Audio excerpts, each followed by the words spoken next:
Chapter 1. It was probably the cutest tush he had ever seen. Through the screen door he had an unrestricted view of it. A derriere roundly feminine but trim. Denim fringe, bleached and curled from years of laundering, clung to taut, slender thighs. She was on hands and knees, peering into and hesitatingly poking at the fuse box near the baseboard. As she leaned down farther to investigate the intricacies of the switches, the man smiled a slow cat-with-mousetrap smile of masculine pleasure. It was the smile of a gratified voyeur. He was a little ashamed of himself, but not ashamed enough to stop looking. The cabin was dark. Her flashlight gave off a meager glow. The only real illumination came from fierce flashes of blue-white lightning.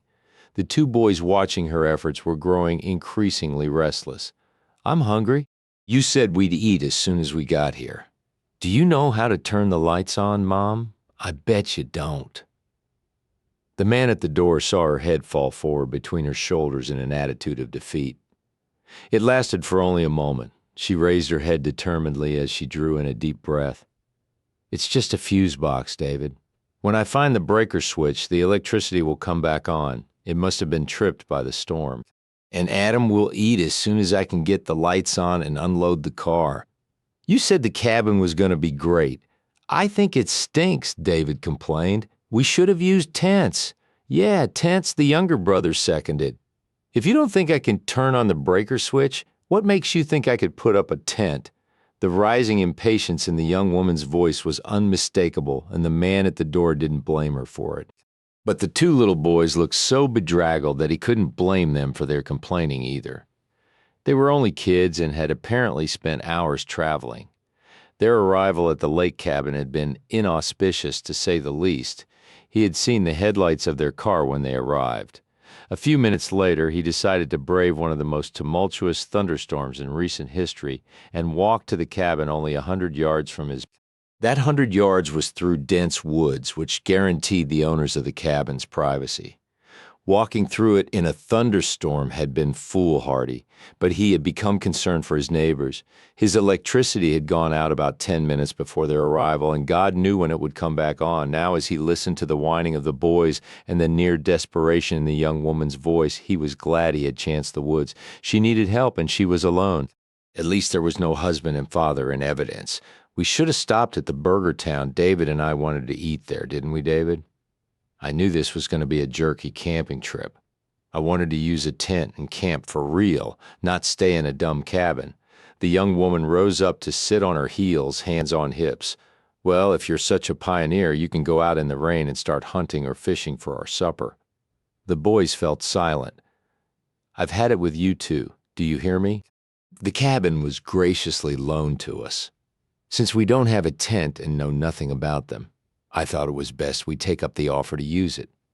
I can't do anything about the storm, but I'm trying my best to get the electricity back on, not stop the complaining." She matched her stern tone with an intimidating glare and returned to her fanny in the air position to futilely inspect the fuse box. Glumly, the brothers looked at each other and shook their heads.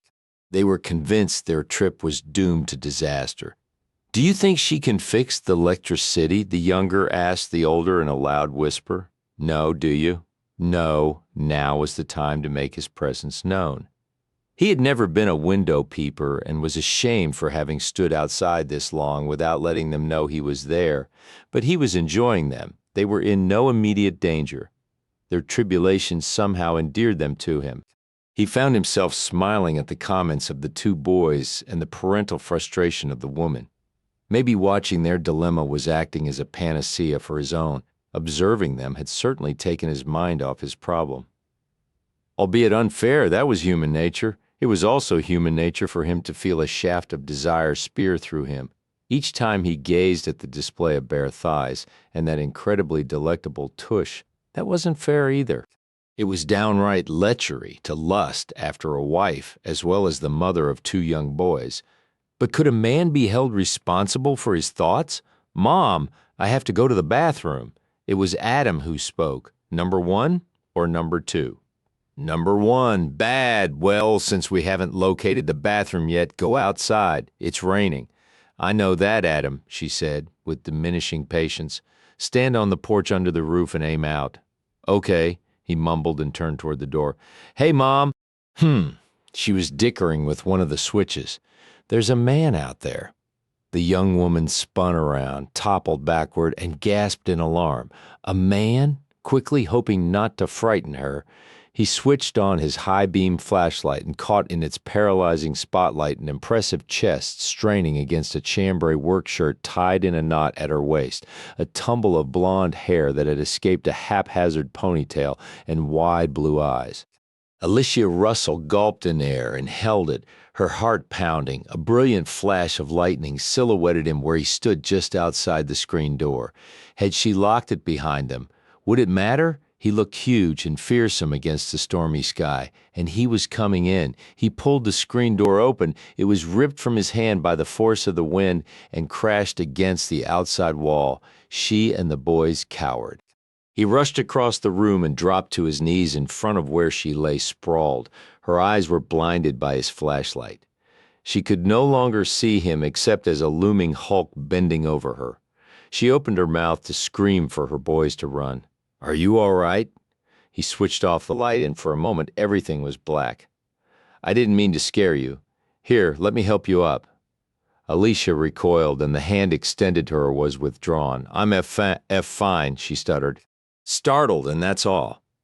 She pulled herself to her feet without his assistance. Her first concern was for her sons, who were eyeing the stranger curiously. "David, go help Adam. Do what he has to do on the porch if she was going to be raped and murdered." She didn't want her sons to witness it. God, where was the telephone? Why didn't the lights come back on? Who was this man, and where had he come from? Her heart was banging against her ribs and pounding on the inside of her eardrums. "Hi," David chirped. Alicia cursed herself for teaching her children to be courteous and friendly. "I'm David. This is Adam. I'm the oldest." "Hello," the man said. Alicia thought he smiled, but it was so dark she couldn't tell. Her flashlight had flickered out, and he had kept his turned on. "My name is Pierce." "David," Alicia began, only to be interrupted by her eldest. "We're going to camp here for a week, but Mom can't turn the lights on. She's not too good at things like that." The stranger looked in her direction, then back down at the boys. "Few moms are, but she couldn't have turned the lights on anyway. The power's off because of the storm." "David," Alicia ground through gritted teeth. "Why don't you take your brother outside," the stranger suggested, "while I see if I can help your mom. Okay, come on, Adam." The screen door slammed behind them, and the man turned to Alicia. "You're off to a bad beginning. The campers aren't too happy." If he were a rapist and murderer, he was a polite one. But then it was said the Boston Strangler had been, too, and Jack the Ripper. "I'm sure once the electricity comes back on and they get something to eat, they'll be in a better frame of mind." There, that sounded good. Unafraid, in control, cool, calm, capable. "Where are your lanterns?" "I'll light them for you." So much for cool, calm, and capable lanterns. Employing that gesture that is universally used by women to give them an air of indifference and make them appear less stupid than they feel at the given moment. She reached up and made patting, straightening motions on her hair. She also gave the frayed hem of her cutoffs a swift, hard tug. "I don't know, the cabin is borrowed and I didn't have a chance to look around. Candles." She shook her head. "You didn't bring any emergency equipment with you?" "No, I didn't," she snapped testily, hating the incredulity in his voice. It made her feel imbecile. This was the first camping attempt she had braved with her sons. How good was she supposed to be the first time out? "We'll be fine when the power comes back on. Why don't you wait out the storm in my cabin? We'll have to walk through the woods, but it's not far." "No," she rushed to say. He had made her feel even more incompetent than she already did. That irritation had taken her mind off the possible danger he posed. But her panic quickly resurfaces when he mentioned they're going to his cabin. "That only makes sense. I can cook something for the boys on a butane stove." "No, really, Mr. Pierce? Thank you, Mr. Pierce, but no, Pierce is my first name, Pierce Reynolds.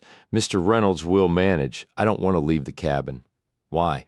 She could hear the boys playing on the front porch, letting the rainwater splash on the palms they extended past the overhang. My husband plans to join us later tonight. We should be here when he arrives, or he'll be worried. Oh, he rubbed the back of his neck in indecision. I hate to leave you alone under the circumstances. Why don't we leave him a note and tell him where you are? Hey, Mom, we're starving, David said. He and Adam had tired of the game and trooped back inside. When can we eat? We're starving, Adam echoed. I really think it would be best if you came to my cabin. Aye. Before Alicia had a chance to object, the man turned to the two boys. How does chili sound? If you come back to my cabin with me, I can have it heated up in no time. Gee, neat. That'd be great, David said enthusiastically. Neat, Adam said, but you'll have to walk through the woods to get there, the man warned. There's no road to drive your car through. We don't mind, do we, Adam? They were already racing toward the screen door. Boys, Alicia called after them frantically, but they heedlessly dashed outside. Come on, Mrs. Russell. I can't leave you and the boys here alone. I promise I'm not someone you need to be afraid of. Just then, another flash of lightning rent the sky in two. Alicia thought the prospect of the power being restored was nil. She had been an idiot not to have come prepared for something like this, but it was too late to do anything about it now. At least the boys could be fed. When the rain abated, they could come back and wait for morning. With a resigned sigh and a prayer that she could trust this man with her virtue in their lives, she said, all right, the only thing she took with her was her purse. It would be insane to unload their bags from the car in the downpour. On the front porch, Pierce Reynolds lifted Adam into his arms and directed David to take his mother's hand. Okay, everybody, hold on tight, Mrs. Russell. For a long moment, Alicia stared down at the strong, lean hand extended to her. Then she placed her hand against it, and he clasped it tightly. The rain drove against them like stinging needles. Wind tore at their hair and clothes and buffeted them about. Each time lightning flashed, Adam buried his face deeper into Mr. Reynolds' neck. David tried his best to be valiant, but he was fearfully clinging to Alicia by the time they saw the other cabin through the trees. Almost there, troops, Mr. Reynolds called over the roar of the storm. They reached the sanctuary of the covered porch just as a clap of thunder rattled the window panes. Let's leave our shoes out here, Pierce said, setting Adam down. When they were all barefoot, he led them through the front door of the cabin, which was softly lit by two kerosene lanterns and smoldering coals in the fireplace. I'm cold. How about everyone else?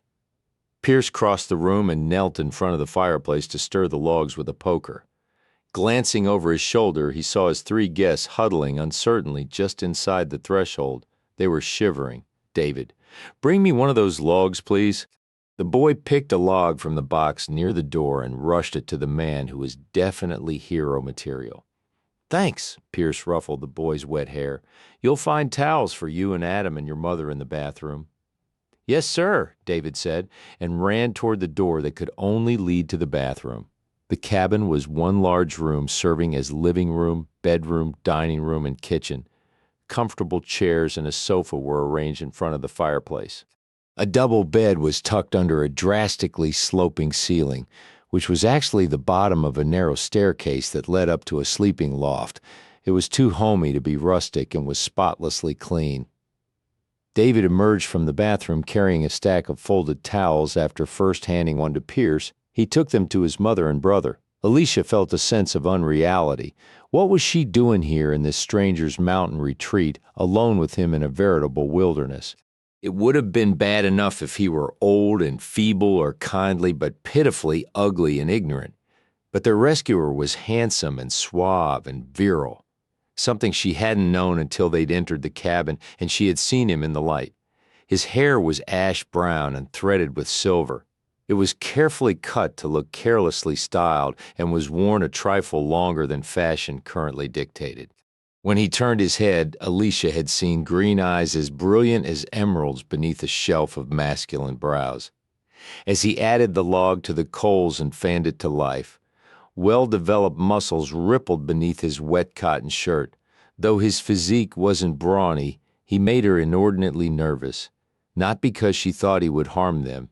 No man would carry a little boy through a thunderstorm, murmuring reassurances that there was nothing to be afraid of, could be a murderer. As for being a rapist, well, it was clear he would never have to force any woman. I'm glad I decided to build a fire earlier tonight. It was barely cool enough then, but now Pierce stopped mid-sentence, because if Alicia was surprised to find him so appealingly attractive, her reaction to him couldn't compare to the explosion in his chest and loins when he stood and turned to face her. Her hair was wet and silkily draping her cheeks, neck, and shoulders. The chambray was soaked and plastered against full breasts, and nipples peaked hard from the cold. He had a hell of a time keeping his eyes off them. Her bare feet only made her legs look longer and shapelier. They were covered with goose flesh he craved to warm with caressing hands. He dragged his eyes away from her, cursing himself and this sudden attack of rampant desire. He hadn't felt so compulsively desirous of a woman since. He had never felt so compulsively desirous of a woman. It baffled him. She was a wife and mother and doing absolutely nothing to entice him. In fact, she looked jittery and nervous, and if his expression revealed anything of what was going on between his thighs, he didn't blame her. I think we ought to get you out of those wet clothes. Why don't you take the boys into the bathroom and I'll see if I can find them something to wear. All right. Alicia herded her sons toward the sanctuary of the bathroom, where she hoped she could will her breasts back into a state of repose. He had noticed her distended nipples. She knew he had. Several minutes later, he knocked on the door, though it stood open to give them light. Adam and David had been stripped down to their underpants, and Alicia was rubbing them with towels. Chili is on the stove, and I found these in a drawer. He held up 2 UCLA t-shirts. Super, David said, grabbing one and pulling it on over his head. It hung to his knees. Say thank you, David, to Mr. Reynolds for loaning you his shirt. She stood slowly, still painfully aware of her wet shirt and short cutoffs. When she had left Los Angeles that afternoon, they were enjoying an unseasonable warm spell. For an automobile trip to the woods with David and Adam, the old cutoffs and shirt had seemed the perfect outfit. Thanks, mister. Reynolds, David said as he helped Adam with his shirt. The hem came to Adam's ankles. You're welcome, but the shirts aren't mine. This cabin belongs to my company. Everyone uses it and leaves things behind. I'm sure they'd never be missed if you want to keep them. Gee, can we? The boys raced out looking like 2 friends of Casper the Ghost. They were happy now that they were warm and dry and dinner time was imminent. I'll have to look a bit further to find something for you. Somehow Pierce kept his eyes on her face, which wasn't hard to do at all. Her hair was beginning to dry around the edges, and it coiled beguilingly along her cheek, and God, did she have a kissable mouth. His insides were groaning. Alicia shifted from one bare foot to the other. I'll dry out in a minute. Don't bother. Despite his resolution, his eyes drifted downward. Maybe we'd better get them fed, she said hurriedly, and pushed past him. The boys were already sitting at the table where 4 places had been set. There was a basket of saltines and a tray of sliced cheese and apples in its center. A pan of chili was steaming on the portable butane stove. She carried the bowls to the table as Pierce ladled them up. Then he held her chair for her before she sat down. Her stomach rumbled rebelliously and he laughed. I guess the boys aren't the only ones who are hungry. Good-naturedly, she smiled. I didn't have a chance to eat today. She always says that, David piped up. She doesn't eat breakfast or lunch because she's afraid she'll get fat. Yeah, Adam said after cramming his mouth full of crackers. She exercises every morning with the girl on the television. She gets on the floor and stretches and grunts, and her face looks like this. He made a grimace that made Pierce laugh and made Alicia want to kill her second-born. Eat your supper so we can get back to our own cabin, she said in typical motherly fashion. Can't we stay here? David whined. She looked at him with the unmistakable but silent parental threat of annihilation. No, David, we can't intrude on Mr. Reynolds. You don't mind, do you? Adam asked him candidly. Pierce looked at Alicia across the table. No, I don't mind. As a matter of fact, I was thinking that I could run back down there and leave a note for your husband. He could join you here when he arrives. Husband, David's young face screwed up in puzzlement. Alicia's heart stopped and she momentarily closed her eyes. When she had told the lie, It was in the hope of protecting herself and her sons. The boys hadn't hurt her. She had never thought the fib would come back to haunt her. Your mom told me that your dad is going to meet you at your cabin tonight. We don't have a dad, David informed him. He died. Adam swallowed his food. Just like our goldfish, except Daddy's grave is in the cemetery instead of the backyard. Alicia felt the green eyes slicing toward her before she even looked up to meet their inquiring gaze. With what defiance she could muster, she met their stare levelly. He died a long time ago, David said conversationally. I remember him, but Adam doesn't. I do too, Adam protested. He had black hair and brown eyes like us. You've just seen pictures of him, so you think you remember. I remember, Mommy. Make David stop saying I don't remember while this argument was carried out. The green eyes hadn't released their captive. I'm sure you remember your daddy, Adam, Pierce said quietly. He was big like you, except maybe you're bigger, David continued. We thought Carter was going to be our new dad, but then he married Sloan instead of Mom. Alicia's warning glances did nothing to stop the flow of words from the mouths of her babes. David, I'm sure Mr. Reynolds, I cried when Carter told us he wasn't going to be our dad, Adam expounded. But Mom said it was okay because Sloan was our friend and we'd get to see Carter a lot. And just because he didn't marry her, that didn't mean he didn't still love us. Can I have some more chili, please? We can still go to Carter's beach house to play. It's neat. Adam's a pig. He always wants seconds. I'm not R2. Alicia was able to avoid Pierce's questioning eyes as he got up to refill Adam's bowl. He would think she was a complete idiot for fabricating a husband. Do you have a dad? David asked of Pierce as he sat back down. No, he died a long time ago, but my mother is still alive. You're just like us. Pierce smiled. I guess I am. Do you have a wife? Adam, Alicia admonished, ready to throttle both her talkative offspring in one fell swoop. That's enough. Both of you stop talking and eat your supper. No, I don't have a wife. Pierce's eyes were laughing as he blotted his mouth with a napkin. They finished the meal in what was to Alicia blissful silence. Finally, Pierce spoke. If you're finished, I think it's time to get you two boys to bed. He stood and began to clear the table. Alicia panicked. David, Adam, go in the bathroom and wash your hands.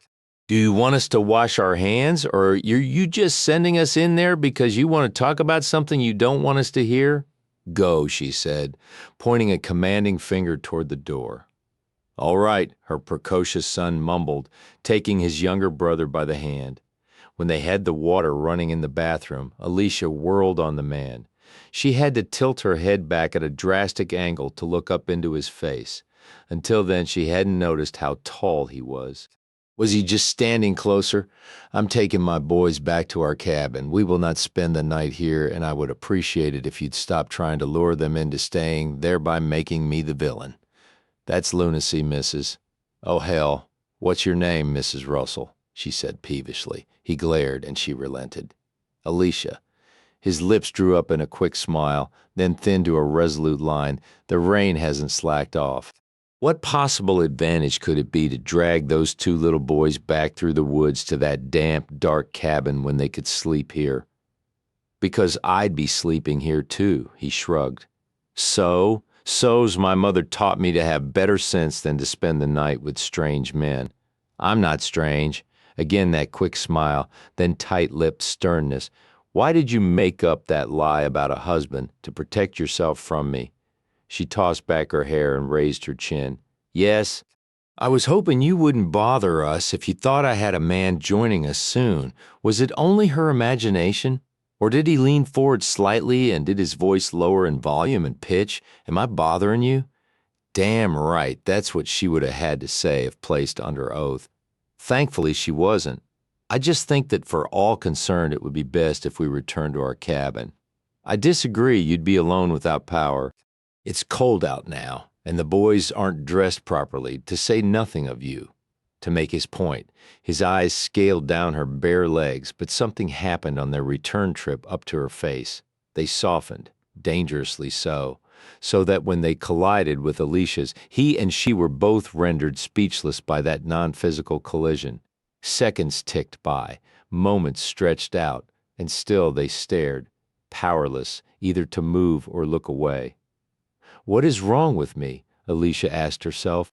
She had taken this week off to weigh an important decision. A decision she was being pressed for. Her time was running out. They wanted an answer.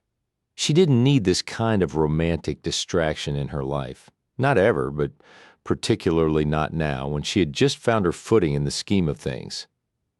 Similar thoughts were parading through Pierce's mind. A week ago, he would have been highly amused by this situation. He would have given his arousal free rein and not battled to suppress it. Wryly, he admitted that he would have used any tactic necessary to get this woman into bed with him. But the day before yesterday, his world had been turned upside down, and he didn't know how he was going to cope. His problem was solely his. He certainly couldn't invite anyone to share it. And what he had in mind every time he looked at this woman was sharing of the most intimate kind. "Where's my bed?" Adam's question was rolled out around a broad yawn. Alicia and Pierce both jumped reflexively and moved apart. She floundered helplessly.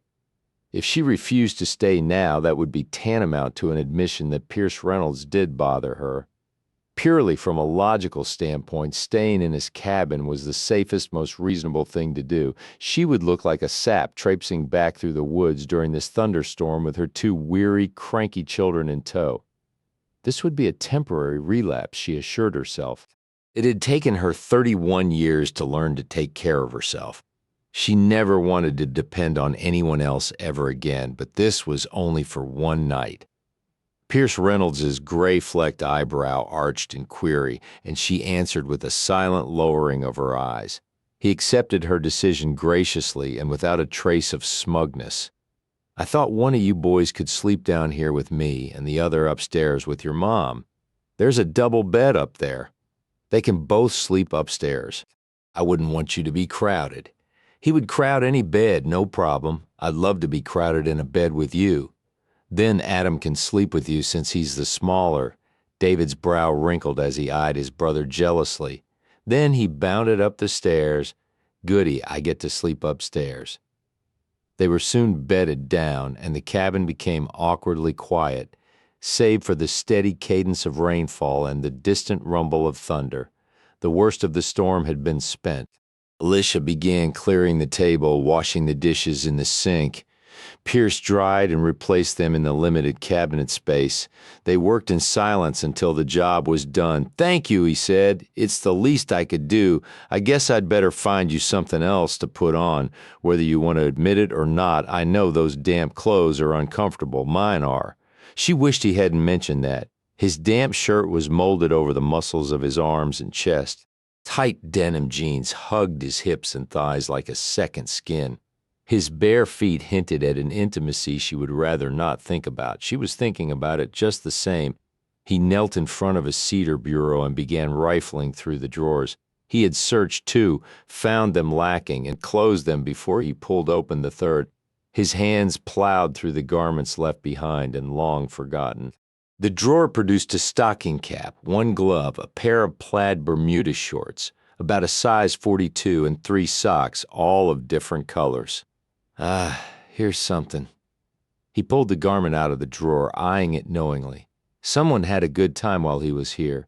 Alicia's breath stopped in her throat when he held up a slinky nightgown. Firelight shone through its black transparency. Filaments of fabric formed the shoulder straps. The lace bodice was as fine and fragile as a spider's web on a human body. It would be no more substantial than smoke, a shadow worn for clothing.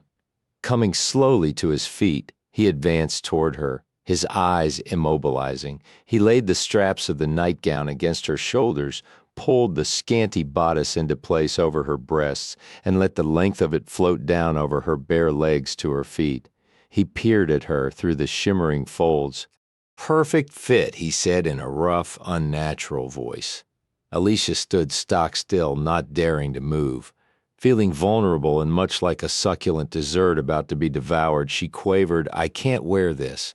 To her relief, he stepped back quickly. He looked as though he had suddenly remembered something, and whatever it was had yanked him out of a golden fantasy and plunged him into cold reality. His face went blank, his mood changed abruptly. It was so extreme a mood shift that even Alicia, a stranger to him, saw it, felt it. It was tangible. Maybe he was married. He turned his back, angrily shoved the nightgown out of sight into the drawer, and began to pillage it again. He seemed unaccountably aggravated as he stood up and thrust a man's shirt at her. "You can wear this," he said brusquely. "Good night, Alicia." Chapter 2. He awoke, stretching contentedly. Staring up at the unfamiliar ceiling, it took her a few moments to determine where she was. Then she remembered, sitting bolt upright, she tossed the covers back. The other bed was empty. When she had climbed the narrow stairs the night before, she hadn't thought she would sleep so deeply or so long. One glance out the small window in the attic-like loft told her that the sun was well up on a gorgeous fall day. The woods seemed to have been washed clean by the storm. A high-pitched giggle followed by a chorus of shh came from downstairs. Alicia tiptoed to the top of the stairs and listened. She heard the clatter of silverware against dishes and smelled the wonderful aromas of bacon and maple syrup and coffee. Keep your voices down and let your mother sleep. She was very tired last night. Can I have some more pancakes? Sure, Adam. How many does that make? There was laughter in the deep, husky voice. Don't know. About 60, David said, and Alicia could tell that despite her lectures he was talking with his mouth full. I told you he's a pig. So are you. Hey, cool it, both of you. Here, David? Here's 2 more for you, too. You make good pancakes? Thanks, Adam. Not quite as good as Mom's, though, he said loyally. From her hidden perch, Alicia smiled. She heard Pierce's laugh, and it caused a fluttering in the pit of her stomach. Clothes had been carefully draped over the end rail of the iron bed, but they were still damp. The thought of pulling them on was repugnant. Tugging self-consciously on the hem of the man's shirt, she took the first few stairs down. "Good morning," she said tentatively. 3 heads turned in her direction. 2 spoke, 1 remained silent. "Hi, Mom." Pierce fixed us pancakes and bacon. "Watch it, Pierce. You're dripping the batter on the floor." Pierce looked properly abashed and dropped the spoon back into the large mixing bowl. He had been so taken by the sight of Alicia's legs, the soft way the shirt clung to her breasts before falling mid-thigh, the tousled blonde hair wreathing her head, and the sleepy warm flush of her complexion that he had been momentarily dumbfounded. Alicia knew she must look like the very devil. Her makeup was now almost 24 hours old. Every time she moved her face, it seemed to crack, and she could feel loose flakes of mascara precariously clinging to her lashes. Her hair had been rained on, and she didn't even have a brush with her. Knowing that a wrong move could reveal more of her thighs than needed to be revealed, she descended the staircase with stiff carefulness. She patted each son on the head. "How early did you get Mr. Reynolds up?" "He was already up. He jogs every morning," David provided. "Would you like a cup of coffee?" Having run out of things to do to avoid it, she glanced up at her host. His cheeks were ruddy, as though he'd been outdoors and kissed by an early morning mountain chill. The silver-brown hair was agreeably mussed, falling softly on the tops of his ears and shirt collar. The green eyes were as startling now as they had been the night before. He smelled of clean air, a recent shower, and a woodsy fragrance. "Yes, please," Alicia said. Voice had very little power behind it, and came out a breathy gust that she hoped he wouldn't take the wrong way. He poured her a cup of coffee, pointing out the cream and sugar on the table. "Have a seat and I'll grill you a stack of pancakes." "No, thank you." "See, I told you, all she thinks about is getting fat. David Russell." Alicia shook a warning finger at him and both boys collapsed into a fit of giggles. Pierce was laughing too. "Everybody has to eat breakfast in the mountains besides. I haven't eaten yet. I was waiting for you. It would be unfair to make me eat alone." Alicia sighed her consent, and Pierce poured discs of batter onto the hot grill. "Since you boys are finished, why don't you go make the beds while your mom and I are eating? I don't want to see one wrinkle in the covers when you're done." "Yes, sir," they said in unison, and nearly ran over each other scrambling up the stairs. Alicia watched their enthusiastic retreat and wondered, "How did you do that? What?" "Get them to make the beds without a fuss." He grinned as he flipped 3 perfect golden circular pancakes onto her plate. "It's different when someone besides Mom asks you to do something."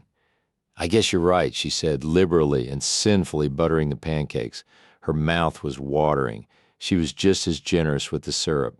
"Bacon? 2, please? More coffee?" "Yes." By the time he swung a long jean-clad leg over the back of his chair and joined her, she was well into the stack of pancakes. "These are delicious, thanks." He smiled his pleasure as he watched her eat. "The power came back on sometime during the night, so I was able to use the grill. Otherwise, the menu might have been boiled eggs." She laid her fork down, realizing for the first time that the electricity had indeed been restored. Why hadn't she noticed something that important before? Was it because this cabin was so comfortable that she subconsciously dreaded returning to her own and leaving the company of this man? "Good," she said, taking a sip of coffee with an assumed air of nonchalance. Something in the way he looked at her across the breakfast table made her uncomfortably aware of her bare thighs on the seat of the chair, and that only a pair of panties kept her from being naked beneath the shirt. She felt very naked. "We'll have to get to our cabin and out of your way as soon as I help with the dishes." "How did your husband die?" The question was so out of context that Alicia felt it like a well-placed sock to her jaw. Slightly stunned, she looked at Pierce. He had finished eating and was holding his coffee cup high just under his chin with both hands. He stared at her through the steam that rose from it. She saw no reason not to answer him, even though it was an impertinent question for one stranger to ask another. He was a businessman, but his avocation was racing sports cars. One Sunday afternoon, he was racing, and she lowered her eyes to her ravaged plate. "He had an accident. He died instantly." Pierce set his cup down and folded his arms on the tabletop, leaning forward slightly. She got the distinct impression that he wanted to touch her, to offer condolence. "You couldn't have been married long." Alicia's smile was wistful, long enough to have David and Adam barely 2 years apart. "We married while still in college.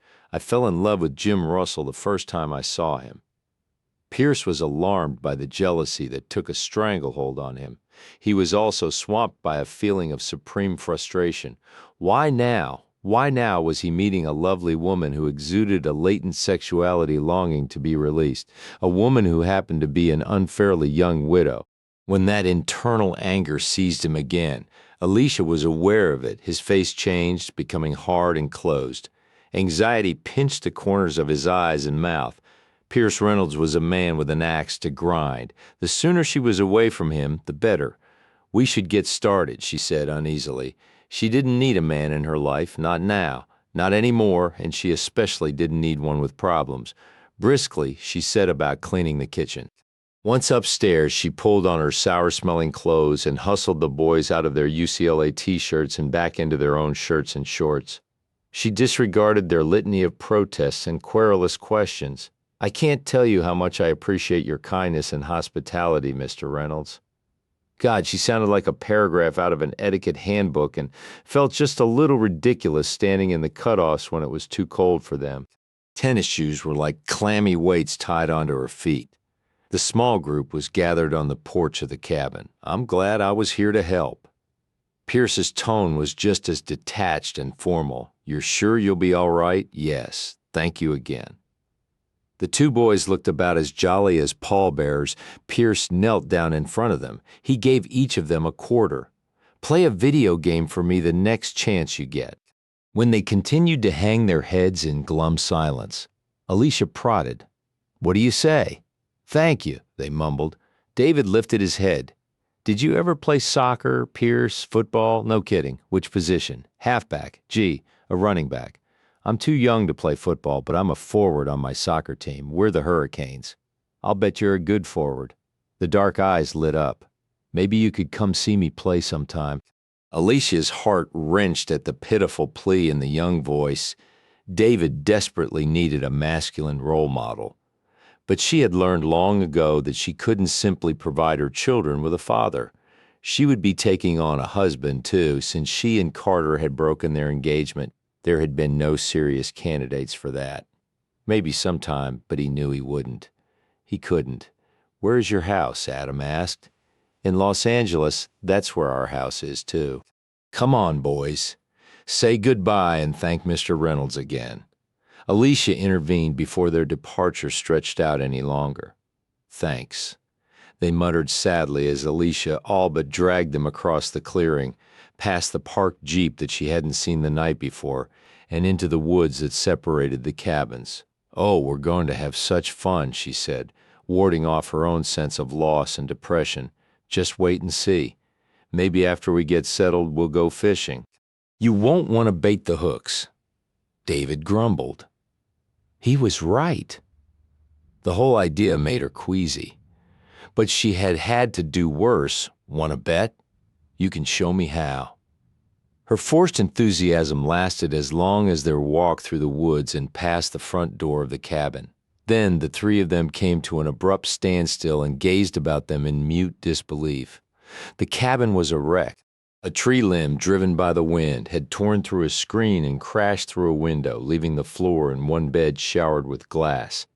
Heavy rain had blown in. The floor was puddled in several places. The beds and even the one sofa were saturated. The curtains hung on the window in soggy tatters. Alicia reached for the light switch. Nothing happened.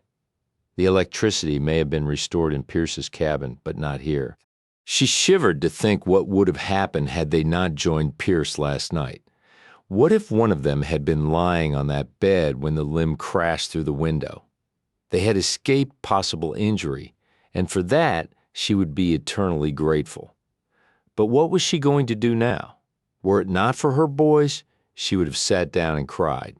To her dismay, her sons were jubilant. "Can we go back to Pierce's cabin?" "Can we? Mom, we liked it there." "We'll be good, we promise." "Won't we, Adam? We'll be good." "No," she cried, facing them and immediately dousing their expectations. At their collapsing expressions, she ventured a wide, false smile. "Don't be silly. We can't force ourselves on Mr. Reynolds." "Then what are we gonna do?" David demanded. I don't know if she had let her dejection show, she would have sunk to the floor and curled into a tight ball. She hated being solely responsible all the time, having to provide all the answers, make all the decisions. But wasn't that what she had set out to prove after Carter had married Sloan, that she could and would be responsible for her own life and that of her sons? She had survived the sudden death of her husband and a broken engagement. She had landed herself a peach of a job that she loved and was good at. By God, she wasn't going to let these setbacks ruin their vacation. She clapped her hands together. "The first thing we're going to do is change clothes. It's much cooler here than it was in the valley, so David, Adam, help me carry in our luggage." Despondently, they obeyed, but they seemed to revive when they were dressed in jeans and long-sleeved T-shirts. After a cold, hasty shower and shampoo in the small bathroom, Alicia pulled on an old pair of jeans and a sweatshirt left over from college days. It was still splattered with the paint she and Sloan had used to redecorate their room in the sorority house. "Well, it's for certain we can't stay here," Alicia said, assessing the damage in the main room of the cabin. "We'll drive down to the lodge. They have cabins that they rent out by the week. We'll see if one is available. What if there isn't? What if there isn't? Then we'll go somewhere else," she said with more bright cheerfulness than she felt. "Let's get the bags back in the car." She checked the ice chest she had brought along. Most of the ice had melted. If she didn't refrigerate the groceries soon, she'd have to throw them away, but that was the least of her problems. First priority was to find them lodging someplace where the boys could fish and hike and generally soak up Mother Nature, which she had been promising to let them do for months. Not too isolated, not too crowded, not too far from home, woods, mountain air. This place had been perfect. Now she might have to take what she could find. Rescheduling the trip would cause innumerable problems. She had arranged with the boys' teachers to excuse them this week. Undoing all that would be a pain. The clerk at the main desk of the lodge listened sympathetically when she told him about the storm damage the cabin had sustained. He scratched behind his ear. "Course, those places up there on that ridge are privately owned." "I know that, but I've already called my friend who owns it. She gave me permission to see that things are cleaned up and the window repaired. She'll pay the bill. Could you find someone to take care of that for me? Sure. See, no problem with that. I can have someone out this afternoon to get started. Thank you. Now we need a place to stay. We'd like to rent one of your cabins for the week. This week? Alicia mentally counted to 10. Yes, this week, right now. He must have had a terrible itch behind his ear, for he was scratching it again. Don't have any available, little lady. Alicia clenched her teeth against the chauvinistic slur and instructed Adam to keep his fingers out of the ears of the buffalo head mounted over the mantel of the lodge's fireplace. She tried cajoling. Surely you have something. I don't care how large or how small. Nothing, he said emphatically, and flipped open a reservation book. Let's see here. We'll have a cabin that sleeps 6 on December 15th. Not many folks come up here around Christmas time, you see. When he said nothing, he meant nothing. She spent a half hour plugging the pay telephone with quarters trying to find them an alternate recreation spot within driving distance. She wasted her quarters and her time. I'm sorry, but there's nothing I can do. She placed a consoling hand on each boy's shoulder. We'll have to go home and plan another trip. That's not fair. You promised, David. I know it doesn't seem fair. I was looking forward to this week off, too. No, you weren't. You don't care if we have to go home. You didn't want to camp. You're a silly girl. You're glad everything's been ruined. Now listen to me, young man. The Jeep braked just a few feet beyond the porch of the lodge and Pierce stepped out of it. He looked breathtakingly handsome in a plaid flannel shirt with a down vest over it. What's going on? Before Alicia could open her mouth, Adam and David ran toward him, spouting a barrage of broken sentences that more or less told him what had happened over their heads. He looked at Alicia. David, Pierce said, fishing in the tight pocket of his jeans for a dollar bill. Will you and Adam go into the lodge and buy me a newspaper, please? Come on, Adam, David said wearily. They're going to talk grown-up again and don't want us to hear. As Adam followed his brother through the door, he was heard to say, Remember when Carter had to talk grown-up to Mom? They made us go away all the time. Embarrassed, Alicia looked up at Pierce, but he was smiling. I think they're making kids smarter these days. She didn't feel much like smiling, but she managed a wobbly one. I think so too. Now, what happened? Slowly and in more coherent detail, she explained what had happened. They're not reconciled to the fact that this outing wasn't meant to be. Wasn't it? The soft urgency in his voice brought her head up and she met his eyes. They were hot, burning into hers. She couldn't look at them long and averted her head. No, I don't think it was. Everything's gone wrong. I'm not the outdoorsy type and they know it. Of course they blame me for this fiasco. He propped his shoulder against a redwood post that supported the porch's overhang and gazed out over the gravel road and into the dense woods on the other side. He was weighing a decision. She somehow knew this and stood by silently, unable to move away, compelled by some unknown force to wait him out. He spoke with methodic precision. Why don't you and the boys stay with me? He turned to look at her. In my cabin. Unconsciously, she twisted her hands together. We can't. Why? Because you know I want to make love to you. 4 things happened at once. Her eyes rounded. Her face paled considerably. She gasped sharply. Her tongue darted out to wet her lips. I'm not a man to mince words, Alicia. Let's be frank. From the first time I saw you in the light, standing dripping wet by the front door, I've wanted you in bed with me. Before that, actually, when you were bending over the fuse box. Even when I thought you were another man's wife, I desired you and you knew it. Don't. But I would never do anything about it. Her protest died in her throat from surprise. When he was certain she would hear him out, he continued, First, you would probably be insulted if I even tried to coax you into my bed. I'd never want to risk offending you. He drew a deep breath and turned away from her again to stare vacantly into the distance. Secondly, I have reasons not to get involved with anyone right now. Viable, prohibitive reasons, especially since... She swallowed since. He swiveled around to face her. Never mind. He smiled. Knowing that I would never take advantage of you or compromise you in any way, will you consent to sharing the cabin? She rubbed her forehead with her thumb and middle finger while she groped for a sound reason not to accept. His invitation was seeming less and less absurd. "I'm not afraid of you. I don't think you're a man of uncontrollable impulses." He laughed then. "Don't press your luck. I still find you damnably attractive. If you were to come out in that black nightgown I found last night, all these vows of celibacy would be shot to hell."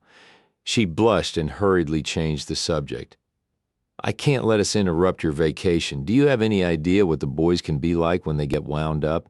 "No," he replied solemnly. "I miss parenting altogether. But I'd love to know what it's like. Your boys are a delight, and I'm already looking forward to having them underfoot." She shook her head in bewilderment, unaware that the gesture made the sunlight shimmer in her hair. It was all Pierce could do to keep his hands out of it. "I don't think you know what you're letting yourself in for. Let me worry about that." He took a step forward, not too close, but close enough to smell her morning cologne, close enough to feel her body heat. "Please say you'll stay. I want you to—" Throat arched, head thrown back. She peered up into his face, trying to decide if she had heard a trace of quiet desperation in his entreaty or if she were imagining it. How old was he? Early 40s? His face had the firm stamp of mature masculinity on it, but wasn't coarse. His brows were thick and often spoke eloquently for themselves. A finely sculpted nose, long and narrow and slightly flared at the nostrils, went well with a full and sensuous lower lip. Looking at his mouth made her think shamefully erotic thoughts. For that reason alone, she should refuse his invitation. There were many reasons not to accept capsulizing them. It was just plain stupid and highly irresponsible to spend a week with a total stranger. Despite his manners and cultured voice and obvious intelligence, she knew nothing about him beyond his name and that he had a living mother and no wife. But instinctively she trusted him. She chose to trust her instincts. Sure, his answer was a broad grin. Just then the boys came bounding out the door of the lodge with Pierce's newspaper.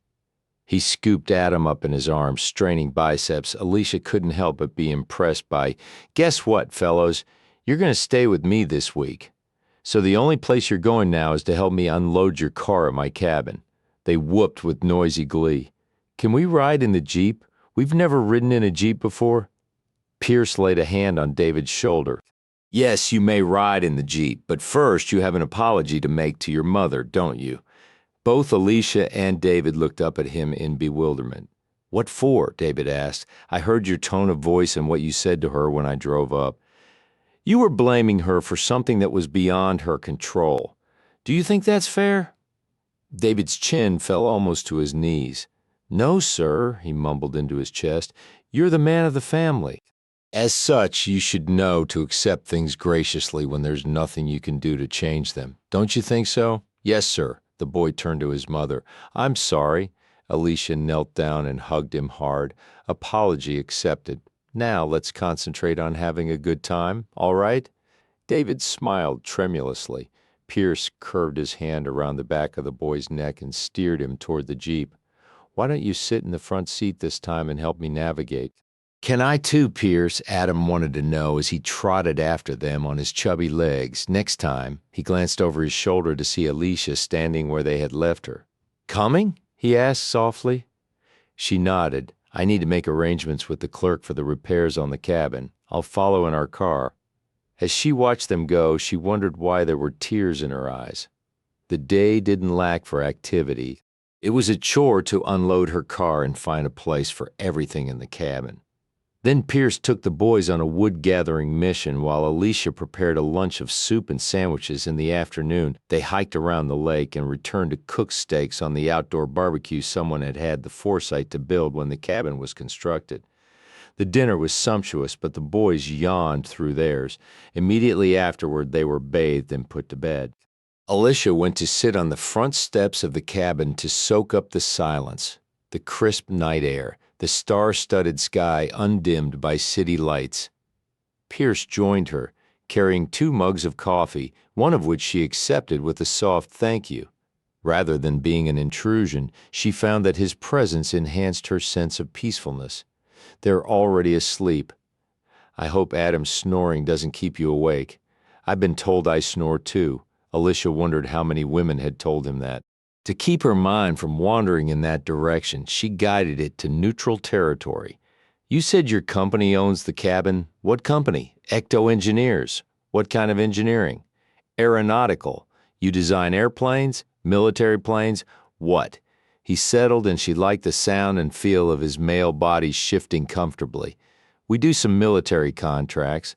Mostly we work with private aircraft firms, design corporate jets, that kind of thing. Your design's brilliant and innovative? She was teasing. Yes, he answered honestly, and smiled a dashing smile. They both laughed softly. She glanced over her shoulder toward the dark cabin. What would the owners of your company say if they knew you had invited a widow and her brood to share their cabin with you? Well, since I'm a full partner in the company, I'm entitled to invite whomever I want. She might have guessed that he wasn't a wage earner. He reeked of success. Even his casual clothes bespoke good taste that one paid a high price for. What about you? He asked. What work do you do? I'm an assistant fashion coordinator for 3 boutiques. Glad Rags we're called. His eyes took in her ponytail, paint-smeared sweatshirt, jeans, and sneakers. She laughed. You're too polite to make a sarcastic comment. Her elbow found his ribs, and because he was as warm as a stove, she didn't move away as quickly as she should have.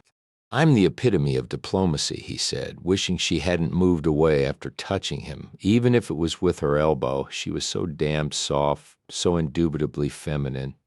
What does an assistant fashion coordinator do? Helps plan the overall fashion statement the stores are going to project for a particular season. In plain English, what the hell does that mean? She laughed and marveled at how relaxed she was. For instance, are we going to be trendy or understated? We going to be avant-garde or classical? Does that make sense? More or less? Do you like it? I love it. I've been preparing for it all my life and didn't know it. Despite what you see here, she bowed her head mockingly. I love clothes, have a knack for putting things together, and shopping has always been one of my favorite pastimes. Now I can do it with someone else's money. Her face clouded as she remembered her dilemma. What is it? I don't want to burden you with my problems. I asked. Setting her coffee mug aside, she studied him for a moment before she began. It felt good to talk to an adult, someone objective, uninvolved. She had eliminated her parents and good friends, even Sloan and Carter, as able to give her an unbiased opinion. My supervisor is expecting a baby next month and has decided to leave for good. It's her cabin I was borrowing, she said as an aside. Anyway, the owners of the stores have offered me her job. They know a lot about merchandising and money management, and absolutely nothing about taste and fashion. I have until the end of the month to give them my answer before they start looking for someone else. What will you decide? She leaned back, propping herself up with straight arms. If she had realized how that pose emphasized the shape and size of her breasts and the effect it had on Pierce, she wouldn't have sat that way. I don't know, Pierce. It was the first time she had said his name, and she swung her head around to see if he had noticed. I like that much better than Mr. Reynolds, he said softly. He tugged on a wayward curl before tucking it behind her ear and lamented the multitude of reasons why he couldn't smooth his palm over her breast and seek the nipple with his thumb. Do you want the job? Yes, it's challenging and exciting. I'd make much more money. Well then, it's a demanding job that requires long hours and some travel. I worry about shortchanging the boys as it is. They have only one parent. Don't I owe them my undivided attention? I'd feel guilty if I'm 5 minutes late getting home. You owe something to yourself, too. Adam and David will be on their own one day. If you've devoted your life exclusively to them, where will that leave you? I've thought of all that, she said slowly. She had argued with herself until she was blue in the face, and the solution to her dilemma still eluded her. Her time was running out. She must make a decision, but not tonight. Thanks for being a sounding board. My pleasure. He took her hand. You'll make the right choice, Alicia. It was a long time before she could find the will to pull her hand from the warm strength of his. She knew being held in his arms would feel even better. They would be even warmer, stronger.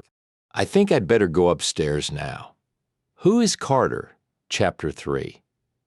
Greater than H, his question caught her hunched and ready to stand up, but brought her bottom back down onto the wooden porch with a jolt. Why do you ask? Because the boys refer to him constantly. Carter said Carter did. Just about everything in their world is measured by how Carter would respond to it. I'm curious.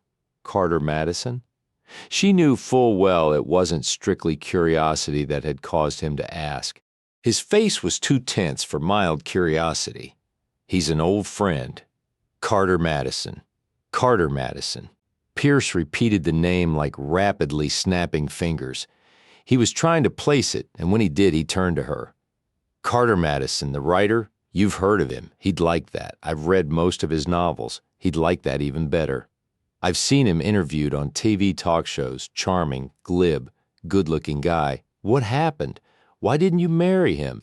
So he remembered the tale the boys had told him the night before. No wonder he was inquisitive. He married my best friend Sloane instead.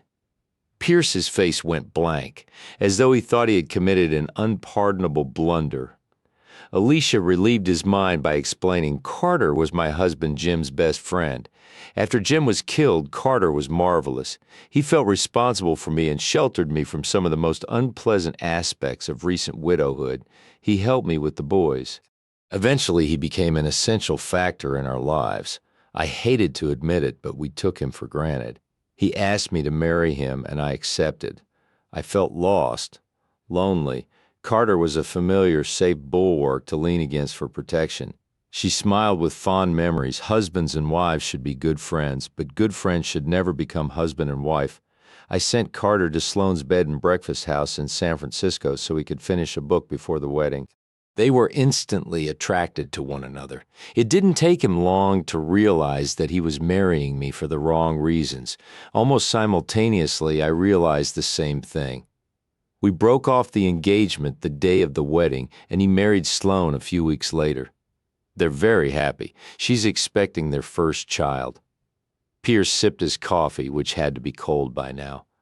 Alicia thought he did it more for something to do, to cover his unwarranted interest, than because he wanted the coffee. No regrets? Absolutely none. I love Carter. I always did, as Jim's and my friend. I love Sloane, who remains my best friend. I'm very glad to have been instrumental in bringing them together. They needed each other. There's been no one else in your life since Jim's death. No. She had tried the singles scene for a while, but found that kind of life wasn't for her. Before she and Carter had acknowledged what a mistake they were making, there had been a skiing weekend in Tahoe. A friend, who was much more accustomed to the singles life than Alicia, had enticed her to go. She had had a good time, met a very nice man named Mac, and ended up staying the night in his room. It had felt good to be held, to be loved. Her relationship with Carter had never gone far beyond the platonic. Mac's affection had been just what she needed at the time. But later, when he had come down from his home in Oregon to see her, he was still nice, he was still attentive and affectionate. But the magic of having a weekend fling in Tahoe was missing. They had endured a strained dinner together, and he had said goodnight at her door, both of them chagrined and a little sad that it hadn't been the same. He hadn't pressed the issue or tried to force anything. She had appreciated that and was glad he didn't call again. Well-meaning friends, erroneously under the impression that she was grieving over her loss of Carter, paired her with any number of eligible men. Most of those evenings had been disasters, and it was a relief to both her and her escort when they were over. She had frequented the singles bars and discos with girlfriends who were currently unattached. They hovered like circling vultures, waiting for an available man to drop before swooping down on him. The whole scene seemed tawdry and sleazy, and Alicia felt cheapened by it. She started making excuses not to go, until they stopped calling to invite her. The well of her social life dried up about the time she found her job, and after that she didn't miss it. Only now, in retrospect, did she realize how she had missed talking to an adult, a man. That's a euphemism, Alicia. What you've missed is the scent and strength of masculinity, and admit it, feels good having this man near you. She missed something else too, but she couldn't allow herself to think about that. The love she and Jim had shared in their marriage bed had been so special. She never wanted to settle for anything less. Still, Pierce was extremely attractive, and she felt that just beneath his veneer of polished manners, sexuality seethed like a cauldron ready to boil over. What kind of lover would he be? Tender and relaxed, or fierce and intense, or an exciting combination? She yanked herself out of her musings and stood up quickly. Well, good night, good night. Don't forget the fishing trip first thing in the morning, she groaned. David and Adam were ecstatic about the fishing boat, but I'm concerned. They've never been on a lake in such a small boat. Do you think it's safe? We'll lay down the maritime rules and regulations before we even embark. He saluted, and she laughed. I know I sound like a mother. You sound like a sensible, caring, loving woman. The way he said it made her throat go dry. There was no moisture with which to wet her lower lip when she dragged her tongue along it. Alicia, are you glad you stayed? Shadows kept her from seeing his face, which was just as well. Longing and desire were nakedly apparent. Yes, she tried to sound cheerful and bright and peppy. She sounded breathless and aroused and languorous. Good, he said, nodding slowly. Good. In vain, she tried to wet her lips again. Are you coming in? Shall I turn off the lights? He shook his head. No, I'll be in shortly. The screen door closed behind her, and he heard her soft tread on the stairs to the sleeping loft. He could still smell her hair, still see her eyes reflecting the moonlight, creating twin clusters of sapphires and diamonds beneath perfectly arched brows, still detail the shapely swell of her breasts. He didn't follow her in because he knew if he did, he couldn't have stopped himself from taking her in his arms, pressing her softness against him, kissing her deeply and without restraint, touching her, tasting her, and making her his. Alicia awoke from her second night under Pierce's roof the same way she had the previous morning, well rested and with a feeling of contentment. Stretching luxuriously, she glanced at the other twin bed, and as on the first morning, David had already left it. Lazily, she indulged herself and lay still for a moment, enjoying the concert of the birds in the trees outside. It came to her suddenly that that was the only sound she heard. This morning there was no commotion in the kitchen. The boys were being awfully quiet in light of the fact that they were going fishing. Alicia threw back the covers and padded to the stairs on bare feet. She had slept in her own nightgown last night, but it covered little more than the borrowed shirt had, despite the fact that it came to her ankles. Its scooped neckline showed an expanse of creamy California tan décolletage. The sleeveless bodice left her arms bare. She tripped down the stairs, becoming more panicked with each step. There was no movement in the house. It was sleepy and quiet. Maybe they had gotten up and gone without her, but she doubted Pierce would leave her to worry like this. She ran toward the front door, which was standing slightly ajar, pulled it open, and scanned the ground surrounding the cabin. Nothing. Yes, they had probably gone without her. Just then she heard rustling movements behind her and whirled around. My God, Pierce was sound asleep, alone in the double bed. Alicia's heart began to pound out danger signals. She gave the forebodingly empty cabin one more hasty inspection before she crammed her fingers against her mouth to stifle a whimper of panic, at the same time bolting for the bed. Pierce, the heel of her hand landed hard on his shoulder with the impetus of her lunge behind it. What? His eyes popped open wildly as he struggled to sit up. He shook his head to clear it. What? The boys are gone. The words were clipped, emphatic, rapid, like bullets being fired from the barrel of a gun. He stared at her blankly for a moment. Didn't he remember her, recognize her? The boys are gone, he repeated. Her head bobbed in frantic confirmation. I don't see them anywhere outside. They're gone. Her voice cracked on the last word, and that seemed to finally alert Pierce to her distress. The covers were flung back, and he sprang off the bed. His hands closed around her shoulders. They're okay. I'm sure of it. They probably just wandered off.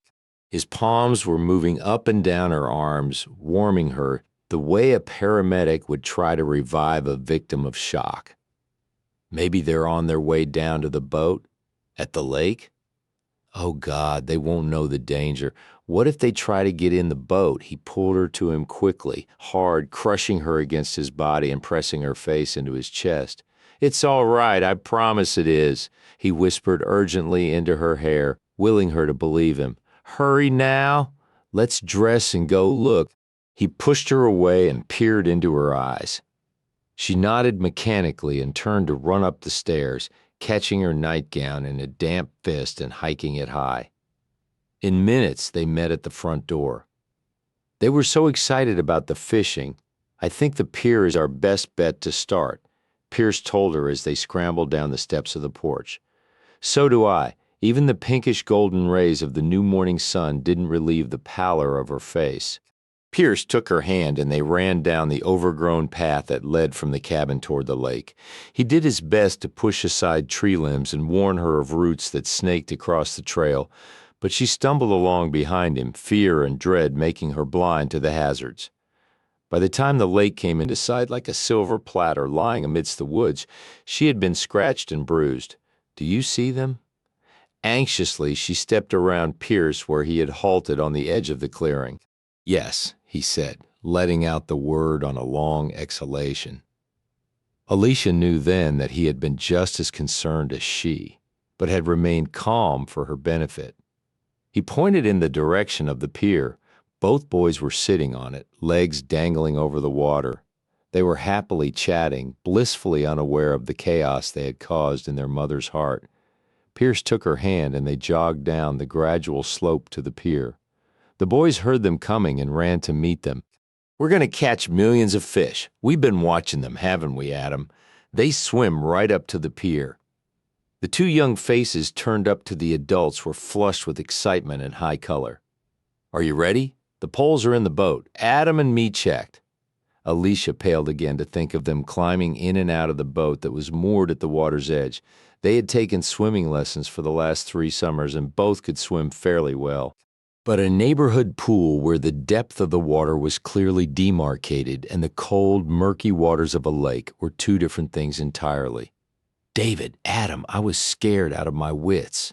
For the first time, the boys realized that their mother and Pierce weren't smiling and their exuberance was immediately snuffed out. Their smiles deflated and they took steps backward away from the wrath they felt coming. It was extremely dangerous for the two of you to come down here alone. Pierce's brows were as scolding as his tone of voice. We didn't do anything wrong, honest Pierce, David said in a small voice. You left the cabin without permission? That was very wrong. Your mother woke up and you weren't there. She was worried half to death and so was I. David and Adam looked mournfully at each other. Adam's lip began to quiver. David wanted to get to the lake early. So did you, David said, wheeling on his brother. He came upstairs and woke me up. It doesn't matter whose idea it was, Alicia said with forced calm. Now that she knew they were all right, she was trembling on the inside from the aftershocks that still assailed her. Don't ever wander off like that without letting me know where you are. Are we in trouble? Can we still go fishing? Did you understand what your mother said? Pierce's voice was so intimidating that even Alicia flinched. You're never to disappear like that again. Both boys hung their heads in contrition and answered with meek yes, sirs. They were miserable, but Pierce didn't relent. Let's go back to the cabin. We want a cup of coffee, and I think you should eat some breakfast before we get started. Then we still get to go? David asked, bravely, hopefully. Now that they seemed to have learned their lesson, it was all Pierce could do to keep from smiling. Alicia and I will talk about it on the way back. It might make a difference if, when we get back, we find the beds being made and the cabin straightened. David streaked off toward the trail, Adam doing his best to keep up with him. Alicia slumped as the tension ebbed out of her. She gazed at her sons, realizing, as parents are wont to do after a crisis, just how tenuous their lives were and how important they were to her. Thank you. Her voice was husky with emotion. I was ready to light into them out of fear and anger. You handled it perfectly by properly chastising them, but also making sure they understood their mistake. He laughed shortly. They're not my kids.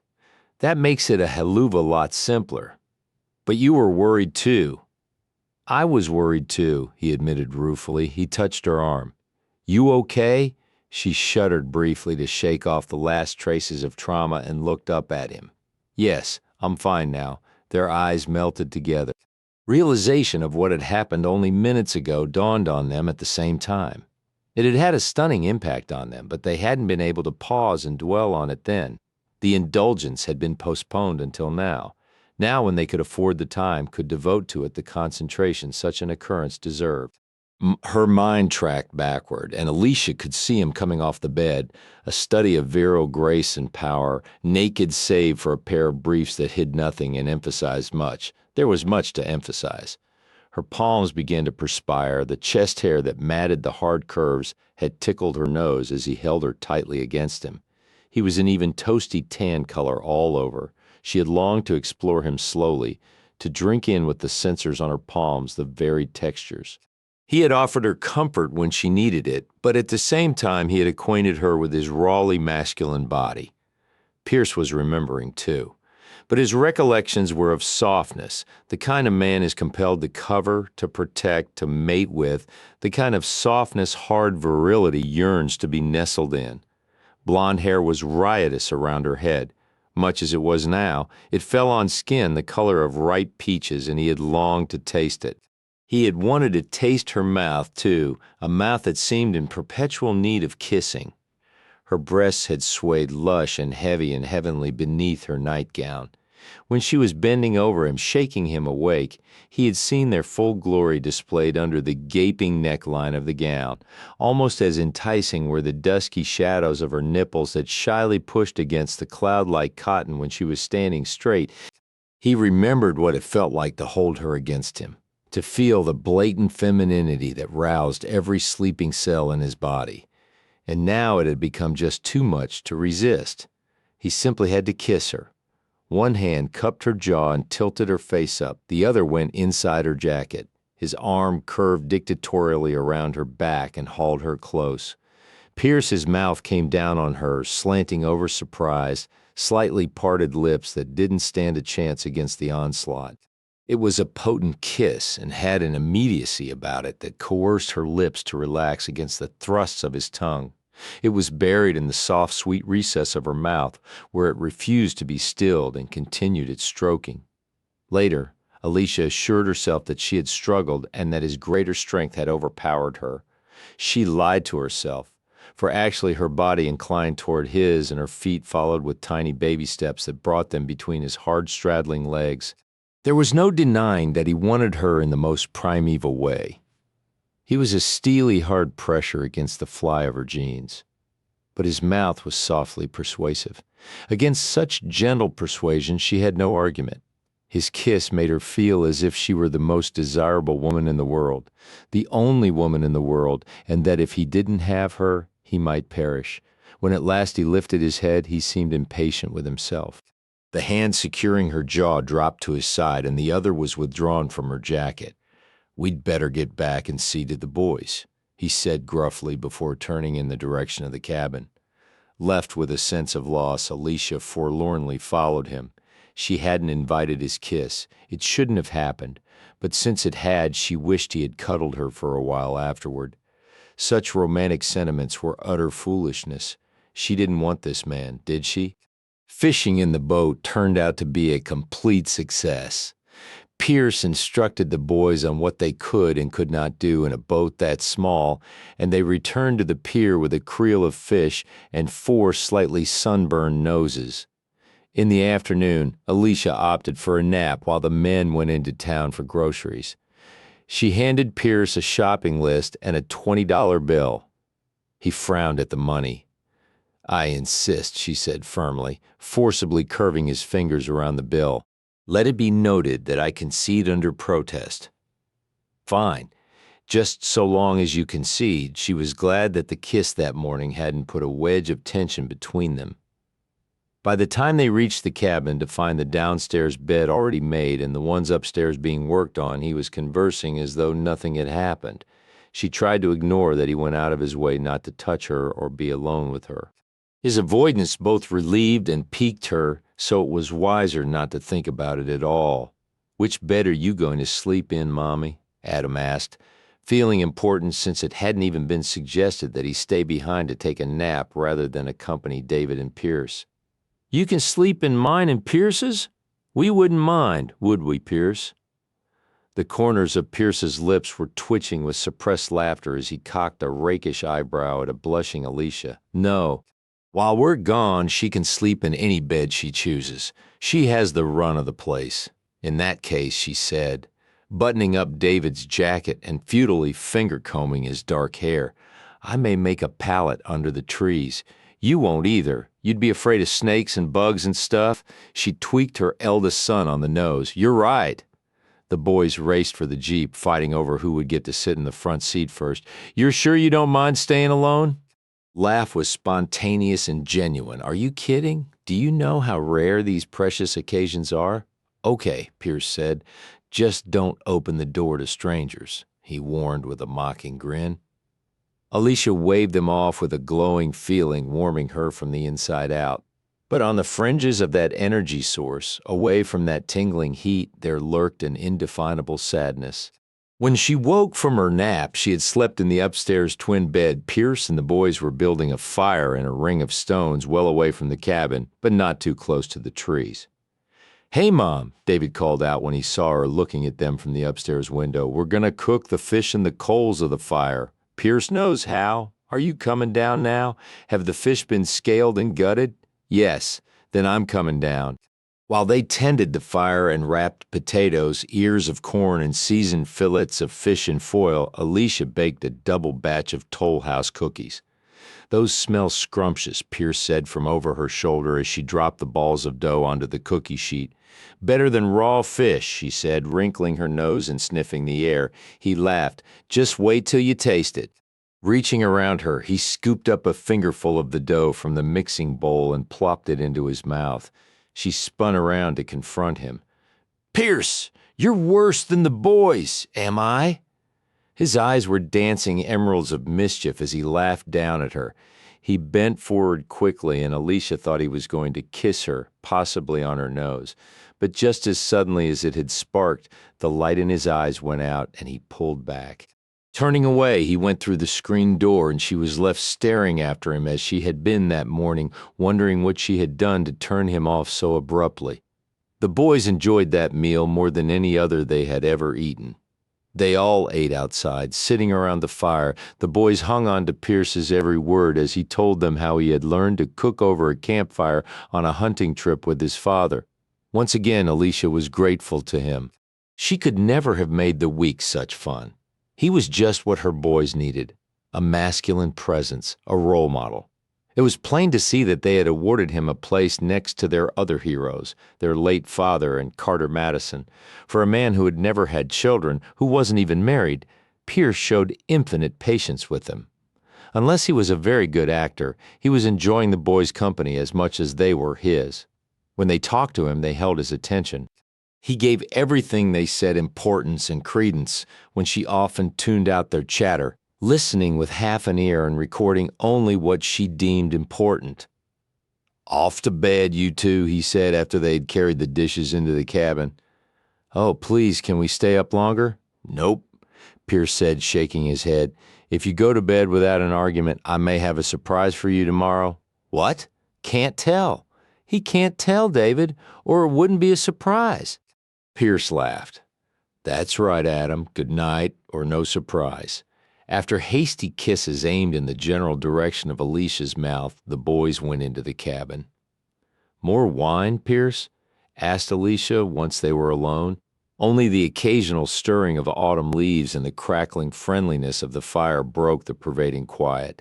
An aluminum bucket had served as their wine cooler. He had surprised her with it after dishing up their campfire supper.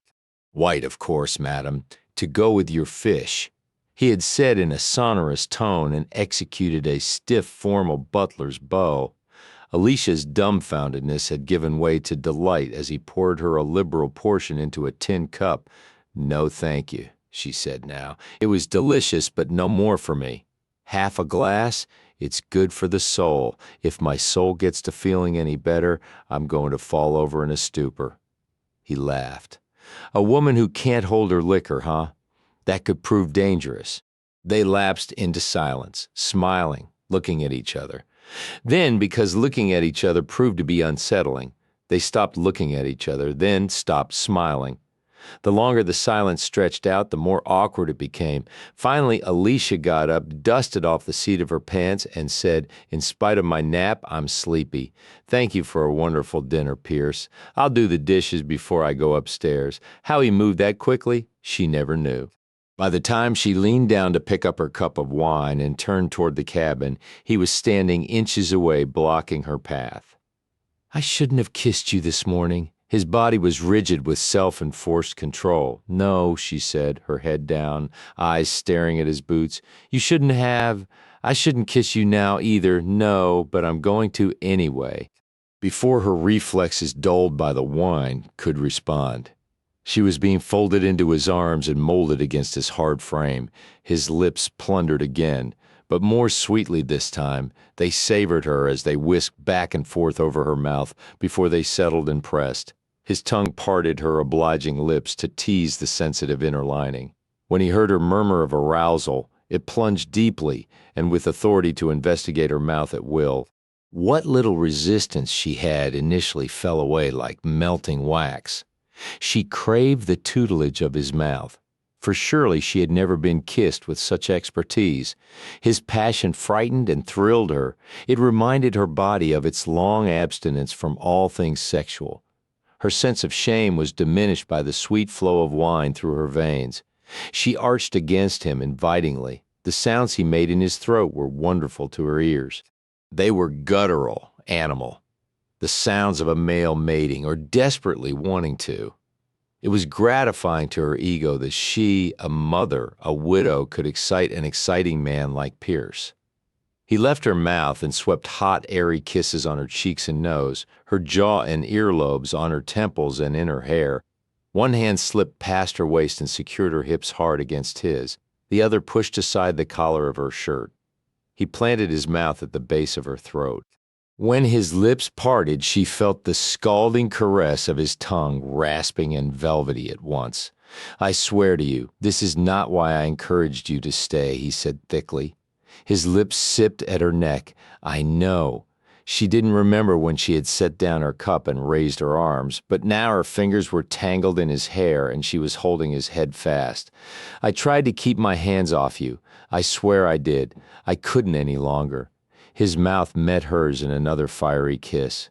An erotically gifted instrument, his tongue made love to her mouth. With rhythmic, wild, savage thrusts, he deflowered it and left no question as to his claim of absolute possession. His hand was once more inside her jacket, bolder now than it had been that morning. It tensed around the slimness of her waist and slid up her ribs to mold to the undercurve of her breast. She held her breath. A long, sustained sigh sewed through her lips when his hand covered her with strong warmth. He massaged her through her sweater, rubbing the soft angora wool back and forth over her fevered skin until he felt her nipple bud in his palm. He pressed it with his thumb, circled it, stroked. Oh, God. He strained the curse through clenched teeth, and Alicia bit back a protest of outrage and frustration when he released her and stepped away. He turned his back. She ran for the cabin and let the door slam behind her. Fury and humiliation battled within her. Never in her life had she felt both emotions so keenly. It took long minutes before she was restored. She forced herself across the room to the kitchen area, where she methodically began to wash dishes. She wasn't about to run upstairs and hide her shame like a thwarted teenager. Rejection tasted brassy and bitter in her mouth, but she'd be damned before she'd let him know it. He stepped through the door. "Are you all right?" Whole body was flashing hotly and freezing cold. Her nerves were in pandemonium. She was quaking with unrequited desire. All 5 senses were shooting off like skyrockets, and he wanted to know if she was all right. At that moment, she hated him and could barely garner enough civility to gnash out, "Of course, as you said, you shouldn't have kissed me. It was better to end it there. No hard feelings." Frustrated in his own right, his arm shot out and he wound a handful of her hair around his fist and pulled her around to face him. Amazingly, it was almost a caress of tenderness, for he didn't hurt her. He didn't speak until she raised hostile eyes to meet his. "I wanted to kiss you, Alicia, and to go on kissing you." He pulled her closer, still not making his hold painful, "and I didn't want it to end there. I didn't want it to end until we had made love so many times we were exhausted. Can't you tell how much I want you? She could, now that he had moved closer still and the lower part of his body was stamped against her thigh. He laid his hard cheek along hers, his lips moved against her temple. Every pore of his body secreted anguish, a pain she couldn't identify.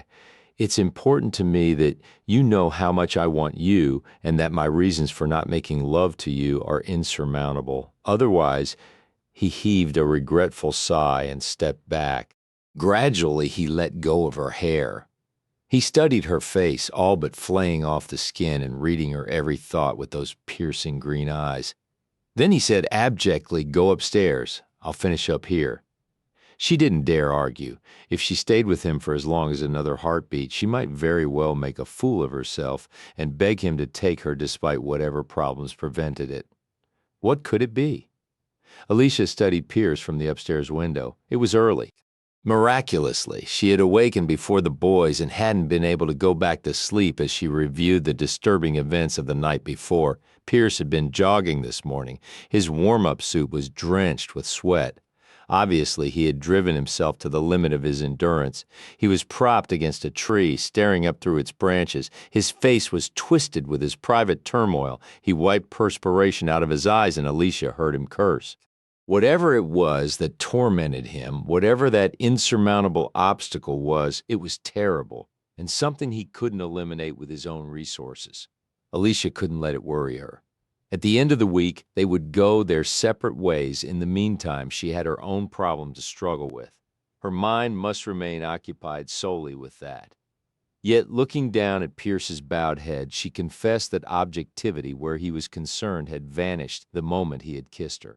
Whether or not he had invited her to be, whether or not he wanted her to be, she was already involved. The surprise he had promised the boys turned out to be mopeds, which Alicia was coerced into riding. They rode doubles, David behind Pierce and Adam clinging to her waist and demanding that she go faster. The next day it rained in the morning, and Pierce entertained the boys with games of checkers and lessons on whittling until the sun came out. Alicia baked brownies and made a savory stew for their supper. They checked on the other cabin and saw that the repairs had been done satisfactorily. No one suggested that Alicia and the boys should move to it. But during those 2 days, Pierce didn't make a romantic overture. Their relationship returned to that of friendly companionship. What had taken place after their cookout might well never have happened. "I'd like to stay close to the cabin today if you think we can keep the boys busy." They were having a last cup of morning coffee. David and Adam had finished the chores Pierce had assigned them and were playing with a soccer ball in front of the cabin. "Sure, whatever. Please don't feel you have to entertain us every minute if there's something you want to do by yourself. It's not that." He set his cup aside, and she could tell he was uneasy. "I'm expecting a guest tonight for dinner." "Oh, Pierce, you should have said something sooner." She leaped out of her chair like a wound-up spring let loose. "We'll leave immediately and make the cabin available." "Sit down," he said, laughing and grabbing her wrist and forcing her back into the chair she had vacated. "I want you to stay and be here for dinner." She looked at him dubiously. "When you have company coming?" His eyes locked into hers. "It's not actually company. It's my daughter." Chapter 4. C.H.R. Reynolds arrived as the sun was sinking behind the woods, braking a red Porsche to a stop in front of the cabin. The tall, attractive, slender young woman alighted. She was welcomed by David and Adam, who, disregarding Alicia's instructions that they not race out the door, bounded through it and down the steps to admire the car that was to them the ultimate status symbol. "Well, hello," Chrissy laughed as she was flanked by the boys, both of whom were staring up at her curiously. "Do I have the right cabin?" "Yes, you do." Pierce took the front steps down to greet his daughter. Though he walked with a somewhat calmer stride, he was just as anxious to see her as the boys had been. "Hello, Chrissy?" Watching from behind the security of the screen, Alicia saw Chrissy's smile brighten bashfully. "Hello, Daddy?" Alicia heard her say hesitantly. His daughter was actually shy of him. Alicia didn't wonder at this after what Pierce had told her that morning. "Your daughter?" she had exclaimed almost soundlessly. "Your daughter," She had sprung out of the chair again, and for the second time he pulled her back down. She yanked her hand away but remained seated. You told me you didn't have any children. The first thing she suspected was that he had a wife, and God knew how many children waiting for him at home. She might have had one fling in Tahoe since her husband's death. But that was the extent of her romantic adventures. Being kissed and kissing back a married man was something else again. She was hurt beyond reason and out of proportion to the extent that she was involved with Pierce. He hadn't seemed the type to lie so deviously. Alicia, don't jump to conclusions before you hear me out. I told you I'd had no part of parenting. I never said I didn't have a child. My wife and I divorced soon after Chrissy's birth. I abdicated my responsibility for rearing her to her mother, something that I bitterly regret. I wanted to see my daughter this week.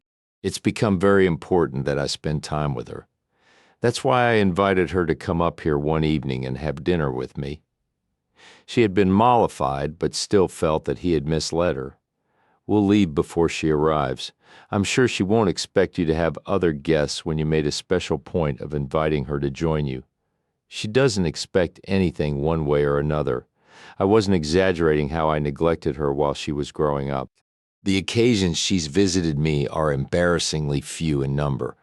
Her mother and I can barely tolerate the sight of each other, so at the time the custody papers were being drawn up, it seemed best for all concerned if I stayed out of their lives. Instinctive female curiosity began to crawl over Alicia like an annoying tiny insect that one can't see but can feel. She tried to brush it away, but she'd been bit. She was dying to know the details of his marriage and its breakup.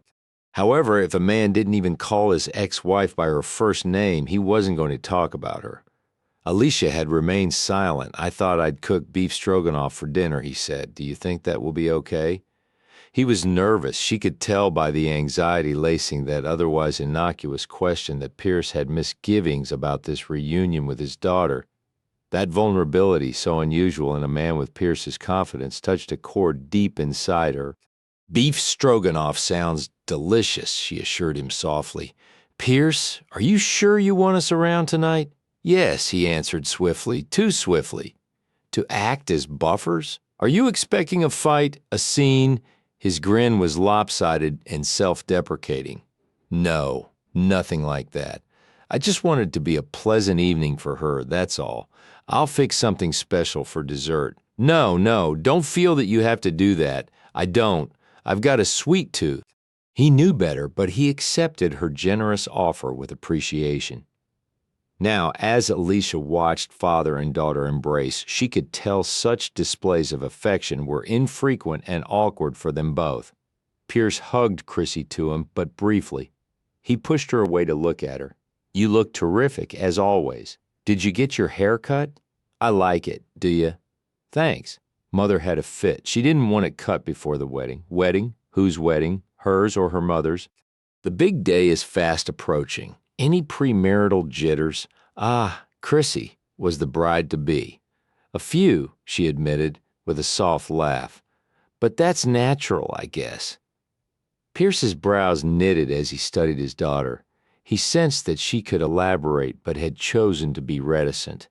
He swung an arm around her shoulders. I don't know if I'm willing to give you away yet or not. The girl's face glowed with happy surprise, and Alicia saw tears standing in her eyes like her father's. Thank you for inviting me up here this week, Daddy. I needed an evening away from everything. He squeezed her shoulder. We should have done more of this long ago. I'm just now realizing how much of you I've missed. Old age has the advantage of wisdom, I guess. She poked him in the ribs. You're hardly sliding over the far side of the hill. She glanced down at David and Adam. And you've sure got young friends? Pardon my rudeness, Pierce said, laughing. Chrissy, my friends David and Adam Russell. Boy's my daughter. She sure is old, Adam said. They were disappointed.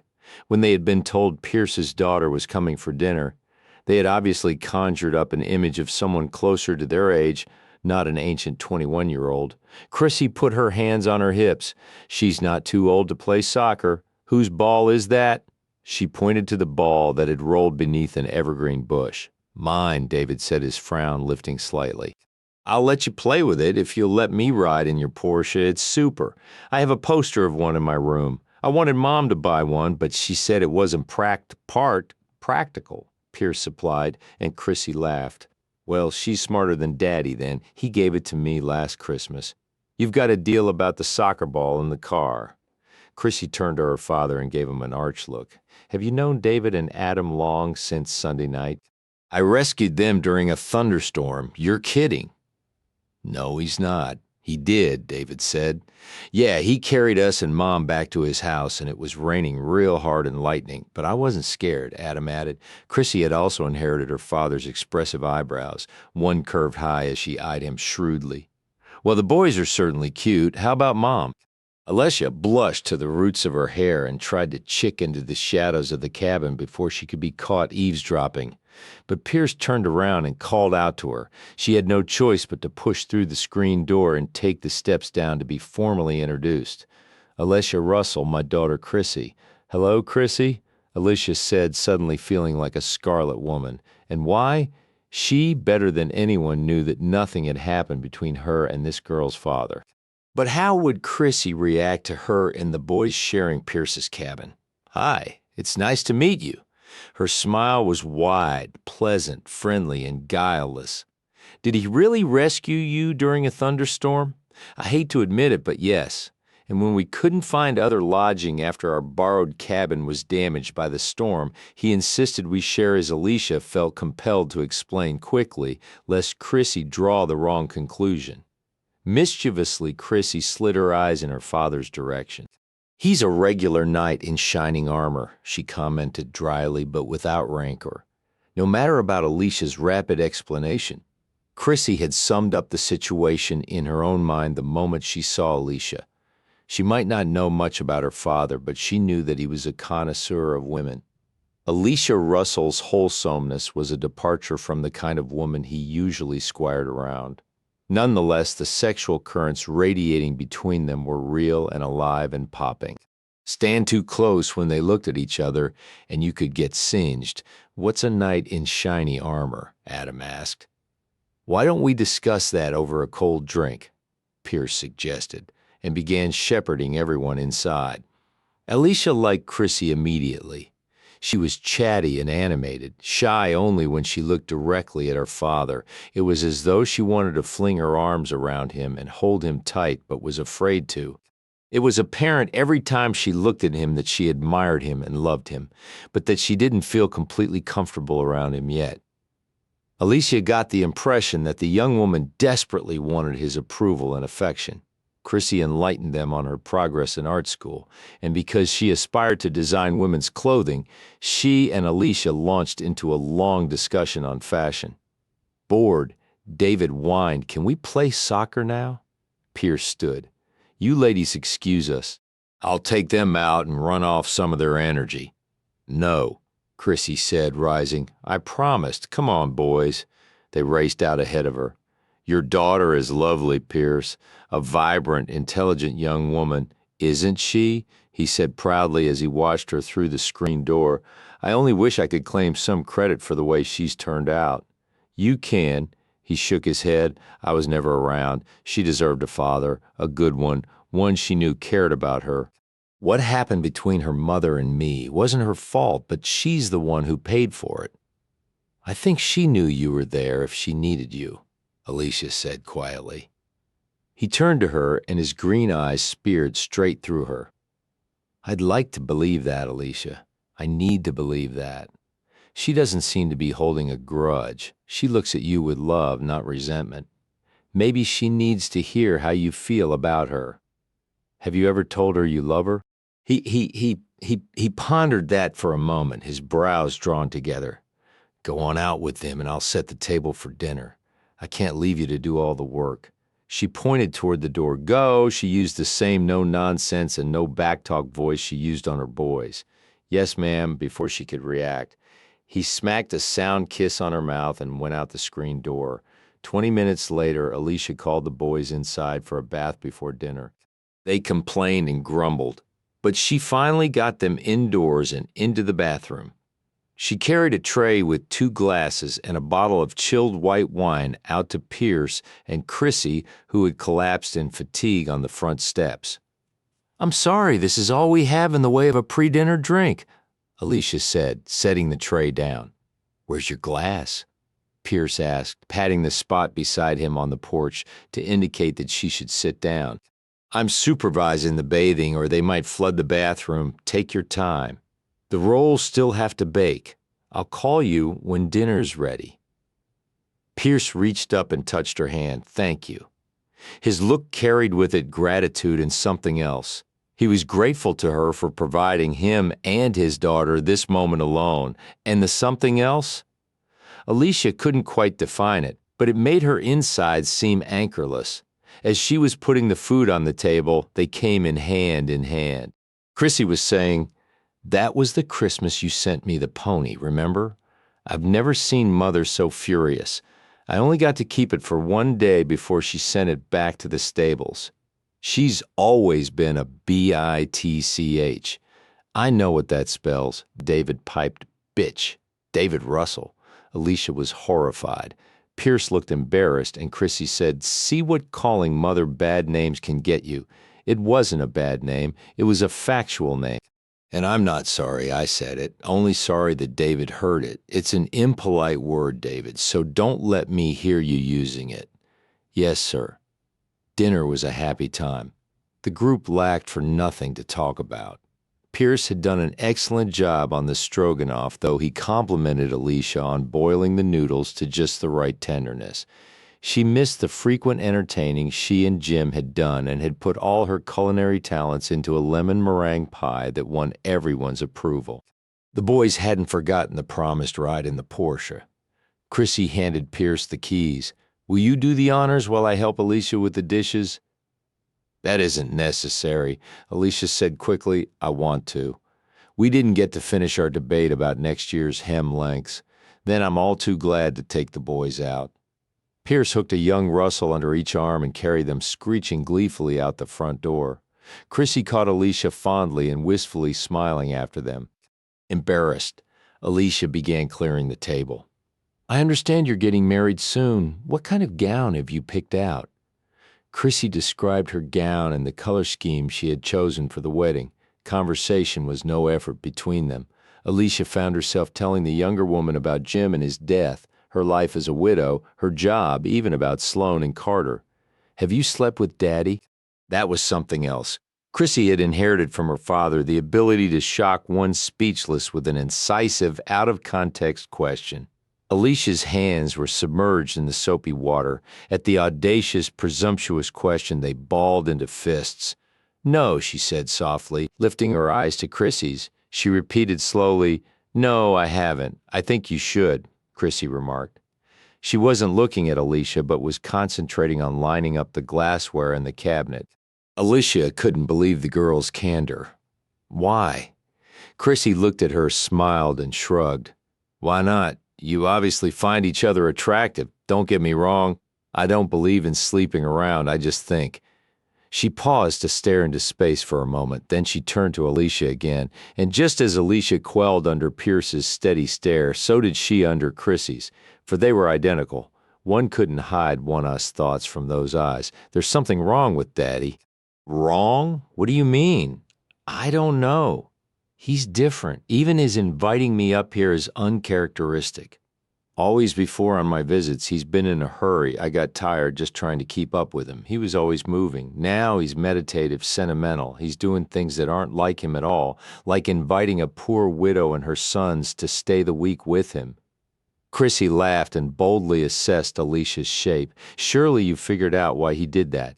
If you had looked like a troll, I'm sure he would have been polite and seen that you were safe, but I doubt if he would have been quite so hospitable." Discomfited, Alicia looked away. Chrissy took her hand and forced Alicia's eyes back to hers. "If he asked you, will you sleep with him?" Alicia swallowed too, overcome by surprise to be offended. "I don't know. I hope you will. I think he needs you. I'm sure a man like your father doesn't lack for female company. I'm sure he doesn't either. I'm not talking about sex, not exclusively anyway. I think he needs all that you are, your warmth, compassion, and I think being with him would do you a world of good, too. Alicia thankfully heard the return of the Porsche and was glad the conversation couldn't go any further. The boys were put to bed upstairs so the adults could continue their visit. They bid a solemn farewell to Chrissy, and Alicia knew they hoped to see her again. Chrissy knelt down and kissed their cheeks, and neither moved away from the caress they usually avoided whenever possible. It was late when Chrissy said she had to start back. "Do you have to?" Pierce questioned. "We could make room for you. I have a class in the morning and a wedding gown fitting at noon. Mother would freak if I didn't show up for that." She took both Alicia's hands. "It was so nice to meet you. I'm officially inviting you and the boys to the wedding. Thank you. We'll see." Chrissy shocked Alicia then by pulling her into a swift hug. "Remember what I said? I give you my permission." Chrissy winked before she turned away, and Alicia avoided Pierce's inquiring eyes. "I'll walk her to her car," he said. For half an hour, Alicia sat in front of the fireplace, flipping through a magazine. Their voices occasionally drifted into her. Once she thought she heard Chrissy crying, but couldn't be sure. At last she heard the growl of the Porsche's engine and the crunch of tires as it rolled onto the narrow gravel road. Pierce was a long time coming in, and sensing that he might wish to be alone, Alicia headed for the stairs. She certainly didn't want him to think she had waited up for him. Her foot had just touched the bottom step when he came in. "Are you going to bed?" "Yes," I thought. He stretched out his hand. "Will you sit with me for a while, Alicia?" Her heart began to beat heavily, and she couldn't say exactly why. Perhaps because it was quiet and they were alone. Perhaps it was because she had turned out all the lights, save one soft lamp, and the cabin was dim and whispered intimacy from every corner. Perhaps it was because of his slightly raspy, highly emotional voice and the way he had spoken her name. For whatever reason, she was trembling with feeling as she retraced her steps to the sofa and took the hand held out for her. He pulled her down beside him on the deep, age-softened cushions. "Thank you for taking over the dinner." "It was nothing. No, really," she said when she noted his skeptical look. "I enjoyed playing hostess. Well, anyway, I appreciate it. I think Chrissy had a good time. It temporarily took her mind off the circus her mother is making out of her wedding." Alicia squelched common sense and ventured onto ground she knew was as potentially explosive as a minefield. She trod softly. "Chrissy doesn't seem very excited about her wedding. Does she love her fiancé? I think she must feel some affection for him. He's not a disagreeable young man, but I don't think she loves him. Then why? She's being pushed into a good marriage, good by her mother's standards, that is." "I see. No, you don't, but I'd like to explain. It's a long, boring story. I'm not doing anything else," she said, smiling, sensing his need to talk. "You could be sleeping." "I'd rather listen. I can't unload on you. I talked out my problem with you the other night. Sometimes strangers are the best listeners. Are we still strangers?" She was the first to look away from a long, puissant stare. He sighed heavily. "Okay, here goes. I married young and foolishly. Dottie considered me a good catch, a promising engineer. She had a pretty face, a terrific body, and an obliging attitude toward sex. I walked into a velvet trap, and she sank her claws into me before I knew I'd been had. We were mismatched. We had different goals, different priorities. It was doomed to failure." He went on to explain that his wife, who had come from an affluent family, got extremely upset when he put most of his savings and a small legacy into a new, struggling engineering firm rather than going with an already established one. Money was tight, and they could no longer be members of the country club and move with that set. Then she had gotten pregnant. I was made to feel like a sexual deviate whose lust wouldn't let him take time for contraceptives, when in fact our bed was the only place we were the least bit compatible. Alicia swallowed a knot and was alarmed to discover that it was cold, rank jealousy. I threatened to kill her if she even thought about an abortion. By today's standards, I'm sure my attitude would seem intolerant and incredibly puritanical. Nonetheless, that's how I felt, how I still feel. Soon after Chrissy was born, we agreed that our lives would be much happier if we never saw each other again. Dottie hates me for causing the one failure in her life. I'm the only thing she ever wanted, went after, but couldn't have. He ran his hands through his hair. But I blame myself for the failed marriage because I never should have married her in the first place. And as a parent, well, that speaks for itself. I don't even know my daughter. I missed her childhood, her youth, her adolescence. Now she's gotten herself committed to a marriage that is going to make her miserably unhappy, and I can't do a damn thing to stop it. Any interference on my part would be like declaring World War III with Dottie. Yet I feel that I have to do this one important thing for my daughter before he broke off suddenly. Before what? Never mind. It's just that I think she wants help in getting out of this mess and doesn't know how to ask for it. I told her to stand up to her mother. I know she won't. Chrissy's an intelligent woman. She won't be forced into a marriage she doesn't want. You don't know Dottie. She's as shrewd a strategist as George Patton and about as humanitarian as Nero. When she sets her mind to something, people have a way of cowering and going along to prevent a fight. You didn't. His head swiveled around and his eyes held her motionless. No, thank God I didn't. I only hope Chrissy will see her mistake in time. Hell, her mother wants that young man for a son-in-law because of his last name. She probably harbors a terrible dislike for him and can't wait to rearrange his life too. Everyone but Dottie will be unhappy. When the time comes, Chrissy will know what to do. Will she? She won't have me to thank if she does. I've salved my conscience for being a lousy parent by giving her presents, ponies and Porsches. I've never given her guidance, a sense of values, anything that's really important. God, it's a wonder she doesn't despise me. Of its own volition, Alicia's hand stroked back strands of disheveled hair that lay silvery brown on his forehead. They slid through her fingers in a silky caress. You're not the reprobate you paint yourself to be, Pierce. And don't worry about Chrissy. She's got a good head on her shoulders. I told her tonight that I loved her, he said in a low voice. So her subtly given advice had been taken. What did she do? He smiled. She cried and hugged me and told me that she loved me too. I'm glad, Pierce, very glad for both of you. He raised one knee so he could face her. Leaning forward, he searched her eyes. I have you to thank for tonight's success. I can't tell you how important it was to me. It would have happened sooner or later. You wanted it to. So did Chrissy. I only gave you a nudge to do something you already planned to do. He touched her cheek with his fingertips. What makes you so easy to talk to, so understanding, so tuned into other people, and what makes them tick? I've never been anything but purely selfish. I find that hard to believe. His voice was deep and soft and low. It touched her in places that shouldn't be touched, like her breasts, her stomach, and between her thighs. She felt his voice in each erogenous spot like a kittenish, lapping caress. Believe it. I've been known to think only of myself, otherwise I wouldn't have always turned my life over to other people to take care of. First my parents, then Jim. I didn't worry about anything but my own happiness and what they would do to bring it about. When I lost Jim, I transferred the responsibility for my life to Carter. It's safer to do that, you see. Then you can't be blamed when things go wrong. She shook her head sadly, and for emphasis, she covered his hand with her own. Pierce, deep inside I knew Carter didn't love me, even before he met Sloan. I almost let him ruin his life, destroy his chance at happiness in order to secure my own future. Don't be so hard on yourself. You had your boys to think of. I used them as my excuse. Lost in her own thoughts, she fiddled with the buttons on his shirt. The familiarity didn't seem at all unnatural.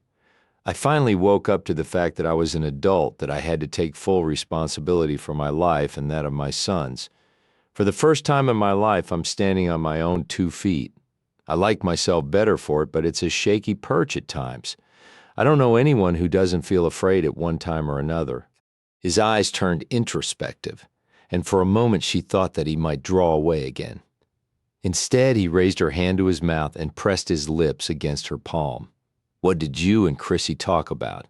He must have felt her pulse leap beneath his stroking thumb on her wrist because his eyes lifted to hers.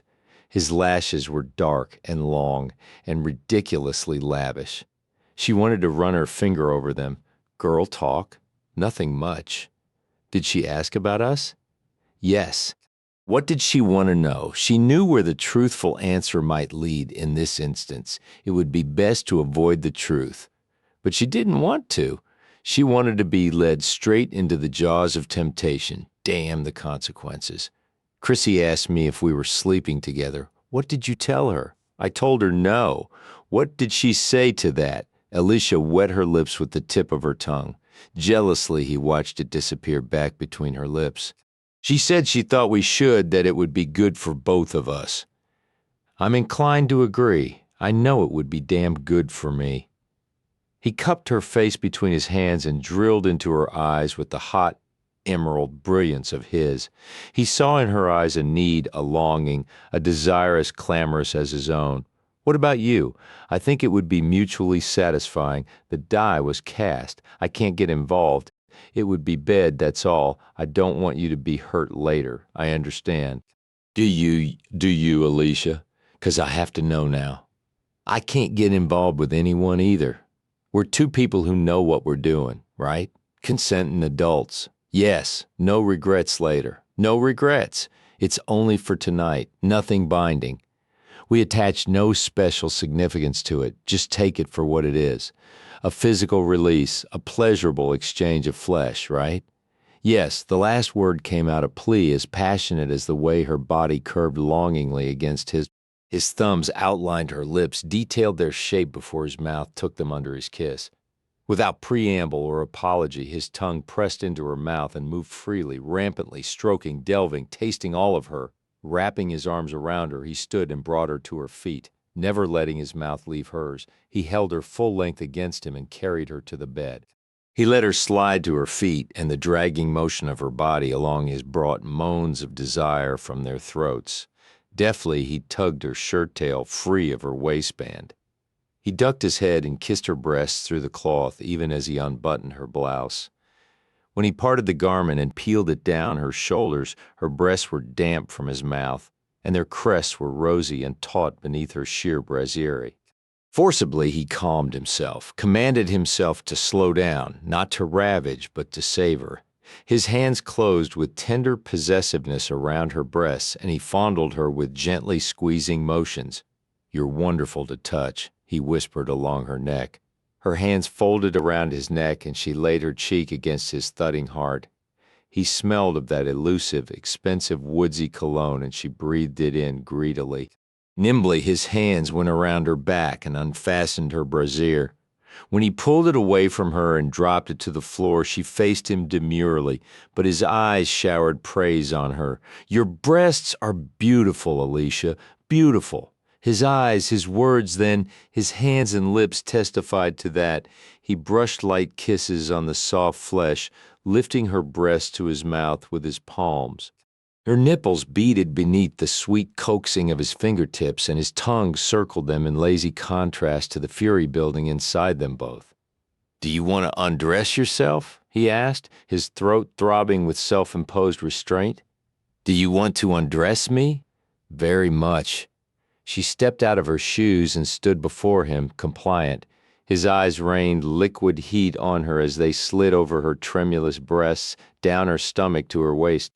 He released the slender belt and slowly unbuttoned and unzipped the flannel slacks she had worn for Chrissy's visit. Putting his hands inside them on either side of her hips, he lowered them down her legs until she could step out of them. "I already knew your legs were beautiful," he whispered playfully as he straightened.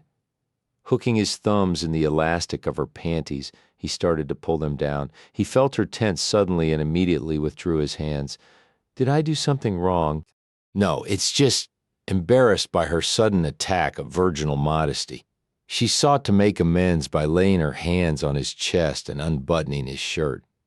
His chest hair looked fuzzy in the soft light, and she longed to rub her face in it, but didn't quite have the courage. He stood still and let her examine him. His nipples were dark and flat. Inquisitively, she touched one with the tip of her finger, and it distended. His breath hissed through his teeth. Was that good or bad? She never remembered touching Jim there. "I'm no good at this," she thought dismally. "He won't like me. I don't know the right things to do. She and Jim had been married so long ago. Now she felt ignorant and callow and distressed. Sensing it, Pierce lay comforting hands on her shoulders. Why don't you lie down? She turned toward the bed and folded back the covers while he took off the rest of his clothes. She lay down, refusing to look at him, though she could see from the corner of her eye that he was naked. He approached the bed and knelt on it with one knee. "Alicia?" he asked softly. He bent down and took one of her hands and laid it high on his thigh. She squeezed her eyes shut and her chest heaved with fear. He rubbed the back of her hand with his palm. "Do you want to stop? Tell me." The concern in his tone compelled her to look at him. She saw his sleek nakedness, the intriguing dusting of body hair, the corded muscles, the toasty skin, the masculine strength. But stronger than his desire, than his body, was his character. Even now he was willing to let her call it off, an emotion feeling very much like love welled in her throat. She remembered his talking with her boys, making them sit still with rapt attention, making them squeal with laughter. She remembered the time she had caught him looking at her with tenderness, a yearning that surpassed sexual desire. Despite what he had said about himself, he was kind and caring, and she wanted to experience this man. Slowly, her fingers curved around the outside of his thigh, and she moved her hand in a light caress. "No, I don't want to stop." Without haste, he lay down beside her and gathered her beneath him. He held her for a long time before he kissed her. When he did, his lips honored hers softly, and she relaxed against him.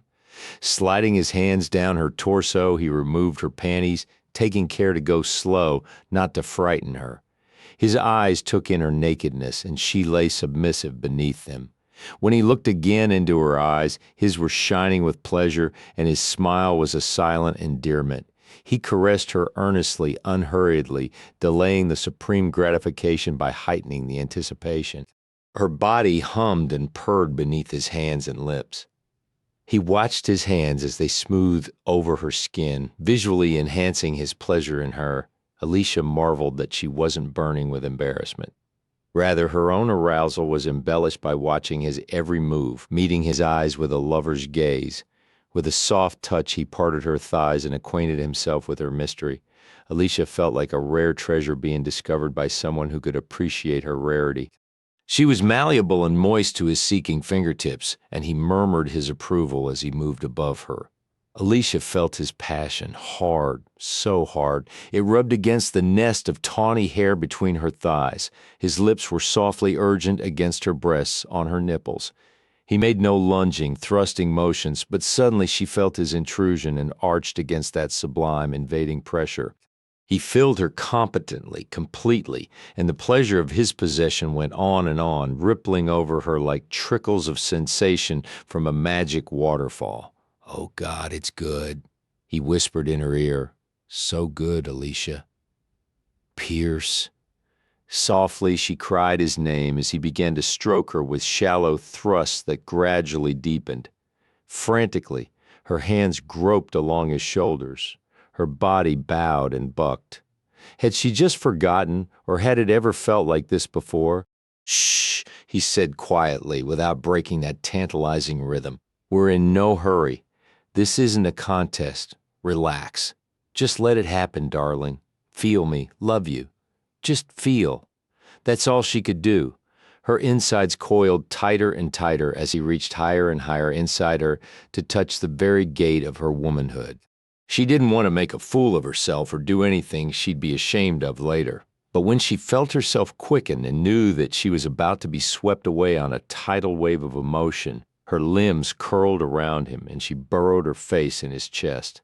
"Pierce," she called as her world exploded into dazzling fragments. From far away she heard his own soft cries, and they were all her name, and they were exultant and sad. Chapter 5, greater their H.E. twined golden strands of hair around his fingers and tried to count the jeweled facets in her eyes. He kissed the plump curve of her breast, nuzzled it. "You're so sweet." The words vaporized damply on her skin. "Am I?" "Very, very, very." He punctuated the confirmation with tiny kisses on her throat. Shifting his weight, he resettled them against the pillows. "How long since Jim died? 3 years?" You've been 3 years without a lover? What makes you say that? Had she been that unpracticed and awkward, her body strained away from his. He smiled affectionately and drew her back close beside him. I could tell, but it's certainly nothing to be defensive about. His lips wandered along her hairline and his hand seesawed in the deep valley of her waist between ribs and hip. It's a nice thing to know. His saying that pleased her, and she snuggled closer. There was one, she confessed quietly. Carter. She laid her hand on his chest and let her fingers idly strum through the crinkly forest of hair. Smiling privately, she hoped that the trace of jealousy in his voice wasn't a product of her imagination. No, not Carter. Not Carter? She shook her head. I told you my relationship with Carter wasn't like that. If we had ever made love, even if we had been married, I think we would have felt like we were betraying Jim. Carter and I were too good friends to be lovers. Then there was someone else? He wasn't a someone. He was one night, that's all. He was very nice, but it meant nothing beyond waking me up to the fact that I wasn't dead even though Jim was, and that I was being unfair to myself by taking the first man available to me. Not to mention how unfair it was to Carter. For long moments Pierce lay quietly. His hands were no longer adoringly caressing her. He barely breathed. Had she been wrong to tell him about that night in Tahoe? You lied to me, Alicia. Startled, she propped herself up and peered down into his shadowed face. Lied? He wrapped his hand around the back of her neck and massaged it lovingly. Her hair was a magnet that attracted every ray of light as it tumbled around his hand and arm down onto his chest. You lied when you said tonight wouldn't have any special significance. Knotting handfuls of hair in his fingers, he pulled her face down for his kiss. It was an infinitely tender one. For you, this is more than just sex, isn't it? It means something? He watched her eyelids lower, watched the diamond-like tears form on the thick row of lashes, watched as she once again lifted those swimming eyes to his. Yes, it does, she said hoarsely. It would have to, or I wouldn't be here. Alicia. He encircled her waist with his arm and pulled her atop him. The soft weight of her breast was cushioned against his chest. The slender columns of her thighs aligned to his. This time the kiss wasn't so tender. Every measure of passion he gave, she returned. Her lips were throbbing and moist when at last they were released. Pierce's, too, were damp. She ran her finger along his lower lip, taking up the moisture, loving the feel of his mouth, loving the taste of herself that lingered on it. Were you lying too, Pierce? He pressed her head into the hollow of his shoulder, his eyes closed against the exquisite pleasure of holding her nakedness against his. His hands smoothed down the satiny length of her back and over the firm roundness of her derriere. He stroked the backs of her thighs, and when he heard that rattling sigh in her throat, he knew that he would make love to her again, again, and again. Yes, to you and to myself, I was lying. Just before dawn, Alicia left Pierce sleeping, gathered her scattered clothes, made a brief stop in the bathroom, and crept upstairs. She slipped on her nightgown and managed to get into bed with Adam without waking him. She felt ridiculous sneaking into bed like a teenager who had come home too late. But morality was hard enough to teach children these days. If she were ambiguous about last night, how would her boys have taken her sleeping with Pierce? It seemed that she had only just fallen asleep when she heard them begin to stir. Whispering, they went downstairs. Moments later, she heard the commode flush.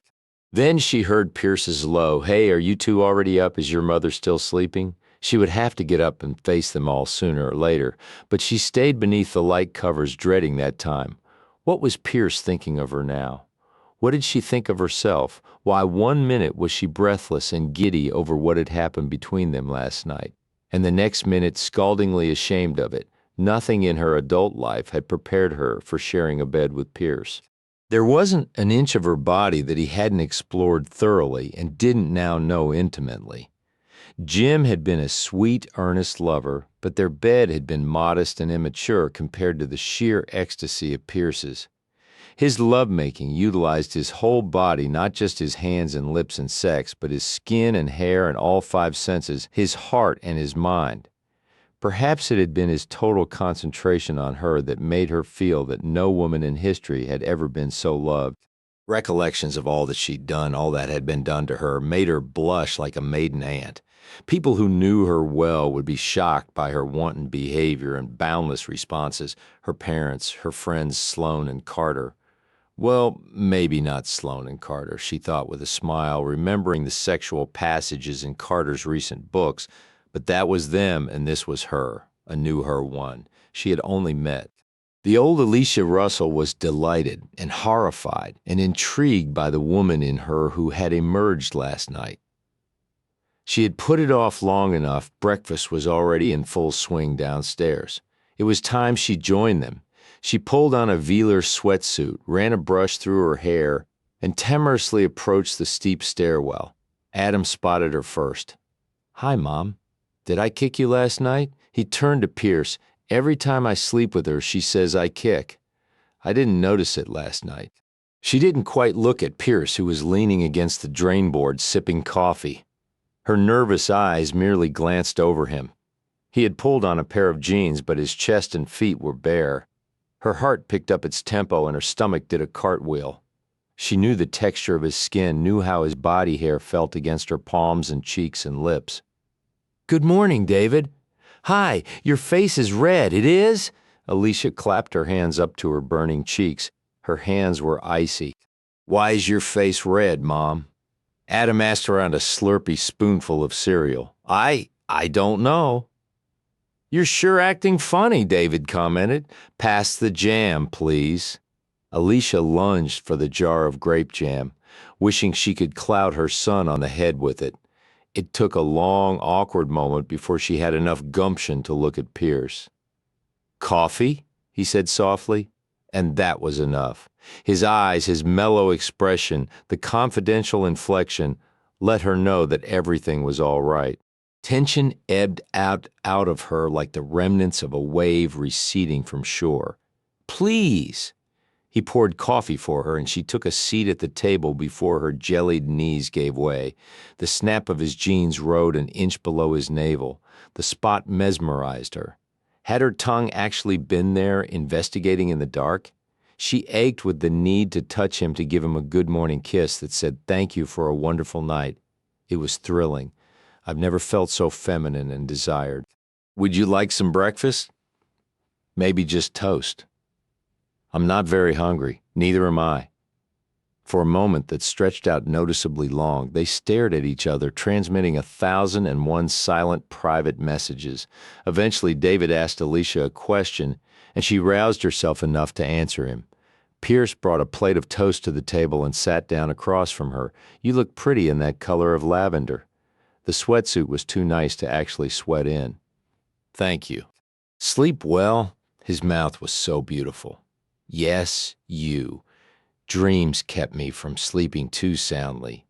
And that mouth had made her feel very beautiful. I'm sorry, he remembered all the times and all the places he had kissed her, and his eyes dilated. "I didn't mind. They were good dreams. We're just like the people on the box, Mom." Alicia dragged her eyes away from Pierce's and looked down at Adam. "I beg your pardon," she said vaguely. "See?" He pointed to the bright picture on the cereal box. "They're all sitting around the table eating breakfast. The two boys, that's me and David, and the mom and dad. That's not like us, stupid." David said, "Pierce can't be our dad. He would have to marry Mom first." Adam's bottom lip stuck out belligerently. "Yeah, but then it'd be the same, wouldn't it, Mom?" She didn't answer. She was too alarmed by the sudden paling of Pierce's face and the sexy cloudiness in his eyes being frozen out by hard, cold, brittle light. "Sort of the same. And David, please don't call your brother stupid," she said distractedly. Her heart, which had been dancing joyously, now felt heavy. It was trying to sink into a vat of despair, and she was holding on to it for dear life. "Why don't you two go outside and play if you're done?" They were glad to be excused and headed for the door. "It'd be neat if Pierce was our dad, wouldn't it, David? Yeah, we'd be just like the other kids, and Chrissy could come see us and we could ride in the Porsche again. Gee, would she be our sister or our aunt?" "Our sister. Don't you know anything?" "She sure is old to be a sister." The screen door slammed behind them. Its loud banging only emphasized the ominous silence in the cabin. Pierce set down his coffee mug. He did so with great care, as though if he didn't, he would likely hurl it and its contents against the nearest wall. Sightlessly, he stared into the cup. His jaw was as rigid as iron. In his temple, a vein ticked with pulsing blood. He swept his hair back with a raking gesture of tense fingers and then clenched them into a tight fist. The transformation terrified Alicia, not because she was afraid of him, but because she suspected what such a metamorphosis meant. "They're just little boys, Pierce."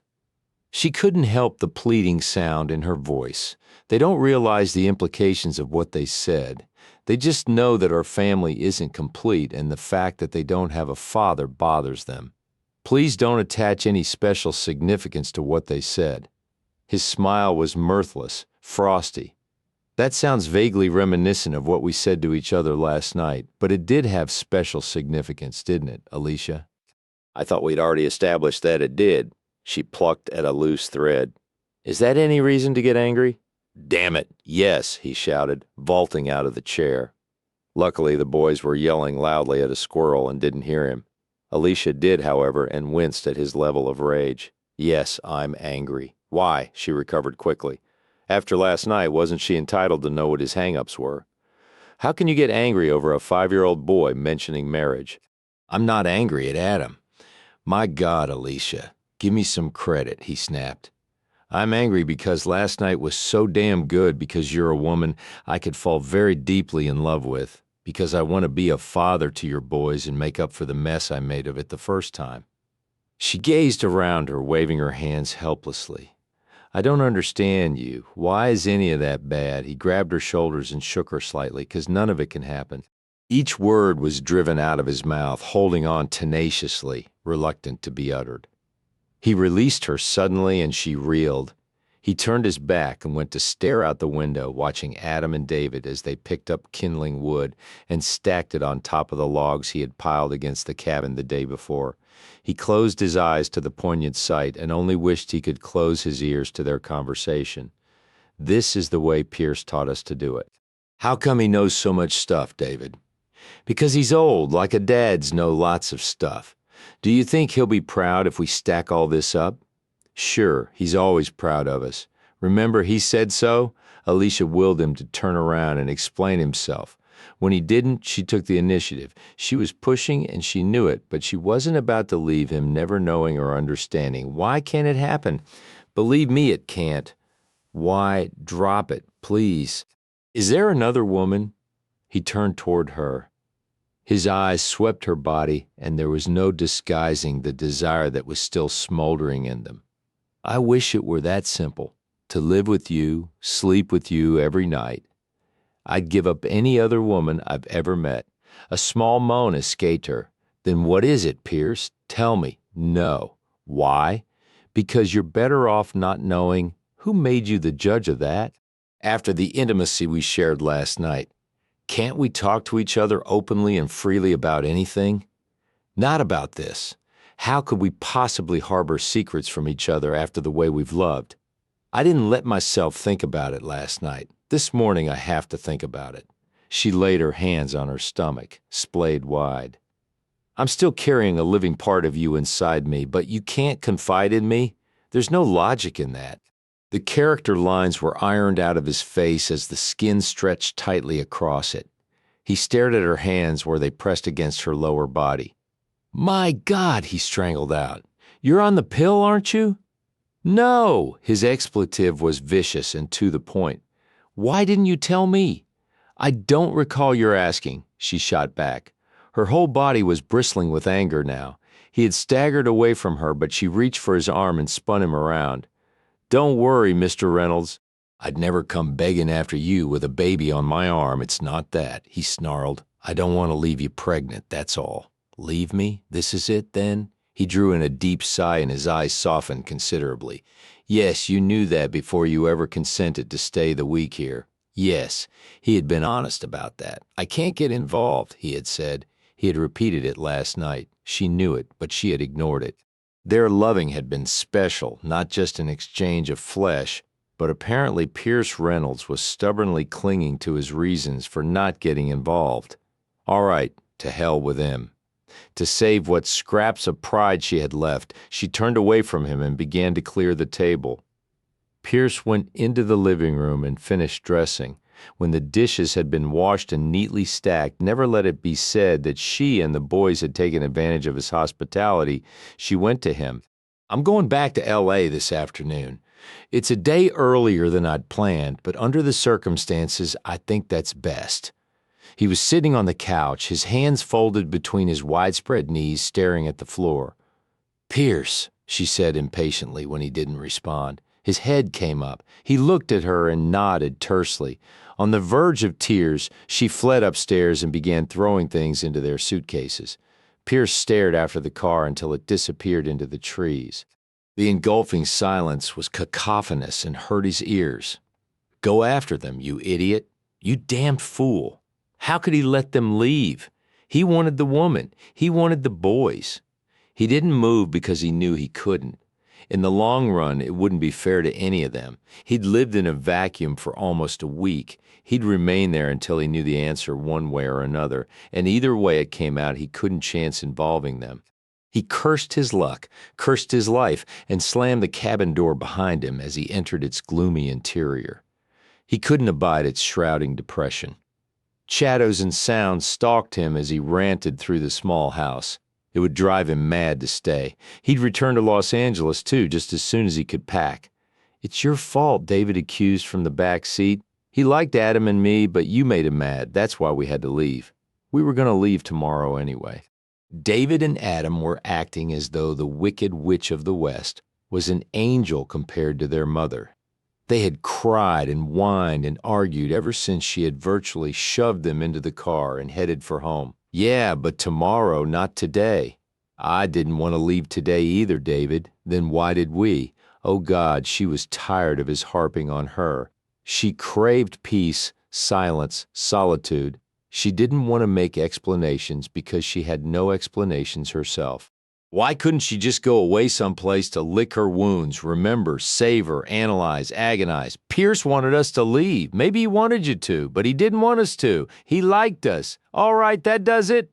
She drove the car off the highway and braked it to a teeth-jarring stop on the shoulder. Her face fierce with anger, she whirled around to face the boys. "I'm the bad guy, okay, I've admitted it. Now shut up about Pierce and the cabin and the whole week. Got it?" "I don't want to hear any more about it." Four eyes had gone wide and round with apprehension.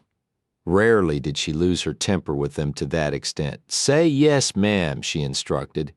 They responded tearfully, fearfully, their eyes watery and their lips wobbly. Her shoulders sagged, everything inside her sagged. "Thank you."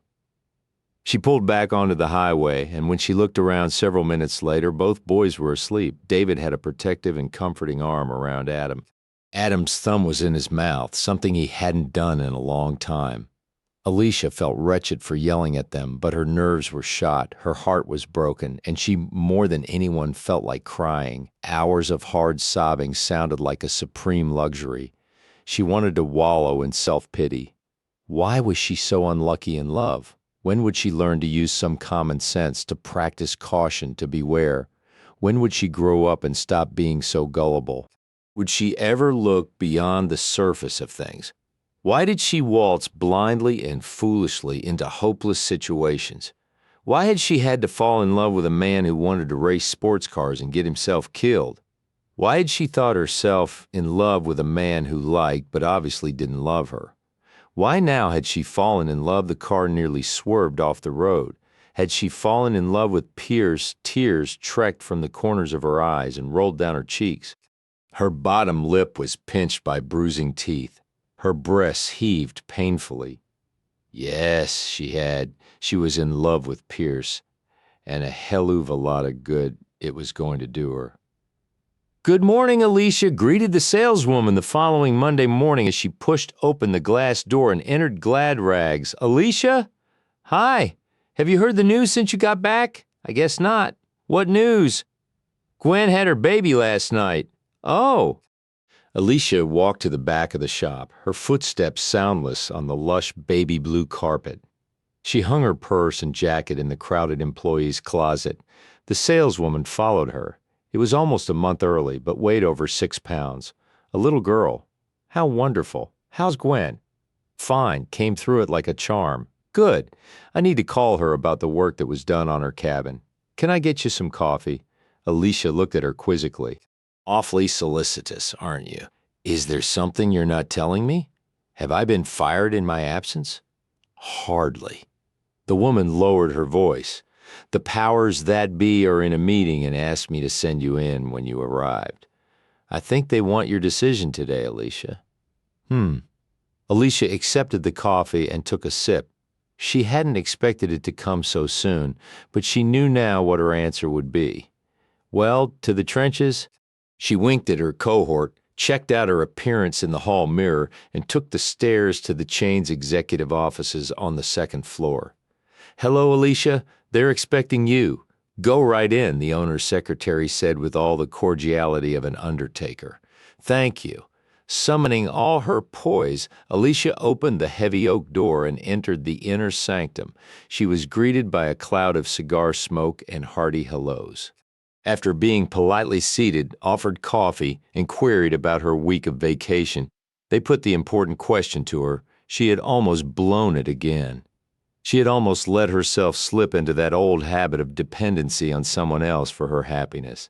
She had 2 wonderful sons, 2 healthy legs to stand on, a keen mind, and creative ideas.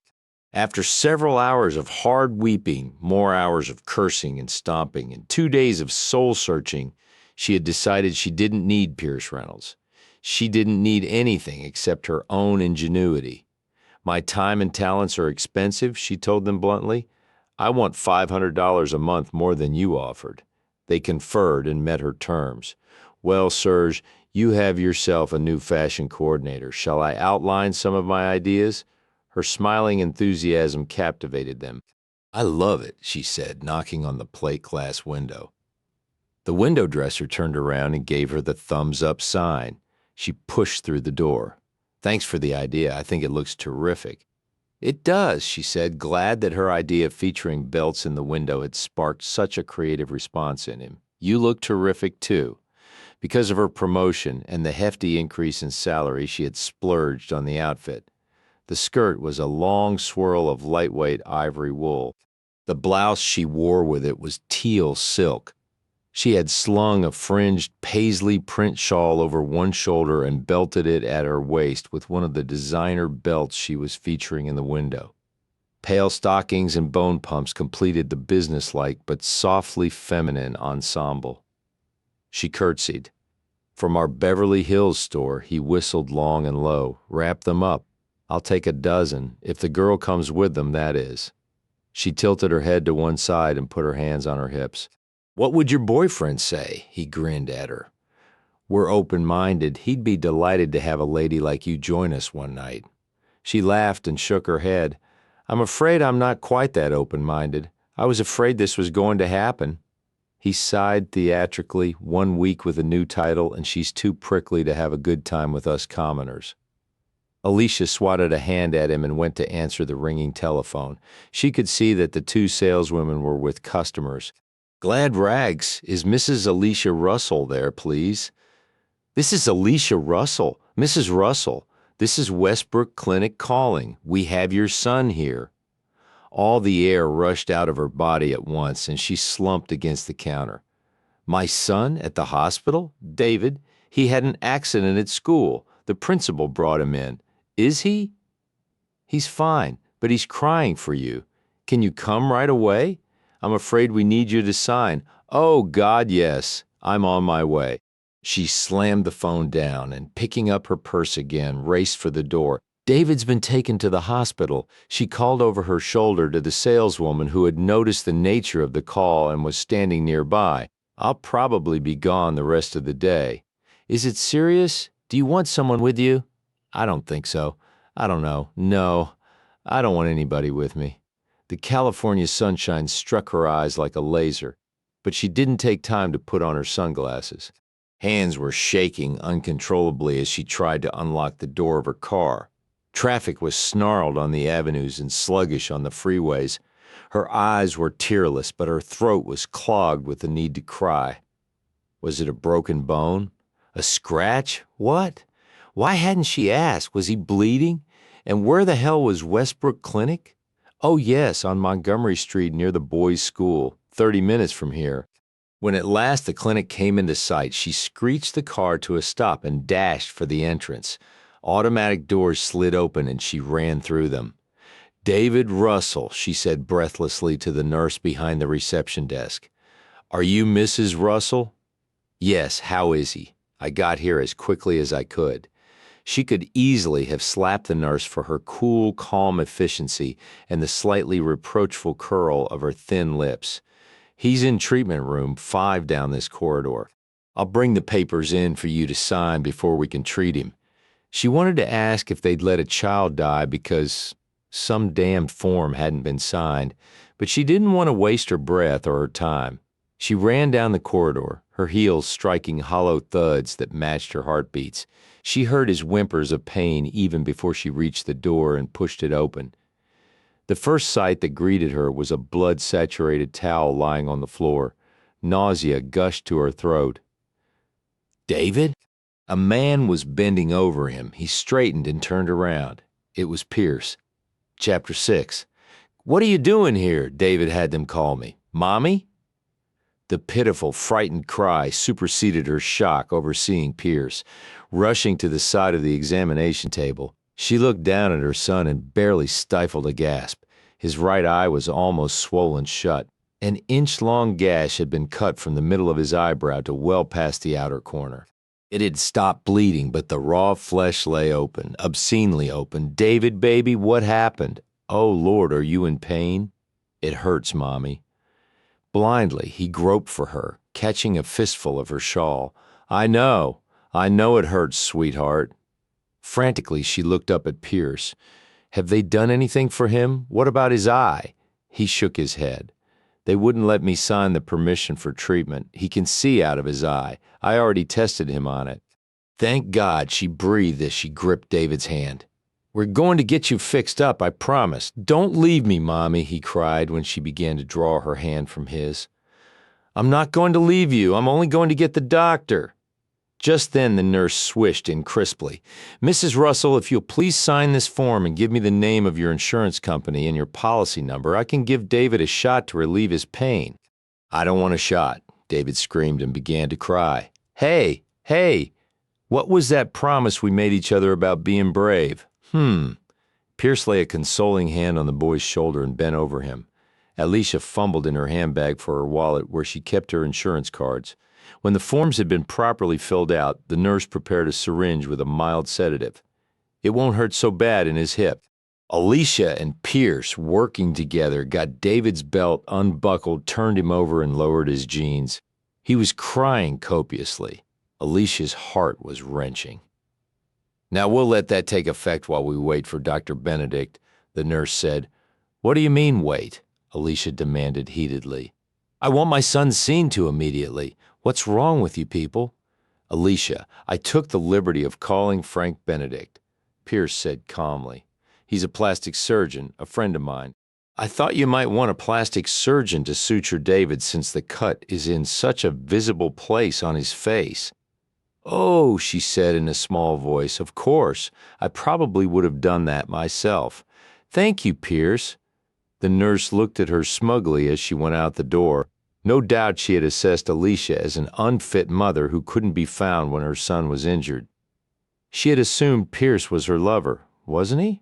The staff doctor, looking alarmingly young and breezy, bustled through the door. He was wearing jeans and jogging shoes with his laboratory coat. "Hi, which one of you is David? No, let me guess you," he said, pointing to the boy, the one with the busted eye. "What did you run into, buddy?" He coaxed a shaky smile from the patient. In a nonchalant and what seemed to Alicia unsympathetic to pain manner, he swabbed the cut with antiseptic. When his fingers separated the lips of the wound and she saw the depth of it, nausea surged burningly into her throat again and she slumped against the wall. Strobe lights went off behind her eyelids. Had it not been for a pair of strong arms suddenly supporting her, she would have collapsed to the floor when her knees gave way to rubbery weakness. Hang in there. David's going to be all right. God, his voice sounded wonderful. How had she lived for a whole week without hearing it? His hands felt good, strong, sure, safe. She leaned against him. His body was warm, tough, and solid, able to ward off the worst of nightmares. She allowed herself only a precious moment of actually touching him. Then she straightened. "David had you notified?" she asked, tilting her head up to look at him. He nodded. "When you couldn't be located, he gave them my name and the name of the company. I must have been in transit between stores. Don't blame yourself. You can't be expected to sit by a telephone all day long. As soon as I spoke with the principal of the school, and he told me what had happened, I rushed right over. Thank you. I'm sorry. Sorry." He frowned. "For what?" "For your being called involved in this." He scowled and looked away from her for a moment. She could almost hear him mentally swearing. When his eyes came back to her, they were seething with anger. Taking the coward's way out, she avoided the issue. I still don't know what happened. It was just after recess. The kids were being rowdy. Someone slung open the classroom door and David caught it with his eye. She covered her mouth with her hand. Her fingers were cold, unworkable, stiff. They were clasped and warmly chafed. Pierce rubbed heat and life back into them. "He'll be fine. I know it," he whispered. His flare of temper had disappeared as quickly as it had come. "No, the Cowboys don't stand a chance against the Rams' defensive line," the doctor was saying to David. "They're pretty good." The doctor snorted derisively. "Not a chance. I'd lay money on it. They are all done. Clean as a whistle. That fancy stitching doc will have you looking good in no time." He sailed out and they were left alone. Alicia leaned over David and brushed back strands of his hair from the pale, clammy forehead. How vulnerable he looked lying on that sterile table. She hated it. The shot was taking effect and he was drowsy. "Mommy, I got blood on Miss Tompkins's blouse. Do you think she's going to be mad at me?" Tears trickled down Alicia's cheeks, but she smiled. "I don't think so. If she is, I'll buy her a new one. I'm sorry you had to leave work. No job is as important to me as you are. Is this the first time I've been in the hospital, except for when you were born? Daddy was there then?" "Yes, he was." "I'm glad Pierce is here this time, aren't you, Mommy?"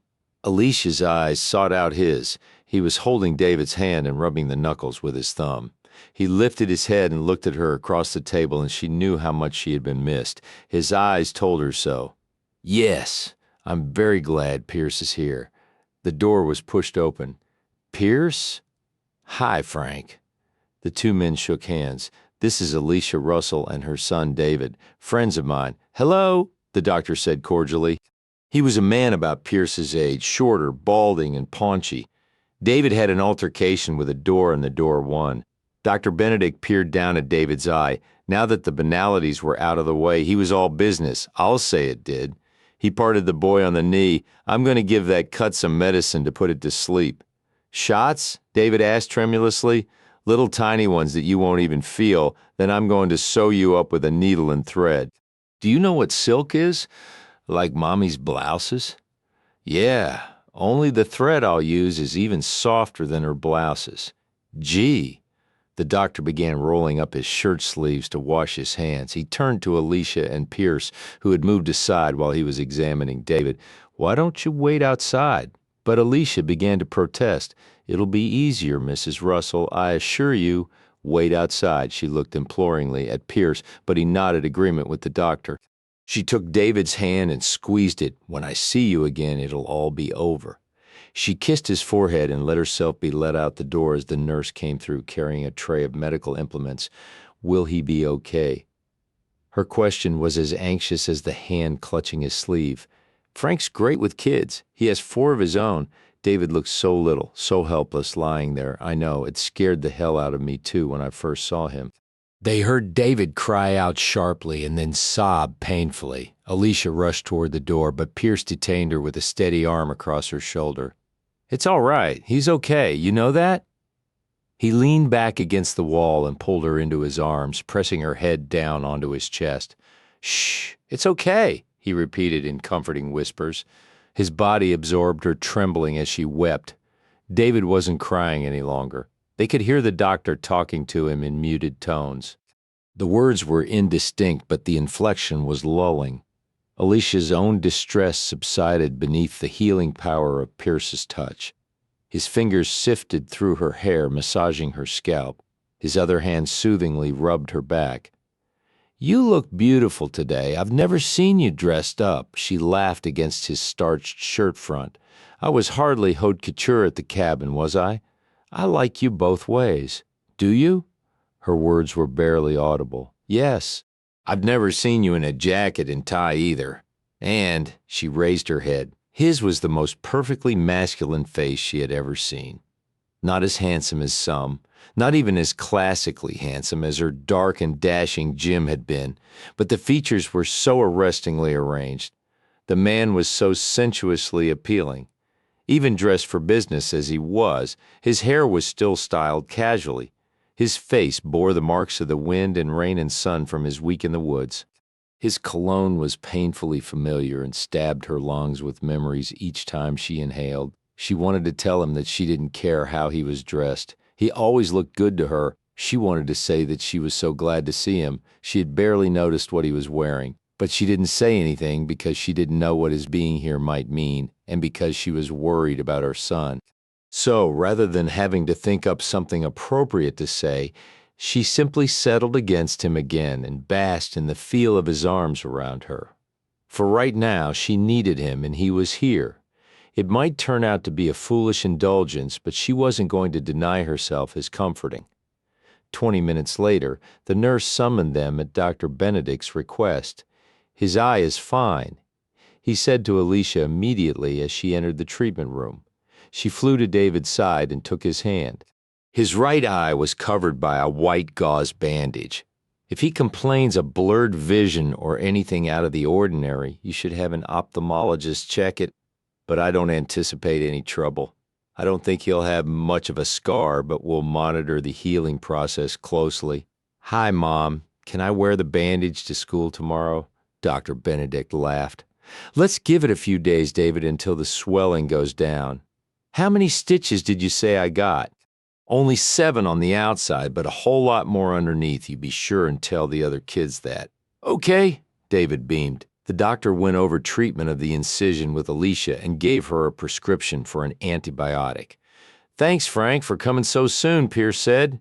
"No problem. You'll get my bill," he said jovially. "No. Send the bill to me," Alicia said. Both men looked at her, stunned. She hadn't intended her words to sound so emphatic and waspish, but that's the way they had come out. "Yes, well, of course," the doctor blustered. "Goodbye, David. I'll see you in a week to take out the stitches." "Call the office for an appointment," he said to Alicia. "I will, thank you." She was embarrassed and wondered what the doctor thought her relationship with Pierce was. What was her relationship with Pierce? David insisted on walking, though Pierce offered to carry him to the car. He was woozier than he thought, and they supported him between them until they reached the parking lot. "Pierce, thank you so much for coming. I'm driving you home. That isn't necessary." He gnawed on his bottom lip in vexation. "Here, David, get in and lie down." He opened the back door of her car and helped the boy in. Then he shut the door and, turning, stormed toward Alicia, grabbed her arm and dragged her out of hearing distance. "Will you stop being so damn defensive? Frank was making a joke about his bill." "I know that," she said, freeing her arm with a vicious tug. "I spouted off before I realized it. I'm sorry if I embarrassed you in front of your friend, but I didn't want him to think that I was, well, he demanded impatiently. "What didn't you want him to think? That I was a kept woman who depended on you to pay my bills? A mistress?" "Oh, come on," he cried. "What history book did you dredge up that word from? You know what I mean?" "Yes, I know what you mean." He ran his hand through his hair. "You can't stop people from jumping to conclusions, so don't worry about what they think. We know we're not involved that way." "That's right, we do," she said furiously. "God knows I've heard it often enough from you. So what are you doing here? Do you blame me for being defensive? You with your sexy bedroom eyes across the breakfast table one minute, and your accusations that I might trap you by getting pregnant the next. I never made any such accusation, he growled. Didn't you? I was concerned for you, not for me. I think I heard that line on a soap opera once. It's the truth. So that's what this is about? Concern for the little widow and her 2 children? Yes, partially. You rushed over here today, disrupted my life again out of human compassion, benevolence, Christian charity, whatever you want to call it. She wanted to call it love, but didn't have the nerve. She wanted to fling the word in his face just to see how he would react. Instead, they stared at each other across the space that separated them, breathing heavily, each feeling a little ridiculous about this argument taking place in a public parking lot. Finally, Pierce stepped forward and curled his fingers around her upper arm. She knew it would be useless to try to free herself this time. You're in no condition to drive. I'm taking you and David home, and you can read whatever you like into it. She surrendered because she didn't feel like fighting with him anymore, but mostly because, for whatever his reasons, she wanted him to come home with her. Spineless, stupid female, she silently berated herself, but she meekly followed him. He seated her in the passenger side of her car. What about your car? I'll pick it up later. Let me lock it up. It was low, foreign, lean, and mean. It was like the cars the long, leggy girls climb out of in pantyhose and perfume commercials, trailing skeins of hair and yards of mink behind them, and it perfectly suited the man. Alicia wondered how many leggy women had climbed out of that car under Pierce's escort. Frank Benedict hadn't seemed surprised to find his friend taking care of a woman. Probably he had seen Pierce in that role many times before. He slid beneath the steering wheel. How's the patient? He's fallen asleep. Still dopey, I guess. What about Adam? Alicia consulted her watch and was dismayed to see how late in the afternoon it was. He'll already be home with the after-school sitter. I hope David's carpool driver heard what happened to him. The principal said he'd take care of it. That was a worry that hadn't even occurred to Alicia. What had the boys' elementary school principal thought of Pierce when he showed up at the clinic? What had David told him about Pierce? Did you meet Mr. Jenkins? Yes. He could read her like a book, or so his wry grin told her. I told him I was an old friend of the family's. Oh, Adam was suitably and jealously impressed with David's bandage, the plastic hospital wristband with his name written on it, and all the attention his older brother was getting. Once David was changed into pajamas and in bed, Pierce invited Adam to drive with him to the drugstore to pick up David's prescription that appeased his sense of fair play. When they came back, his arms were full of comic books and small board games. Me and Pierce bought them for you, Adam said, dumping the prizes onto the bed. And a new video game, Pierce added. It's busted, David said dismally. Oh, Pierce squatted down in front of the video unit. Maybe I can fix it, Alicia groaned. While he was on the errand, she had telephoned her parents about David's accident, and they were on their way over. She had hoped Pierce would be gone by the time they arrived. No such luck. They came to the door with Jim's parents in tow, and both sets of grandparents swarmed into the sick room in time to see Pierce sitting with Adam in the middle of the floor, the entrails of the video equipment strewn around them, and a seemingly recovered David peering over his shoulder and offering advice. Such a nice man, Alicia's mother commented with studied indifference. Someone had gone out for fried chicken. After the indoor picnic, Alicia's mother had insisted that she help clean up. Alicia just wanted everybody to go home. Her head was pounding and she imagined her nerves to look like the frazzled ends of overpermed hair. Who, Alicia? How many men do you have repairing your TV sets and replacing unreachable light bulbs? Oh, Pierce, yes, he is nice. Have you known him long? I'm surprised that David would call him before he'd call us. She hadn't told her parents about their week in Pierce's cabin. When they had asked about the vacation, she had simply told them that she and the boys had enjoyed a very good time and thanked her lucky stars that David and Adam hadn't been around to fill in the details. Some things a girl, no matter how old, never told her mother. I haven't known him too long, she replied evasively, but the boys like him. He's older than most of the men you've dated. We're not dating, exactly. Exactly what were they doing?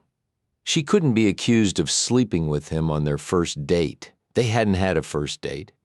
By the time the grandparents left and David and Adam were settled for the night, Alicia felt like collapsing in a heap and never getting up. "Here, drink this," Pierce said, handing her a glass. "What? What is it?" "I'm not sure," he said with a twisted smile. "Your supply of spirits is limited, to say the least. I had to search until I found this labelless bottle on the top shelf of the kitchen pantry. I think it's the brandy I used to pour over a Christmas fruit cake. Drink up." He tilted the glass toward her lips. She sipped and sputtered on the fiery liquor. Pierce set the glass on the coffee table. Laughing softly, he lifted amber droplets from her lips with the tip of his finger. Their eyes locked. His laughter subsided, and they became very still. He painted her lips with the brandy on the tip of his finger. His eyes dropped to her mouth that waited soft and moist and fragrant with the bouquet of liquor. His tongue tasted it first as it flicked lightly over her lips. "Whatever it is, it's delicious," he whispered. "Is it? This way it is?" His arms closed around her.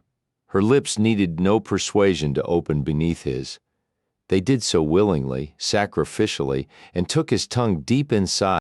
The kiss was long and thorough, heady with emotion, intoxicating. When they at last surfaced for air, they were both dizzy and clung to each other. Pierce lay his lips against her ear.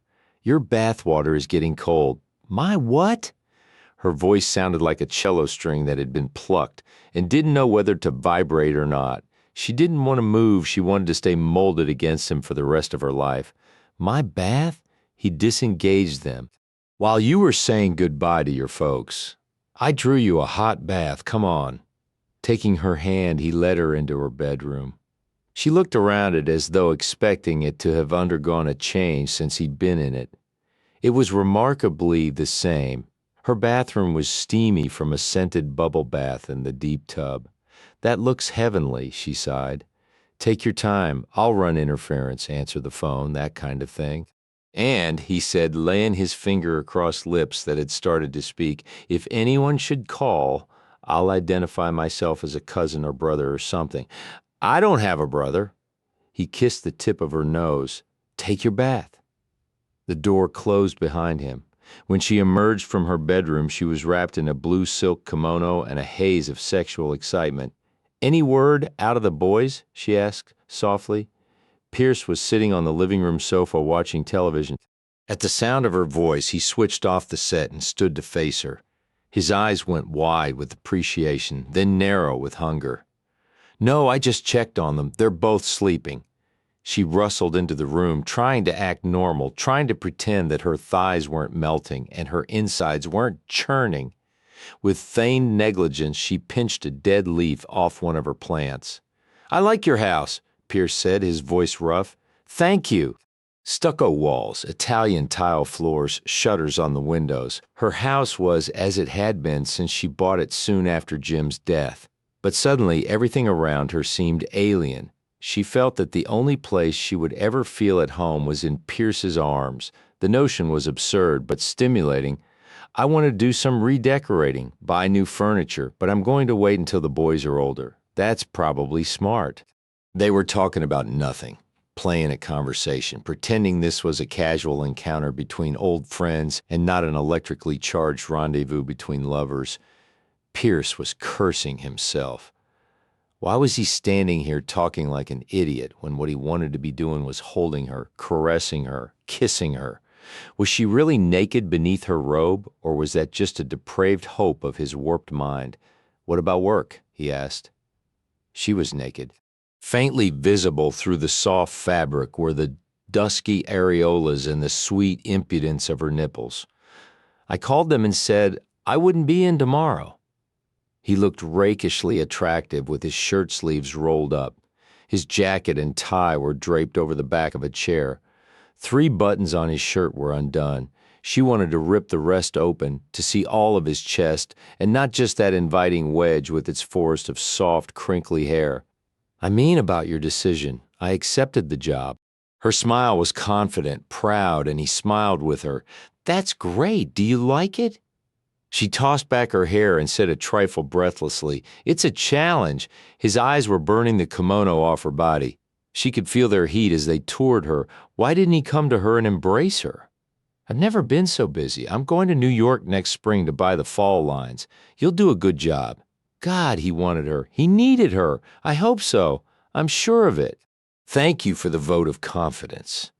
She felt anything but confident.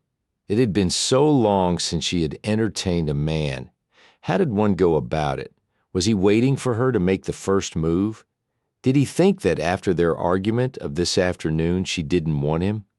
Couldn't he tell that she was dying to be loved? She took a step toward him. "Would you like some?" "What's that?" An automobile horn was honking outside. He took a long time answering. "A cab," he finally stated in a flat, dead tone. "I called for one while you were in the bathroom. I can't stay. I have to go, Alicia." She glanced at the door, then back at him, disbelief replacing her expectant expression of a moment ago. His eyes pleaded for understanding, but as he watched, her face stiffen into an expressionless mask. "Of course," she said tightly.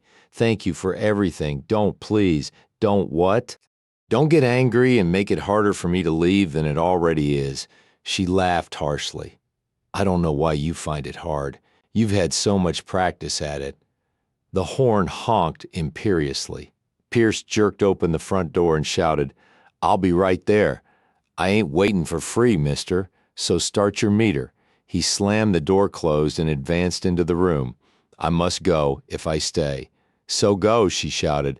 "If I stay, I'll make love to you. God forbid. And I'll spend the night making love to you all night, and you don't want to get involved," she mocked. "It's impossible. I understand. You don't. Explain it to me then? I can't." "Oh, damn you," she cried and turned her back on him. Immediately, she spun around again, her eyes afire with anger. "Why did you even bother, Pierce? Why didn't you just act like you'd never heard of David Russell when they called from the school? Why did you come home with us?" "Why any of it, Pierce? Why?" 3 long strides brought him to her, and he closed hard fingers around her upper arms and pulled her to him. "Because I care, because I adore your sons and wish like hell they were mine. And because I want you so bad I can't do anything without seeing you, feeling you, tasting." An anguished sound was torn from his throat, just a heartbeat before his mouth fused with hers. He kissed her fiercely, his tongue plowing deep with undisciplined passion. Her head fell back over the arms supporting her shoulders. His lips only followed to plunder her neck and throat before taking her mouth again. His hand pushed aside the robe and found her breast. He kneaded it possessively. Her nipple purled beneath the finessing of his thumb, and they both shuddered under the impact of inundating desire. His mouth tempered its lust slightly as it continued to ravage her mouth, but sweetly, so sweetly, her fingers tunneled through his hair. Anger had only given her passion impetus. She was wild with her need for him. All the trauma of the day reared up to become unbridled desire. Her body arched against his, straining for fulfillment. She reached for him, touched him. He swore savagely. He prayed. He rubbed himself against her hand. "I want you," he whispered raggedly. "I want you, your mouth, your breast." The words tripped fervently from his busy lips. He clasped her to him as though he would never let her go and planted his mouth in the hollow of her neck. "Can't you feel how much I want you? Do you think I've forgotten how it feels to be inside you? Do you know what it's doing to me to leave you now?" He cupped his hands around her face and dragged his thumbs over her kiss-swollen lips. "I want you, my darling, but I can't have you."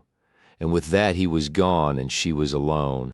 The days passed in a grueling, hectic routine that should have exhausted her enough to sleep every night through without waking. But Alicia was plagued by insomnia. She was prone to weep every night at bedtime, hugging her pillow to her and wishing for Pierce's strong warmth, his ardent kisses, his erotic caresses. In the daytime, 2 emotions warred within her. She was furious with him. She hated him. How dare he do this to her again? It was cruel beyond measure to torment her this way.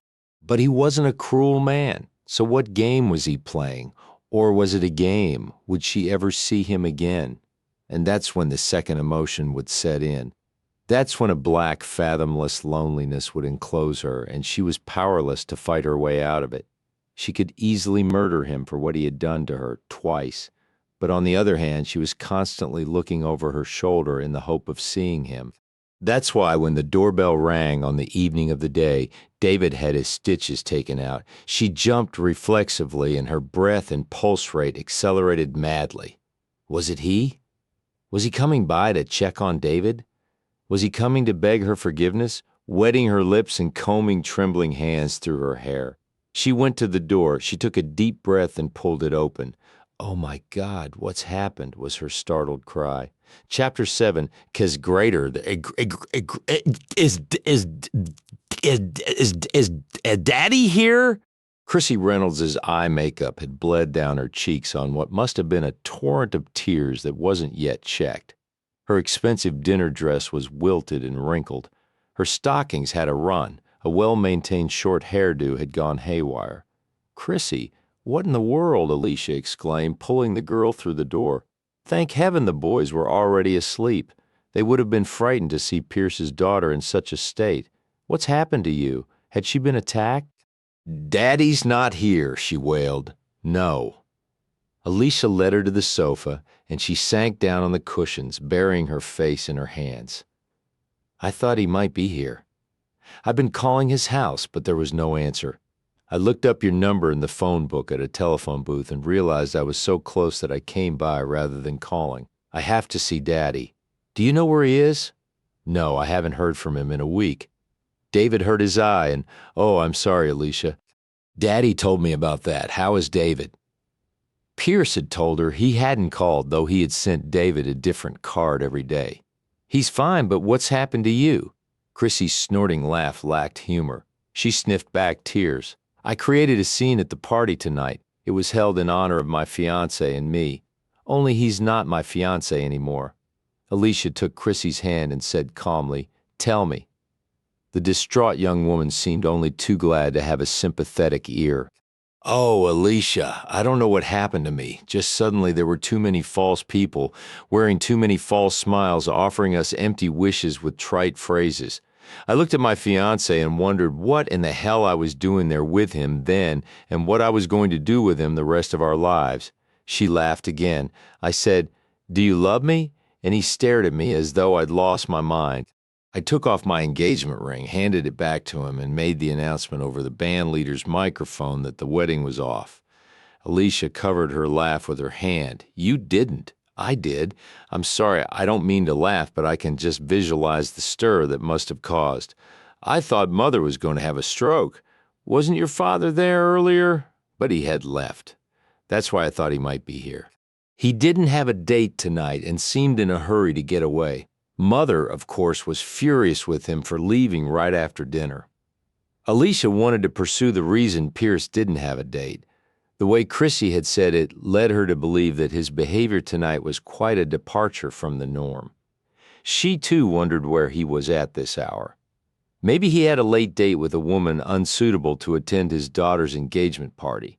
The thought gave her such pain that she thrust it aside. "What are you going to do?" she asked Chrissy. Heaving a sigh, Chrissy reclined against the cushions of the sofa and let her head drop. "Beyond the moment, I don't know."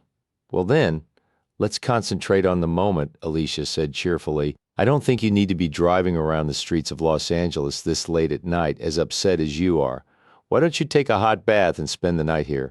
"I couldn't impose on you that way." Alicia could tell that despite her protest, the idea appealed to Chrissy. She looked emotionally and physically exhausted. "It's not an imposition. The boys will be thrilled to find you here in the morning." Chrissy smiled, but then she groaned. "I can't stay, Alicia. Mother will have the FBI out looking for me. She'll call Daddy and get him upset, and I really want to talk to him." "I'll keep trying to reach him." The girl would never know how much it cost Alicia to offer that service. "Let's get you out of that dress," she said, standing. "I'll find something for you to sleep in." Pierce had offered to do that for her at the cabin. A vision of the black nightgown he had found came to her mind. He had held it up to her, his eyes had. Chrissy was ensconced in the guest room, and Alicia checked to see that it was stocked with everything she would need. She tapped on the bathroom door. Everything all right? Feeling better? This is just what I needed. Thanks so much, Alicia. I'm glad to have you. She paused. Chrissy, what is your father's telephone number? I'll try to call him for you. Chrissy told her, and during the next several minutes, she dialed it twice. There was no answer. Chrissy joined her in the kitchen where she was sipping a cup of herbal tea. She had put on her night clothes. Chrissy was wrapped in a borrowed robe. Chrissy stirred honey into her tea after Alicia set it in front of her. She took a tentative sip.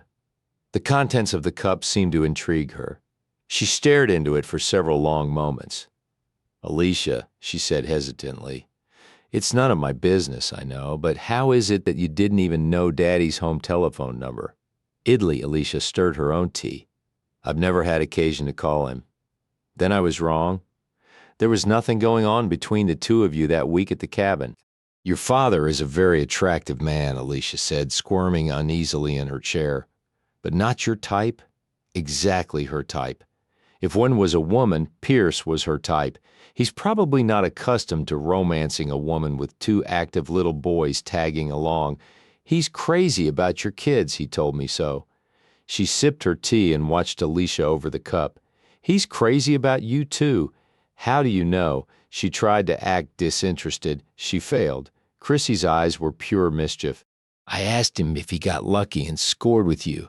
Alicia's shocked face made her laugh. No, I didn't, at least not in those words. What did he say?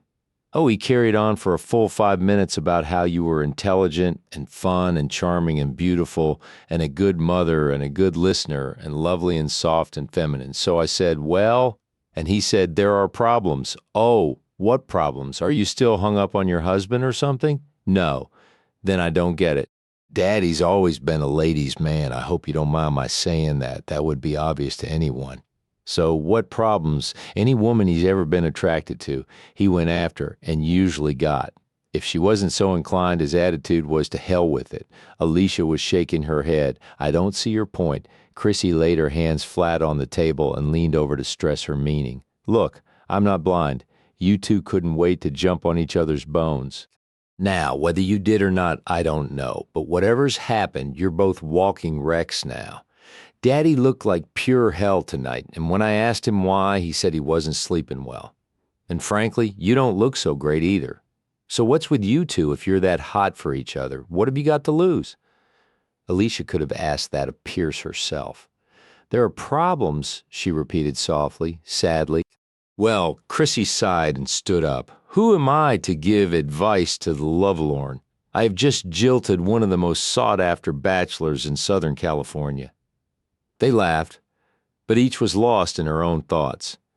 I'm off to bed if you don't mind. Of course not.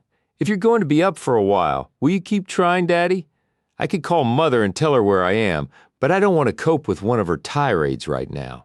Do you understand? I understand. Alicia smiled kindly. Good night. Chrissy leaned down and kissed her cheek. Night. Thanks, Alicia, for everything. It was only an hour before dawn when he answered the telephone. Alicia had called every half hour. She told herself that her diligence was for Chrissy's sake and that she wasn't able to sleep anyway. The real reason was that she was worried about Pierce herself. Or was that, too, a rationalization? Was she driven by jealousy to know where he could be at that time of night and with whom? Anyway, she kept dialing until he answered with a brusque, Yes, Pierce? His abrupt, anxious tone had caught her off guard. Yes, this is Pierce Reynolds. Who is this? Alicia! Alicia, he exclaimed. She could almost visualize him checking his watch for the time. Is something wrong? No, can I call you back? I'm trying to keep the line clear. Something's happened to Chrissy. She's here where? Here at my house. Pierce sank onto his bed and let his head drop forward as his shoulders slumped in relief. Is she all right? She's fine, though. She was terribly upset when she arrived. When was that? About midnight. I've been trying to reach you since then. He heard the question in her voice. Did she think he'd been out with another woman? If only he could tell her he'd been trying very hard to get very drunk. It hadn't worked. Even alcohol couldn't dull his memories of her nor dilute the ghost of her that danced in front of his eyes just out of reach.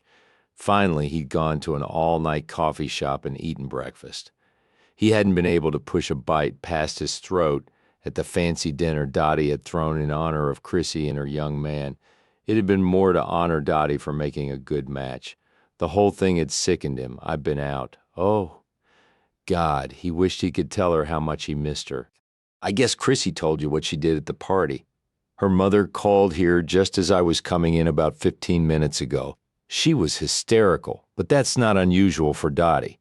Chrissy wanted desperately to talk to you, but otherwise she was okay. She paused, knowing it wasn't her place to ask. Pierce, you're not angry with her, are you? Hell no, I'm glad she's out of it. Alicia was relieved. She knew Chrissy would be devastated if her father censured the daring action she'd taken. Good, she's so anxious to talk to you. She needs to know you'll stand behind her decision. She's got my endorsement. Should I come over? She's sleeping now. But you're not. Pierce was thinking, and I'm not, and I'd love to be holding you. Lying in bed, holding each other close until the sun came up. Then I'll wait till morning. It is morning. Was there reproach in her voice? Later in the morning. All right, I'll tell her you'll be over about 9, say. Fine. Good night. Good night. Not good night, my love. Not good night, darling. Not even good night, Pierce. Just good night. She was put out with him, and he didn't blame her one bit. He had been a bastard. If only she knew he had had to be one for her own good. He got there at 8:30. He hadn't been able to sleep, so he had showered, shaved, dressed, and killed time until he thought he could arrive and still not appear too anxious to see her. Alicia saw him coming up the sidewalk when she opened the front door to get the morning paper. She had to agree with Chrissy's opinion that he looked like hell, but to her he was beautiful, and she wanted to wrap her arms around him. Instead, she said a cool, "Hello, Pierce. Thank you for sending David the cards. How is his eye?" The stitches came out yesterday. It's amazing what a week can do. The scar's just a faint pink line. I told him that in a year or two. That scar will drive the girls crazy. He grinned. What did David have to say about that? Yuck. And that's a quote. He laughed and she shushed him. They're still asleep. Our offspring seem intent on bringing us together, he remarked softly. First David's accident, now this incident with Chrissy. Yes, it seems that way. Then one of those silences descended, and their eyes latched and held. Gluttonously, they feasted on the sight of each other. He took in her wan complexion, and she noted the dark bruises of fatigue ringing his eyes. He watched her breath shudder up through her chest, making her breasts tremble. He wanted to touch them, feel their lushness against his fingertips. She watched his pulse tick in the triangle at the base of his throat. She wanted to press her lips there, feel his heartbeats against her lips. Her eyelashes fluttered down to screen desire-clouded eyes. Why don't you go in and talk to Chrissy while it's still peaceful? She's waiting for you?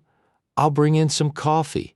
He reached for her hand and slowly drew her close to him. Thanks for being her friend last night. He cupped her head, tilted it back, and kissed her softly on the mouth. Their eyes drifted open when they reluctantly backed apart. Is she in the guest room? Alicia nodded dumbly, and he went down the hall. Her heart was racing, and her blood had heated with the merest touch of his lips. Damn, she cursed silently as she prepared a tray of coffee and cups. She had sworn to play it so aloof, and here she was, quaking and quivering in front of him like a virgin before a god of fertility. One look from those green eyes, from beneath those sexy eyebrows, and her breasts had filled, the nipples swelling and tingling. Between her thighs, oh Lord. So he cared about the health of her son. So he was a father, worried and vulnerable where his daughter was concerned. So he was the best damn kisser in the whole damn universe. Was that any reason to come all undone? Show some spunk, for heaven's sake. Some backbone. Don't let him get to you. Resolved not to be made a fool of again, she tapped on the door, and Chrissy called for her to come in. They were sitting on the bed which Chrissy had already made up. They were holding hands, and Pierce was smiling. Coffee? Alicia asked, and they both smiled a yes. She poured them each a cup, then made to leave. No, stay, Chrissy said, stretching out a hand and pulling Alicia down on the bed with them. I'm just getting to the good part, she said with an impish grin. When my future mother-in-law realized that I was serious, she said, "Wherever will I wear that gown I bought for the wedding? It's quite unsuited to any other occasion." They all three laughed, but Pierce heard Chrissy's sigh and touched her cheek. No regrets, I hope. Her matching eyes met his. Only that I didn't see what I was letting myself in for sooner. How could I have been so stupid? But you realized your mistake and did something about it. I'm very proud of the courage it took to do what you did, Daddy. Chrissy leaned forward and hugged him tight. They embraced warmly, unself-consciously. Gone was the awkwardness between them. Alicia's throat knotted with emotion. Before the scene became too maudlin, the door burst open and David and Adam came piling through it. "Pierce, Chrissy!" They yelled in unison and hurled themselves onto the bed. "Is this the day we're going to Disneyland?" David shrieked. "Careful of the eye," Alicia called out warningly. What ensued was an exchange of greetings and news that rivaled the noisy exchanges in the lobby of the United Nations. Everyone talked at once. Finally, Adam shouted, "I want my breakfast." "So what will you do now?" Pierce asked his daughter after the pancakes had been served. They were crowded around the table, but no one seemed to mind the bumping elbows. Today, start looking for an apartment. "You have an apartment?" Pierce said, puzzled. Chrissy was shaking her head. "That's Mother's apartment. She found it, furnished it. She pays the bills." "I pay the bills," Pierce said. "Oops, sorry," she said. "Anyway, I want a place of my own choosing. I want to start supporting myself. It'll be tough with classes and all, but I really want to do it, Daddy." He winked his approval. Alicia was thinking, "Chrissy, could you do some sketches? Large, splashy, high-fashion ones?" Chrissy laid her fork aside. "What did you have in mind?" "To frame some sketches for the walls of the shops." Chrissy's eyes widened. "You mean it, Alicia. Yes. I've been thinking that the stores needed a facelift. I can see bright prints in brass frames. Very dramatic, very stylized like the old covers of Vogue. They might just as well be your drawings." "You wouldn't buy them simply because they were mine. I mean, if they weren't any good, make them good?" Alicia challenged with a sly smile. "Deal." Chrissy thrust her hand across the table and they shook hands hard. She left a while later, wearing a pair of jeans and a sweater borrowed from Alicia. "I'll stay in touch." "Do that." Alicia and Pierce called out at the same time as they waved to her from the front door. Her tread was jaunty and confident as she stepped into the Porsche. "Can we go, Pierce? Can we?" Alicia turned around to see David and Adam fairly dancing with excitement. "What is this about Disneyland?" Abashedly, Pierce scratched his temple. "I promised David a trip to Disneyland if he was brave while Dr. Benedict sewed up his eye. I was brave." He was brave, Adam, who hadn't even been there, testified. "Your mother and I will talk about it while we clean up the kitchen. Straighten your rooms, get dressed, brush your teeth, then we'll see." "Yeah, we'll see," usually means yes, Adam. Yeah, off they ran.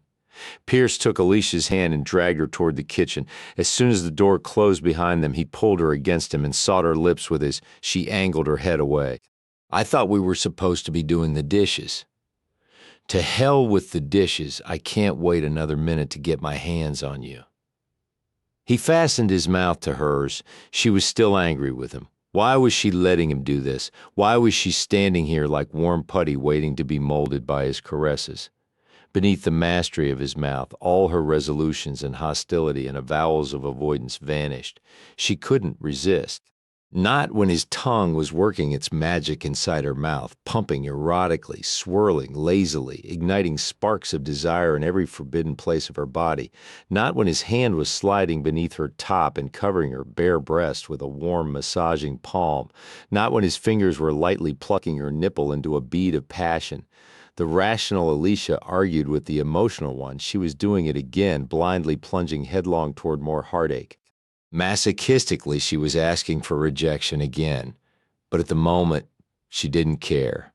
How could she say no to him when everything inside her was crying out yes, yes, yes? Pierce's brain was screaming admonitions to him, too, but his body had long since stopped listening to his brain. He had denied himself for as long as he could. Damn the future and the risks, he'd take them. He wanted to give her the love that had filled his heart to bursting.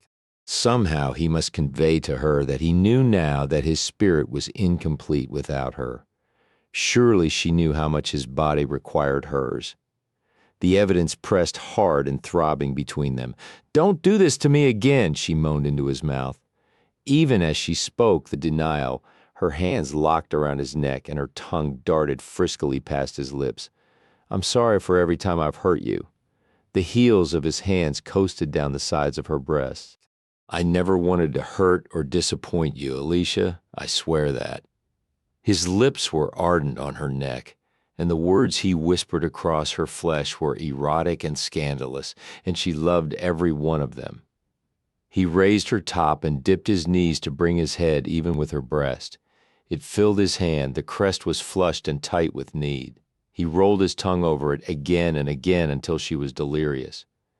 "Pierce, Pierce," his name slid through her lips sibilantly. He closed his mouth around her nipple and tugged with a sweet rhythmic heat. "God, this is insane," he came back to her mouth and regretfully lowered her top over a breast wet and shiny from his kiss. "Come here," he said roughly, and hauled her down onto his lap as he sat in a chair. He burrowed his head between her breasts and nuzzled them. "If we don't stop, I'm going to take you on top of the breakfast table." She bent her head over his, holding him tight to her, draping him with her hair. "I might not object to that. Ah, God, please, Alicia, don't move your bottom. You're killing me." But his hands went to her hips and held her securely over his lap. How can anything that feels so damn good be such torture? Her lips found his ear and nibbled.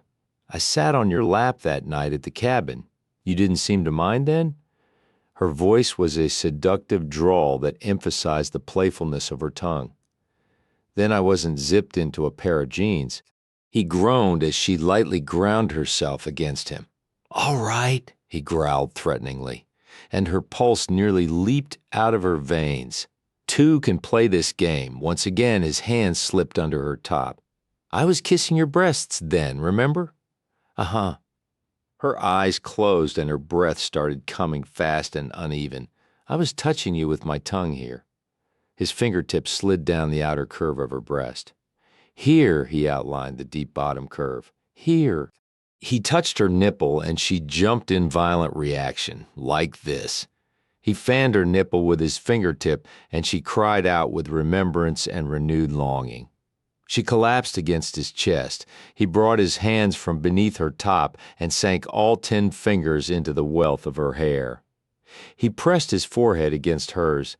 "Now is not the time nor the place, my love, or believe me, I'd already be deep inside you." "Pierce," she sighed, lifting her mouth from his kiss. "Will there ever be a time and place?" He enfolded her in the tightest embrace. "God, I hope so, I hope so." His lips opened over hers. He sealed their mouths solidly in a loving covenant. Her arms linked behind his head, and she responded to the fervency of his kiss. David and Adam bolted through the door. They all but skidded to a stop. Alicia and Pierce sprang apart. "Mom and Pierce are having sex," David sang out to a tune of his own making. "Mom and Pierce are having sex." Shocked by their sudden appearance and what her elder son was sing-songing, Alicia sat motionless on Pierce's lap, her arms still looped around his neck. "David Russell. Where did you hear that?" "I made it up." "Well, stop saying it. You don't even know what it means. I do so." "What then?" she asked, daringly, confident that he was boasting. "It means hugging and kissing and lying down in bed together." Her mouth fell open and she stared at him with rapidly blinking eyes. She turned toward Pierce in mute disbelief. He was grinning, one eyebrow cocked humorously. He shrugged. "You asked?" "See, I told you I know what sex means," David said, grinning proudly. "I know too," Adam claimed. Alicia stared at her children as though she'd never seen them before. Pierce was trying his best to suppress laughter, but his shoulders were shaking. As solemnly as he could, he addressed David. You may know all about it, but it's not something gentlemen discuss while ladies are around. Pierce nudged her and asked out of the side of his mouth, "Did that sound too prudish? Don't ask for my opinion. I didn't even know he knew the word. Why haven't you had a man-to-man talk with your sons before now?" "I'm not a man." His eyes slid down her front. "I noticed that," he said, and the words slurred. "Well, can we go? Why aren't the dishes done? We're ready." "The dishes aren't done because Pierce and I were talking about Disneyland," Alicia said primly. She hopped off his lap and straightened her top and ran her fingers through her hair. "You were not talking, you were kissing," Adam stated flatly. "Well, yes, we were. A little," she admitted red-faced. "Can we go?" David had a one-track mind. Alicia glanced inquiringly at Pierce. "Yes, we can go," he said. Over their squeals, he shouted, "Go get jackets and caps, whatever you want to bring, while we do the dishes." David dashed out, but collided with Adam as he ran back in. "Are you going to do the dishes this time, or are you going to start kissing again?" "We're going to do the dishes," Pierce said, drawing an imaginary X across his heart. "I promise." "Okay. Come on, Adam. Gee, can you believe it?" Alicia and Pierce watched them go. They looked at each other and began to laugh. For long, wholesome, healthy minutes they laughed. "Do you really want to spend your Saturday off at Disneyland?" he asked, pulling her into his arms. "Is that where you're going to be?" She laid her hands just inside his shirt collar and sifted her fingers through his chest hair. "It looks like it." "Then that's where I want to spend the day, too." He ducked his head and kissed her. "You promised David you wouldn't start kissing me again," she murmured around his lips. "I'm breaking my promise." Chapter 8, quick as the squared, the boys had the time of their lives. Pierce and Alicia were rarely without smiles. They strolled the Disney compound arm in arm or hand in hand, but somehow always touching. When they had to separate, their eyes remained in close contact. To anyone observing them, they were a couple in love. Today belonged to them. Their conflict, to Alicia still a mystery, was shelved. They indulged their mutual fantasy. They pretended they were a family. They ate and drank and laughed and clowned and finally coaxed a reluctant Adam to ride the Matterhorn. "Don't be a baby," David scoffed. "It'll be great. Honest, Adam and I can sit this one out," Alicia offered. "No." Adam said, not wanting to lose face. "I want to ride it. Only can I sit by Pierce?" Pierce ruffled the boy's hair. "Sure thing. Who do you think I was counting on to hold my hand?" Adam sat, sandwiched between Pierce and Alicia. Eyes shut and body tensed, he hunkered down between them, but he loved the ride and begged to ride it again.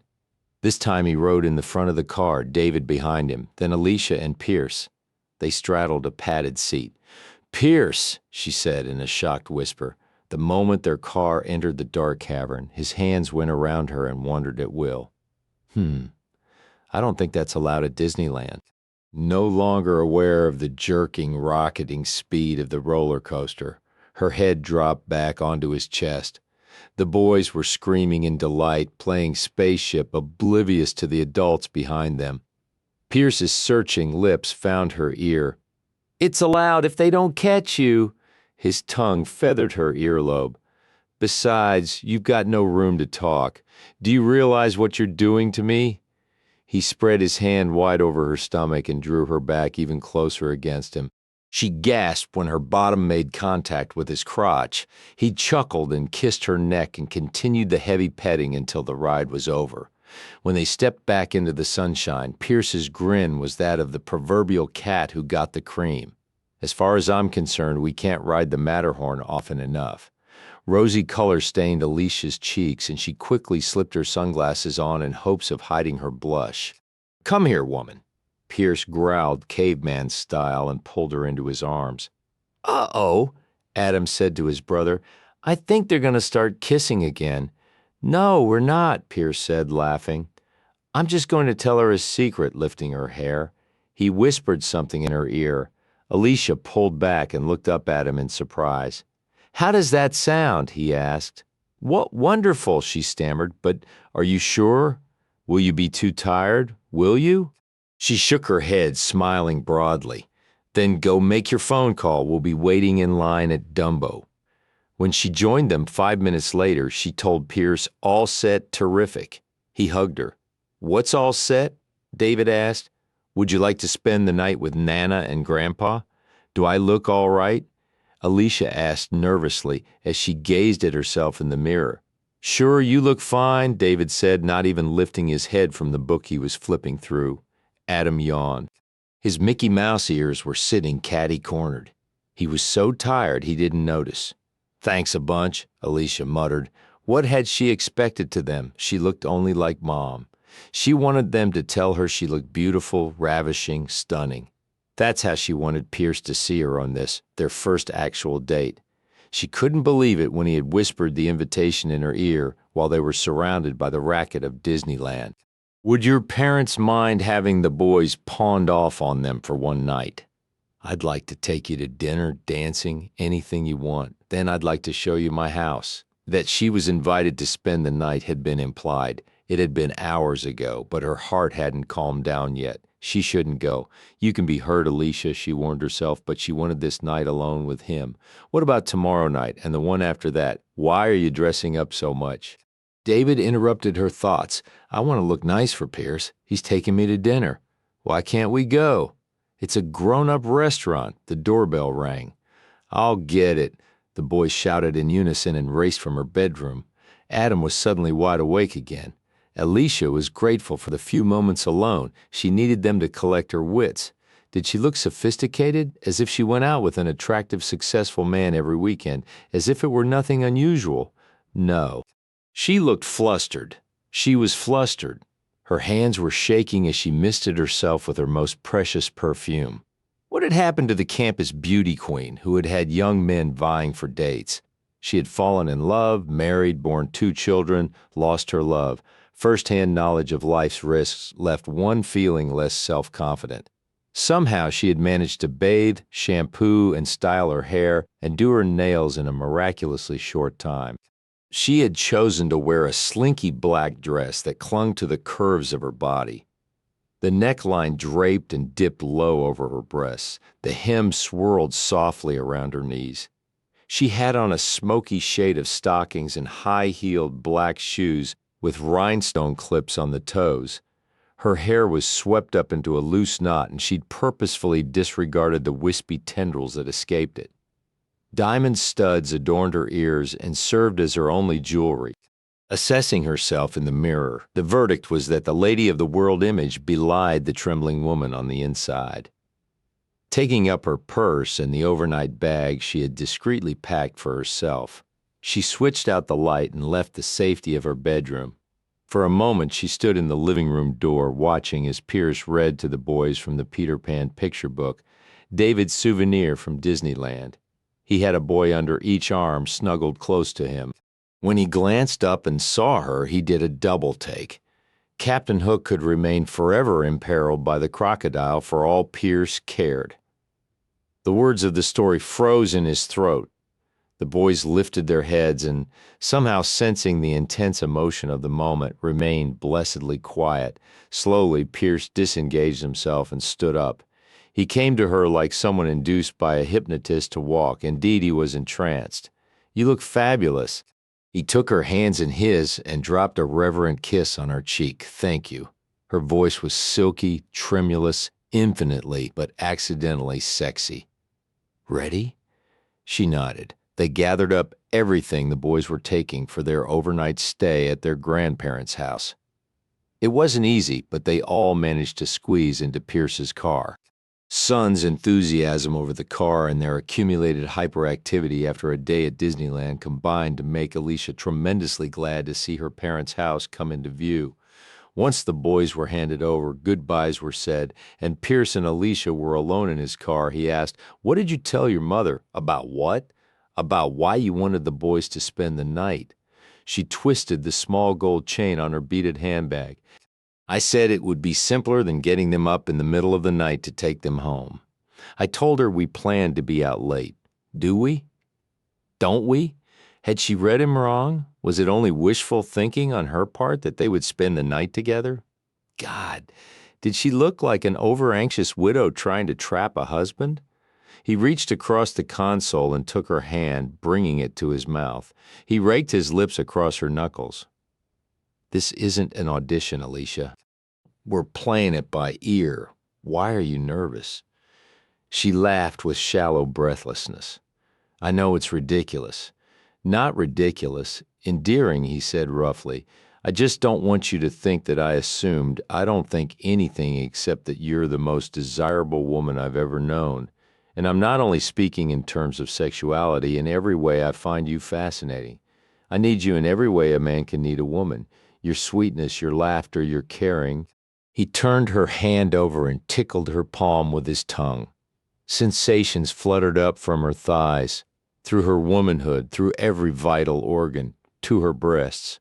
I'd love to share my bed with you tonight, but if not, it won't alter how I feel about you. I love you. He braked the car in the driveway of the restaurant and, propping his arm on the back of the seat, turned to her. She stared at him speechlessly. He stroked the back of her hand with his thumb while his eyes ravished her face. Alicia, no matter what happens, no matter... He stopped, looked down at their clasped hands, then began again. I want you to know that today was one of the finest, most productive days of my life. I love your boys. I love you with all my heart. Nothing can or will ever change that. Leaning across the console, he laid his lips on hers and kissed her, with only their hands and lips touching. He drew her to him as inexorably as if he had wound velvet cords around her and reeled her in. She laid her free hand on his lapel and tilted her head for a more cohesive contact with his mouth. She felt that all she was flowing into him, melding with him. Her lips parted as his tongue slid sinuously between them to touch the tip of hers. The door on the driver's side was suddenly opened. Oops, sorry, Mr. Reynolds. It's okay, Pierce said to the valet. He withdrew from her but kept his eyes on her face. We're ready to go in now. Alicia wasn't sure she was. At that moment, she didn't know if she could walk, stand, breathe. Her reflexes were chasing recklessly through her body. Her mind was spinning. Her soul was soaring. She had been completely disoriented by Pierce's spellbinding embrace and had willingly given herself over to its obsessive power. She had wanted to be held its bewitched victim forever. His kiss, like a magic vapor, had wafted through her body, stroking the back of her throat, her breasts, her stomach, the cleft between her thighs, the backs of her knees, the soles of her feet. Still dazed, she was handed out of the car. Adroitly, Pierce ushered her through the glass doors of the restaurant, outrageously tipping the valet who had disturbed their kiss. The restaurant wasn't one of the glitzy places where celebrities and would-be celebrities came to flash newly installed Hollywood caps, try out new facelifts, and spot rodeo drive chic. It was refined, understated, elegant. The decor was as subdued as the music being played by the violin and piano duo. The army of waiters was deferential and all but invisible and silent. Your table is ready, Mr. Reynolds. The maitre d' murmured as he greeted them. This way? As they followed him, heads turned in their direction. Without conceit, Alicia had to admit they made a striking couple. Pierce's suit was dark charcoal, almost black. His shirt was ivory, and the silk tie and the handkerchief he had arranged in his breast pocket were the color of vintage Burgundy wine. His hair gleamed and looked well-groomed, but still retained that roguish dishevelment, as though a whimsical breeze or a woman's fingers had lightly tossed through it. When they were seated and Pierce was looking over the wine list, Alicia remarked coolly, Everyone seems to know you. Do you come here often? He grinned at her less than subtle display of jealousy. I entertain potential clients here frequently. They should be impressed. They are. After a dinner meeting here, we're usually guaranteed the job. He mischievously didn't satisfy her female curiosity about any woman companions he might have brought to the restaurant. They were irrelevant anyway. What are we going to eat? Do we want red or white wine? She couldn't have said later what she ate. All she knew was that it was delicious. Her taste buds were awakened to delightful textures and varied flavors, but all her senses were heightened. She was high, and it had nothing to do with the wine. My stomach won't know what to think. The waiter was taking away her entree plate. It's used to hamburger and fast foods. I'm glad you enjoyed it. I recommend the strawberries Romanoff for dessert. I couldn't really. She could, she did, she loved every sinful morsel. Pierce? He took her hand across the candlelit table, and their waiter, knowing they wouldn't need him anymore, intuitively glided away. Forgive me if I'm prying, she began. You often put down your professional success, make light of it. Why? Most men would flaunt it. He turned her hand palm up and tracked the faint lines with his fingertip. I don't feel successful, Alicia. Recently, I woke up to the fact that everything in my life could be measured by a financial chart. Is that success? Once I thought so. Not anymore. You seem to have your priorities straight. However, financial and professional success aren't anything to be ashamed of. When they're all your life truly counts for, maybe they are. I don't understand you, she said, shaking her head. Why are you so self-critical? Where are the wife, the children, the home a man my age should have? After my failed first marriage, I never saw fit to commit myself to another, mostly because of indifference and downright laziness. Only in the last couple of weeks have I been any kind of parent to my daughter. God, I regret all those years, Chrissy, and I could have meant something to each other and didn't, and it sure as hell wasn't her fault. In the areas of life that really should count for something, I feel like a bum. I have nothing to be proud of. He cradled her cheek in his palm, and she leaned her face into it. That's why I wish? Wish what? His eyes fell away, and the seconds ponderously ticked by. At last he looked at her again, and his introspective expression had changed. She knew he had closed the subject. I wish you'd go dancing with me tonight. Do you like to dance? They went to one of the posh new clubs where virtually any shape, form, and age of human being could be spotted. From punks with pink and blue hair to ladies swathed in chinchilla, all types were represented. The mirrored floor reflected the madly gyrating bodies. Motion pictures, everything from Charlie Chaplin to erotica, flickered on the walls. The music blared, an insult to any discerning eardrum. Are you the same man who bought a Donald Duck t-shirt this afternoon? Alicia had to scream to her partner over the pounding bass and shrill treble. The same. And are you the lady who likes ice cream cones and merry-go-rounds? I confess. She twirled, showing a good portion of thigh. But this is fun, too. The only problem is what? She shouted, holding the hand to her ear. He came closer and put his hands on her waist. I said the only problem is that they never play any slow dances. The guys never get to hold the girls. That's because too often they can't tell one from the other. That's true, he said, laughing. But I sure can tell you're a girl. His hands slid up her sides, the heels of them brushing her breasts and applying a slight but unmistakable pressure. There was also no mistaking the gleaming heat in his eyes. I know a place where we can slow dance. Alicia didn't protest when he took her hand and guided her through the raucous crowd. He drove with his right hand on her knee when it wasn't shifting the gears of the sports car. His house was in the hills overlooking the city, and Alicia, whose family had always been affluent, was awed when he drew up to iron gates and opened them with a transmitter. The lawn was landscaped and immaculate, the driveway wide. He pulled the car to a stop in front of a sprawling ranch-style house. Don't be too impressed, he said derisively. It's only a big empty house. A beautiful house. That's why it's such a pity that it's empty. Someone should be enjoying it. No one ever has. The interior of the house was everything the exterior promised. The rooms were spacious and well laid out, tastefully and expensively decorated in California casual area rugs, dotted shining hardwood floors. The ceilings were high and beamed, immodestly undraped windows offered breathtaking vistas of the city lights spread out in a twinkling blanket below. It's beautiful, Pierce. It is now. He pulled her close and hugged her hard, slowly swaying back and forth. You do wonders for this house, and it feels so right having you here. His lips were warm as they moved over hers, lightly, briefly, tantalizingly. They slid to her neck, across her jaw, behind her ear, down her throat.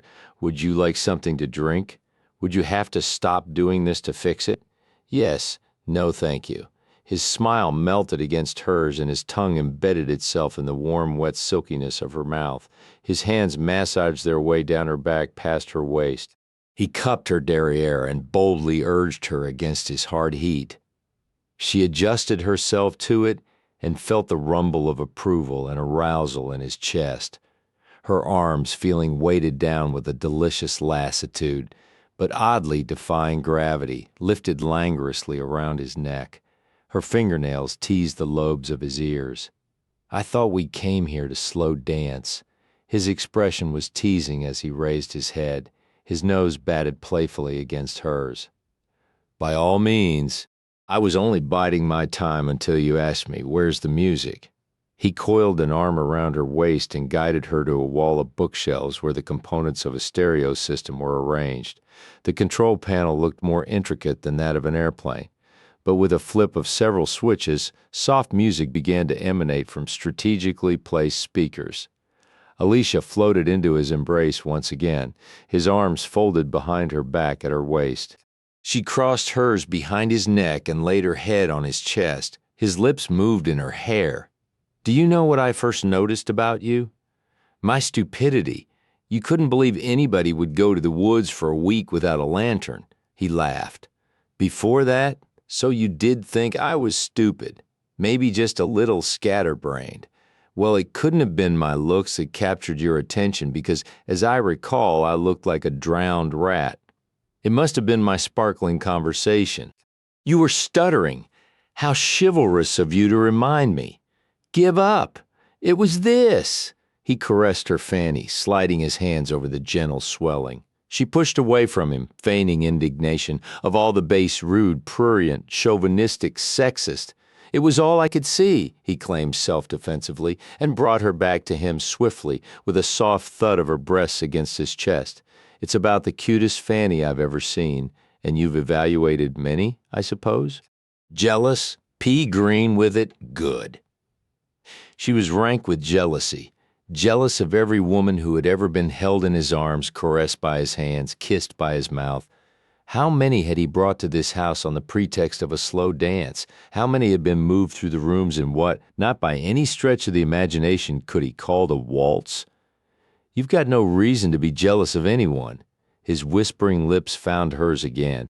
It was a kiss that drew all the life out of her, drained her, yet made her feel more alive than she ever had. When at last he freed her mouth from the sweet suction of his, her eyes opened reluctantly. She hadn't noticed when they'd left one room and entered another. It had all been one sensuous journey through time, through space. Now she noted that they were in a game room and her bottom was being pressed against a billiard table. "Do you, play?" Her voice was mere puffs of air that somehow fashioned themselves into words. "Uh-huh." Delightfully imprisoning her against the table by pressing his middle into hers, he began to remove the pins from her hair. Each one was sought after by nimble fingers, pinched between them and extracted with utmost care. Slowly, as though he were peeling away a garment, her hair cascaded over his hands like spilled molten gold. He nestled his face in it. "Is it hard to do?" "Uh-huh." "Very good, expert." His hands were on her breast, now rubbing softly, and she moaned. "You must have developed a winning technique. It's all in the way you line up your balls and aim your cue." She dragged her mouth from beneath the drugging power of his and looked at him through eyes narrowed with suspicion. "Are we still talking about pool?" His eyebrows jumped mischievously. "Of course. What did you think?" His hand spanned her waist and easily lifted her onto the table. It took no more than a gentle pressure of his hands on her shoulders for her to lie back. He followed her down onto the green felt, covering her body with his insistent lips claimed hers. His tongue swept her mouth like a torch and set off a wildfire that uncontrollably spread through her body. With his fingers buried in her hair, he rolled them over until she was on top. She kissed back fiercely, seduced by the hedonistic promise of his mouth. Making increasingly urgent sounds in his throat, he lowered the zipper of her dress with measured care and then brought his hand around to her front. Hooking his index finger in the cloth, he lowered the loosened bodice. The tops of her breasts swelled over the lacy border of her brassiere. He caressed her with his eyes, then with his fingertips, then with his mouth. He raised his head off the table, his passion mounting with each kiss. Pierce, she sighed. She moved against him sinuously like a cosseted pet against its owner. This is decadent, purely decadent. His chin scoured her gently. He nipped her lightly with his teeth. You're delicious. I'm the mother of 2 children, she groaned softly. His tongue was lashing her thrillingly. And you have the sumptuous breasts to prove it? Oh God, Alicia, I need you. He turned them again and stared down at her with the question burning in his eyes. Her hair was fanned out behind her head on the green felt, lending her an air of defenselessness. Her eyes were limpid with desire, and her lips were soft and moist and inviting. She lay with her arms flung to her sides, vulnerable and wanton. She looked both an innocent and a temptress. Pierce wanted them both. Without a word, he helped her off the table and led her down the hall into the bedroom he had showed her earlier. He offered no apology for the romantic ambiance he had purposefully created. The lights were dimmed. Music was piped in from some unknown source. In a silver wine bucket, a bottle of champagne was chilling. On their way through the living room, he had picked up the overnight bag she had left there earlier. He handed it to her now and smiled tenderly. Don't feel like you owe me anything. I'll take you home now if you want. She had never loved him more than she did at that moment. He was thinking of her, not of himself. She touched his mouth with her fingertip. I'm staying, and Pierce, she said, lowering her voice and looking away timidly. I saw my gynecologist and took care of, She didn't meet his eyes before she moved away. In his opulent bathroom, she found something that surprised and touched her with its blatant sentimentality. It bespoke a request that Pierce would never verbalize. She smiled tenderly as she began to undress. Before she opened the door, she switched off the light so she stepped into shadows. He was sitting on the side of the bed opening the champagne. He lifted his eyes to her and they gleamed hot and green from across the room. Let me see you. As she moved, the black negligee floated around her as sheer and soft and alluring as a fallen angel's wings. When did you get this? He stood up. He was wearing a short wrapper like a karate pajama. It came to mid-thigh. It was gray and piped in green.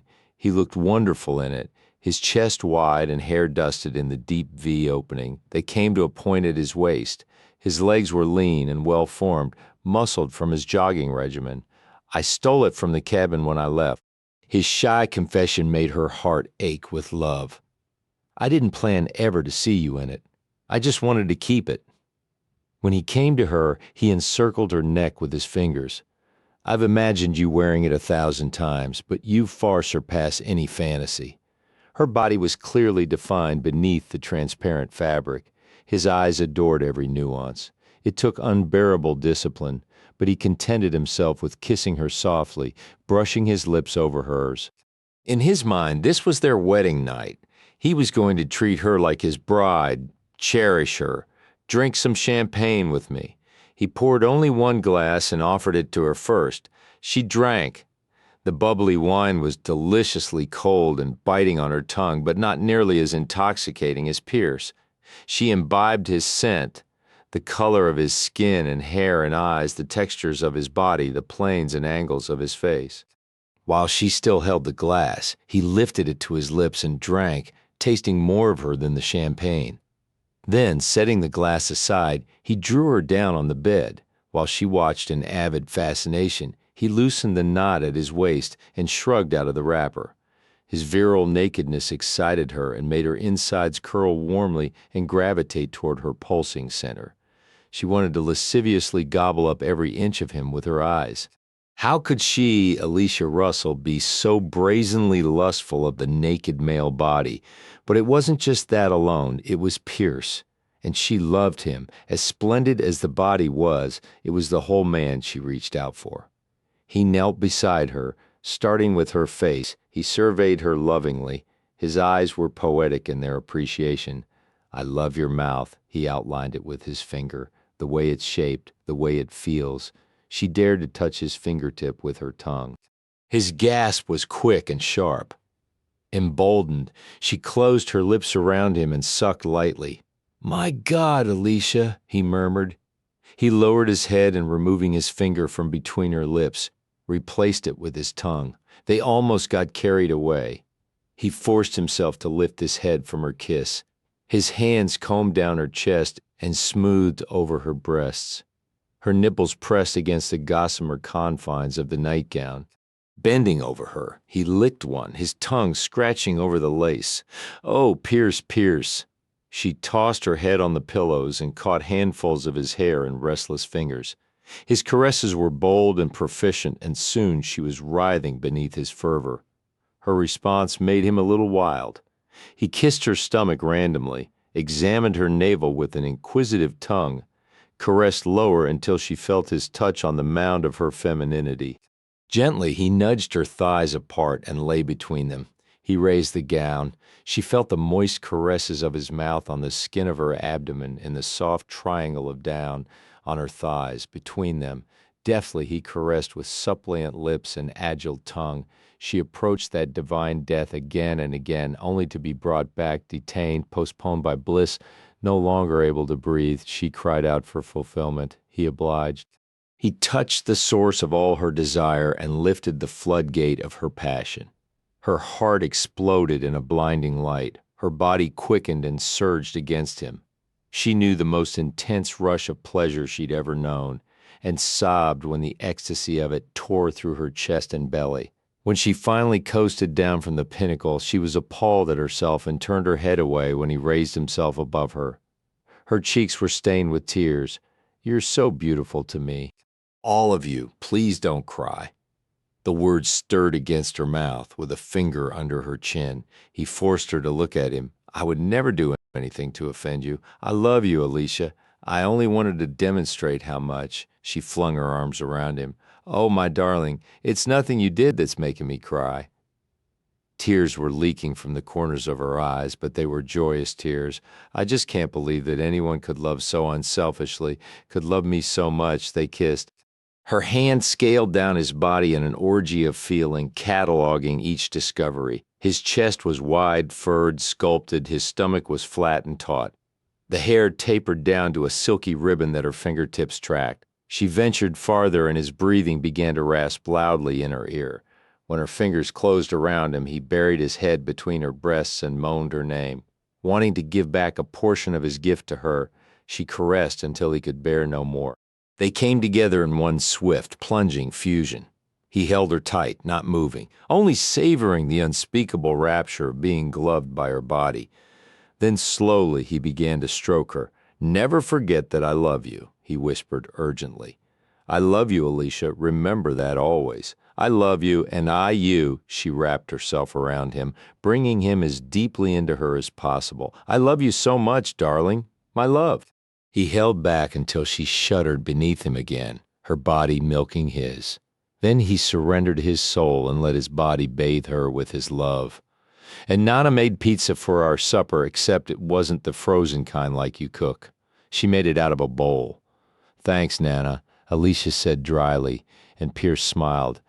From the time they had picked them up, the boys had talked nonstop, reporting everything that had transpired since they had left them. "Grandpa played checkers with us, but I think he let us win. We ate popcorn while we watched TV, and Nana made waffles and sausage for breakfast. Adam's good times were measured by his stomach. She gave us candy because we ate all our breakfast." Alicia rolled her eyes heavenward. "Next week we'll be going to the dentist. A day at Disneyland and overnight with Nana is like taking an injection of sugar into every tooth." "We had a great time," David said. "Did you have fun too?" Pierce slid a meaningful glance in Alicia's direction, and she blushed, something she thought she would never do again after the night they had shared. "Yes, we had a terrific time," he drawled. "What did you do?" "Oh, lots of fun things," was Pierce's blithe reply, and Alicia's cheeks went a brighter pink. He laughed out loud. At the door of the house, she told the boys to take their overnight bags into their rooms and unpack them. "Put everything back where it belongs, please." Just before entering the hall, David turned back. "I almost forgot I wanted to ask Pierce something." By tacit agreement, Alicia and Pierce weren't keeping their affection a secret from the boys. He had his arm around her shoulders, and her arms were loosely around his waist. Her head was resting comfortably on his chest. "What's that?" Pierce asked. "My Cub Scout pack is going on an overnight campout. Since I don't have a dad, they said I could invite somebody else. I was going to ask Carter, but I'd rather ask you." "Thanks for the honor," Pierce said, smiling. He fingered Alicia's hair in an absently loving manner. "When is it?" "Next month." Alicia felt Pierce's withdrawal immediately. He seemed to shrink away from her, draw into himself, erect an invisible wall, and close them off. His hand dropped from its caress of her hair. The arm around her shoulder tensed, then fell away to dangle lifelessly at his side. His whole body went stiff and resistant. Head came up. She pushed away to better see him.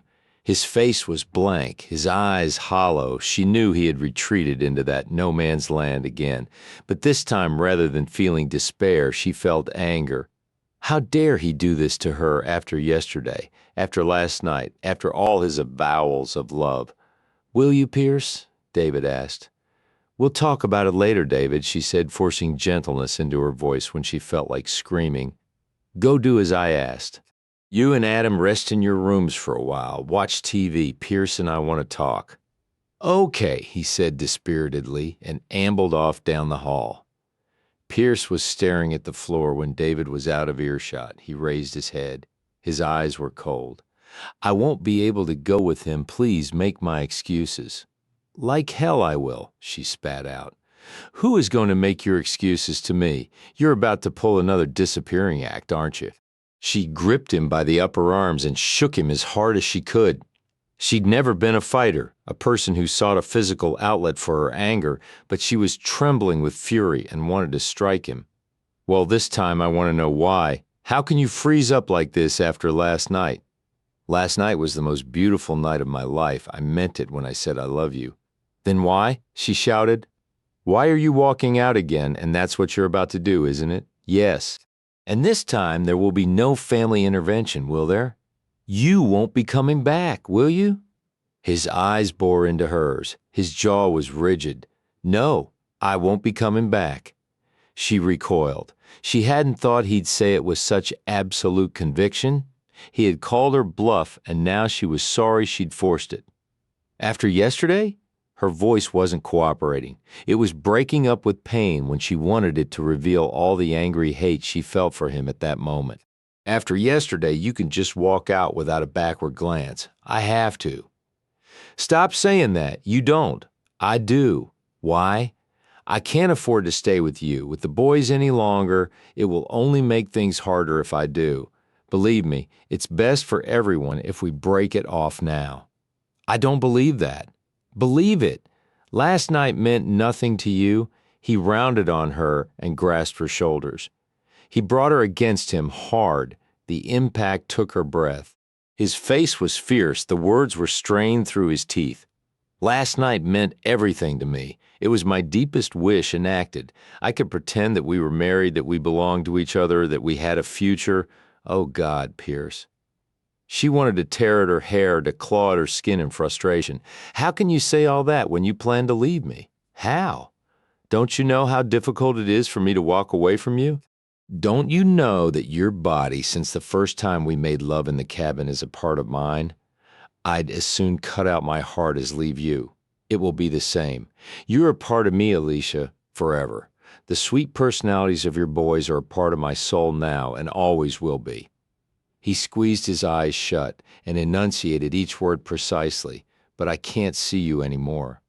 She was crying. She damned the tears, but they collected in her eyes and rolled down her cheeks anyway.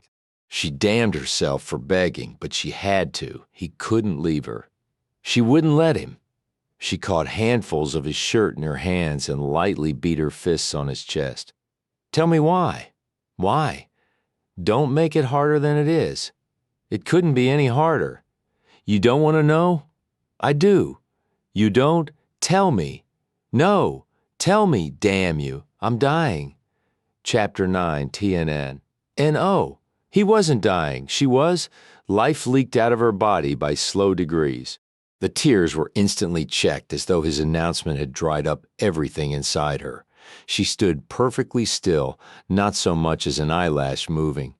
It was he who moved. He gently pried her hands off his shirt front and backed away. He felt her pain as keenly as if someone had plunged a knife into his heart. It racked the features of his face, distorted them. He couldn't bear her suffering and turned away from it. He went to stand at the window. It was a clear, smog-free day. It didn't deserve to be. Alicia stood there, petrified, for an interminably long time. Neither of them was counting the minutes. At last she drew in a staggering breath that seemed to puncture her lungs as though they were virgin. The blood finally sluggishly began to pump through her body again. Her veins seemed unwilling to accept it, filled to capacity as they were with misery. She wiped her cheeks with the backs of her hands. Her face was stiff from the salty tears drying on it. She looked at him, and the tears started again, but she didn't let them fall. He was so hard, so solid she searched for, but couldn't find one trace of frailty in him. She knew, didn't she? His strength, his endurance. My God, she could still feel his power bursting inside her. That's impossible. He looked at her over his shoulder. That's what I said when they told me. It's possible, not for certain, but very possible. She shook her head in miscomprehension. Don't talk to me in half-truths and riddles, please. Sit down, he commanded softly. You look about ready to drop. She stumbled her way to the sofa and folded down onto it like a collapsible paper doll hinged at the joints. There's nothing wrong with you, she insisted. I couldn't believe there was either. I went in for my regular yearly checkup. It was an inconvenience, a nuisance, something that I had to juggle my schedule around in order to do. I certainly didn't worry about the outcome. He paced as he talked. It's something in my blood. They told me it could be a condition treatable with proper medication. Or, he stopped abruptly and looked at her. A rare disease that is degenerative and terminal. She covered her mouth with cold fingers to keep her lips from quivering. She wanted to weep, to let go and sob hysterically, to bang her head against the wall, to scream, but she knew she couldn't. They don't know for sure? He shook his head. They told me it would take about 3 weeks to get a firm diagnosis. They had to send blood samples back east somewhere for extensive and sophisticated testing. The symptoms of the conditions are so similar that it takes a while to establish which it is. Some of the cultures take days. Impatiently, he flung his hands wide. I don't want to talk about that. He raked back his hair. I found out 2 days before I met you. That's why I had gone to the cabin, to think. To adjust to the fact that in a few months I might be dead. A garbled cry escaped her lips before she could clamp a hand over it. Tears spurted from her eyes. He rushed forward and knelt in front of her. Alicia, don't! This is why I never wanted you to know. You would have been better off thinking I was a sonophobe, but you took what I wanted from you and then skipped. She touched his hair. You're not sick. You can't be sick. He sprang up and began his pacing again. He was angry. I argued that point too. It's damned unfair. I jog, I take vitamins. When I noticed the first sign of a paunch, I joined a health club, lost 15 pounds, began working out religiously 3 times a week. I eat right. I don't drink too much. I stopped smoking years ago when the first breath of warnings against it were sounded. I think I could accept what they told me if I felt bad, if I were in pain, if I were weak, if I couldn't make love to you all night and feel ready to do it again with the slightest stimulation. She looked away because the reminders were too vivid, the recollections too fresh. When will you know? In a few days, I suppose. The 3 weeks are about up. She raised her head hopefully. Maybe. He was shaking his head adamantly, even as he interrupted her. No, Alicia. I have to plan for the worst. I couldn't base anything on hope because, well, I couldn't. I couldn't stand the disappointment. Her chest caved in on itself. She could feel everything inside her sinking, shrinking, sagging. He sat down beside her and took her hand. Do you see why I told you from the beginning that I couldn't get involved? I didn't want to hurt you. If you hadn't been you, if you'd been just another attractive woman, I'd have had you in bed that first night. I would have used you to relieve my mental anguish. I would have emptied all my despair into your body and wouldn't have cared if I never saw you again." He released her hand and went to the window again. His voice was low, deep, rife, and rusty with emotion. "But you were you, and I knew that if I had you once, I wouldn't want to let you go. You were exactly what I needed, but I knew was the last thing you needed." He faced her. "You are a young woman who has already lost one man. You have 2 sons who need a father. You need a man who can make a home for you, give you years of happiness and love." He sat on a chair opposite her and pleaded for her forgiveness with his eyes. "I knew it was wrong of me to make love to you that night Chrissy came to the cabin, but I couldn't stop myself then, and I couldn't stop myself from coming back each time I did, knowing damn well that I shouldn't ever see you again. That night after David's accident, I knew you wanted me to stay. I wanted to. You needed comfort and love and the reassurance that you weren't all alone in the world. I couldn't give you that security, even though I knew it insulted you, hurt your pride, made you angry. I forced myself to leave. You and the boys were like a gift handed to me, but you came too late." He stood again, thumping his fists against his thighs. He looked like a man frustrated past his limit, who at any moment might fly into a raging fit. "I've taken stock of my life." One starts doing that when he realizes his mortality. You and David and Adam were like a breath of fresh air. I wanted the chance you afforded to make something meaningful out of my life. I would have loved to be a husband to you, to make love to you every night, to share confidences and laughter and even heartaches. I would have loved for us to have a baby. I would have liked to be the father your boys need to watch them grow up, help them when I could, encourage them from the sidelines when I couldn't. I want all that, Alicia, but it's too late. Too damn late. He returned to his position by the window. They didn't speak for a long while. She wanted to comfort him, alleviate his suffering. But she couldn't. He wouldn't tolerate pity. And who would comfort her? Her heart had finally healed itself after Jim's death. With time, it had knitted itself back together, repaired the break. Now, where her heart used to be, there was only a giant gaping wound. This time she didn't think it would ever heal. "What will you do?" she asked at last. "You mean if?" "Yes, sell my part of the company to the other partners. Liquidate everything. Visit my mother, then leave disappear. I couldn't bear a death watch." She flinched against the word and shuddered as though the temperature in the room had dropped drastically. "Does Chrissy know?" He shook his head. "No one. That's how I wanted it." "That's cruel, Pierce. Your mother and Chrissy should be told. You've only just established a relationship with your daughter. She would want to know." "Would you have wanted to know that Jim was going to die that day?" Her mouth twisted with hurt as though he'd slapped her. Furious with himself, he cursed. I'm sorry," he repeated, shaking his head. "This isn't how I wanted it to be. I wanted it to be a clean, quick break. Leaving you angry would have been so much better than this. I can't stand myself for forcing this sorrow on you." He took a deep breath. "I'm leaving now, Alicia." He went to the door and she vaulted off the sofa, desperate not to let him out of her sight. "I'll never see you again?" she asked frantically. He closed his eyes briefly and shook his head. "No," was his quiet answer. But she stopped herself. How could she be so selfish? She had been on the verge of telling him to call her if the worst proved false, if the blood tests wrote a happier ending to the story. "Call me if everything is all right, but don't bother if it's not." That was the essence of what she was about to say. He understood. He came to her and tenderly stroked her cheek with the backs of his knuckles, a bittersweet smile on his lips. "We've said everything that needs to be said, more. I ask nothing of you, Alicia. I knew from the beginning that anything between us would be impossible, but I couldn't help involving you." His eyes rained love over her face. "Forgive me, I loved you too much." The door closed behind him, and still she stood in the middle of the room, unable to move. "I've never done this before. Drunk champagne in a hot tub, it's a must for every orgy. What are you looking at? Your breasts?" "That's what I thought. I love the way the water bubbles over your nipples." He took champagne in his mouth, lifted her high against him, and fastened his lips around her nipple.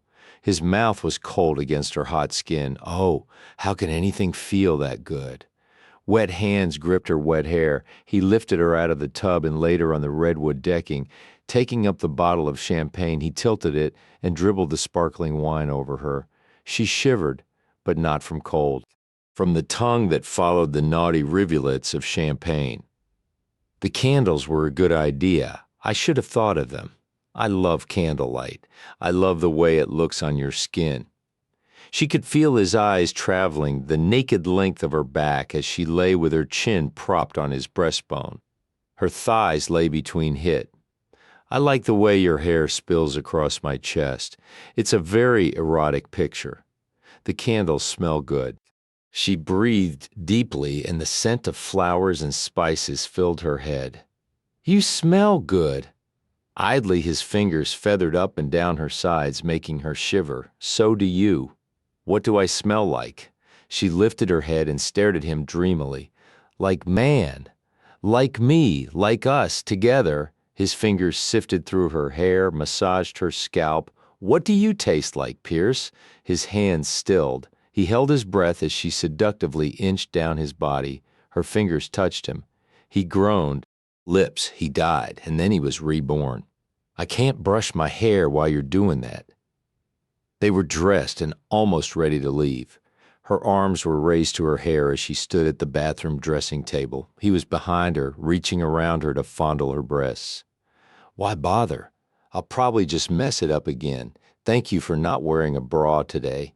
His thumbs were doing provocative things to her nipples. Slowly, softly, softly. Alicia watched his hands in the mirror, watched the response of her own body, saw the smoky hues of passion rising in her eyes. In his, she lowered her arms and dropped the brush with a clatter that went unheeded. Her bottom pressed snugly against the hard ridge beneath his fly. We're already dressed, she complained breathlessly. Uh-huh. His grin was wicked. Clothes would be no deterrent to him at all. He turned her around, unzipped her slacks, unzipped his. He drew her close, close, so close until they were one. Alicia sat up in bed, sweat and tears pouring down her face. All day she had coped. She had been a good mother, meeting the physical needs of her sons. She had fed them when she didn't think she'd ever be hungry again. She had listened to their chatter when she wanted to scream at them to be quiet and leave her in peace. She went through the ordeal of preparing them for bed and getting things ready for school the next day when she didn't want to move, but only wanted to curl up in a fetal ball. The last thing she felt like doing was smiling, but she had even forced smiles onto her lips when the boys expected them. She had done all that and managed to perform an act of believable normalcy. On a day when her limbs felt like strapped-on weights that didn't want to budge, when her body knew a lethargy, an apathy for life that was frightening, she had survived by a sheer act of will. But now in her own bed she could pamper her dejection. Her memories were thieves of sleep and unconsciousness. They wouldn't let her forget or ignore. They haunted her. Forgive me. I loved you too much. She rolled to her side and wept bitterly and wetly until she was drained of tears, of spirit, of hope. For the next 2 days she lived in a vacuum, acting out her life. At work she was devoid of ideas and quick to criticize those offered by others. Everyone noticed the change from her usual effervescence. One cohort was brave enough to ask if something were wrong. Alicia snapped back, saying that she was just tired. She tried to keep her despair at bay around the boys. But of course they bore the brunt of her mood. She hated herself every time she showed them her temper, when she didn't think she could stand their incessant chatter any longer. Unfortunately, like most children, they didn't take hints too well and often brought Pierce's name into the conversation. Is Pierce going on the camp out with me? I don't think so, David. You'd better ask Carter or maybe Grandpa. He'd like that, but I want Pierce. Well, he can't go. Why? Eat your dinner. Why can't Pierce go? Why doesn't he come to see us? Did you make him mad again? Eat your dinner. She stood up, flung down her napkin, and ran from the room so they wouldn't see her tears. Later, she spent a long time with them over a bedtime story, tucking them in and kissing them goodnight. They didn't mention Pierce again, but she could see the questions in their soulful eyes.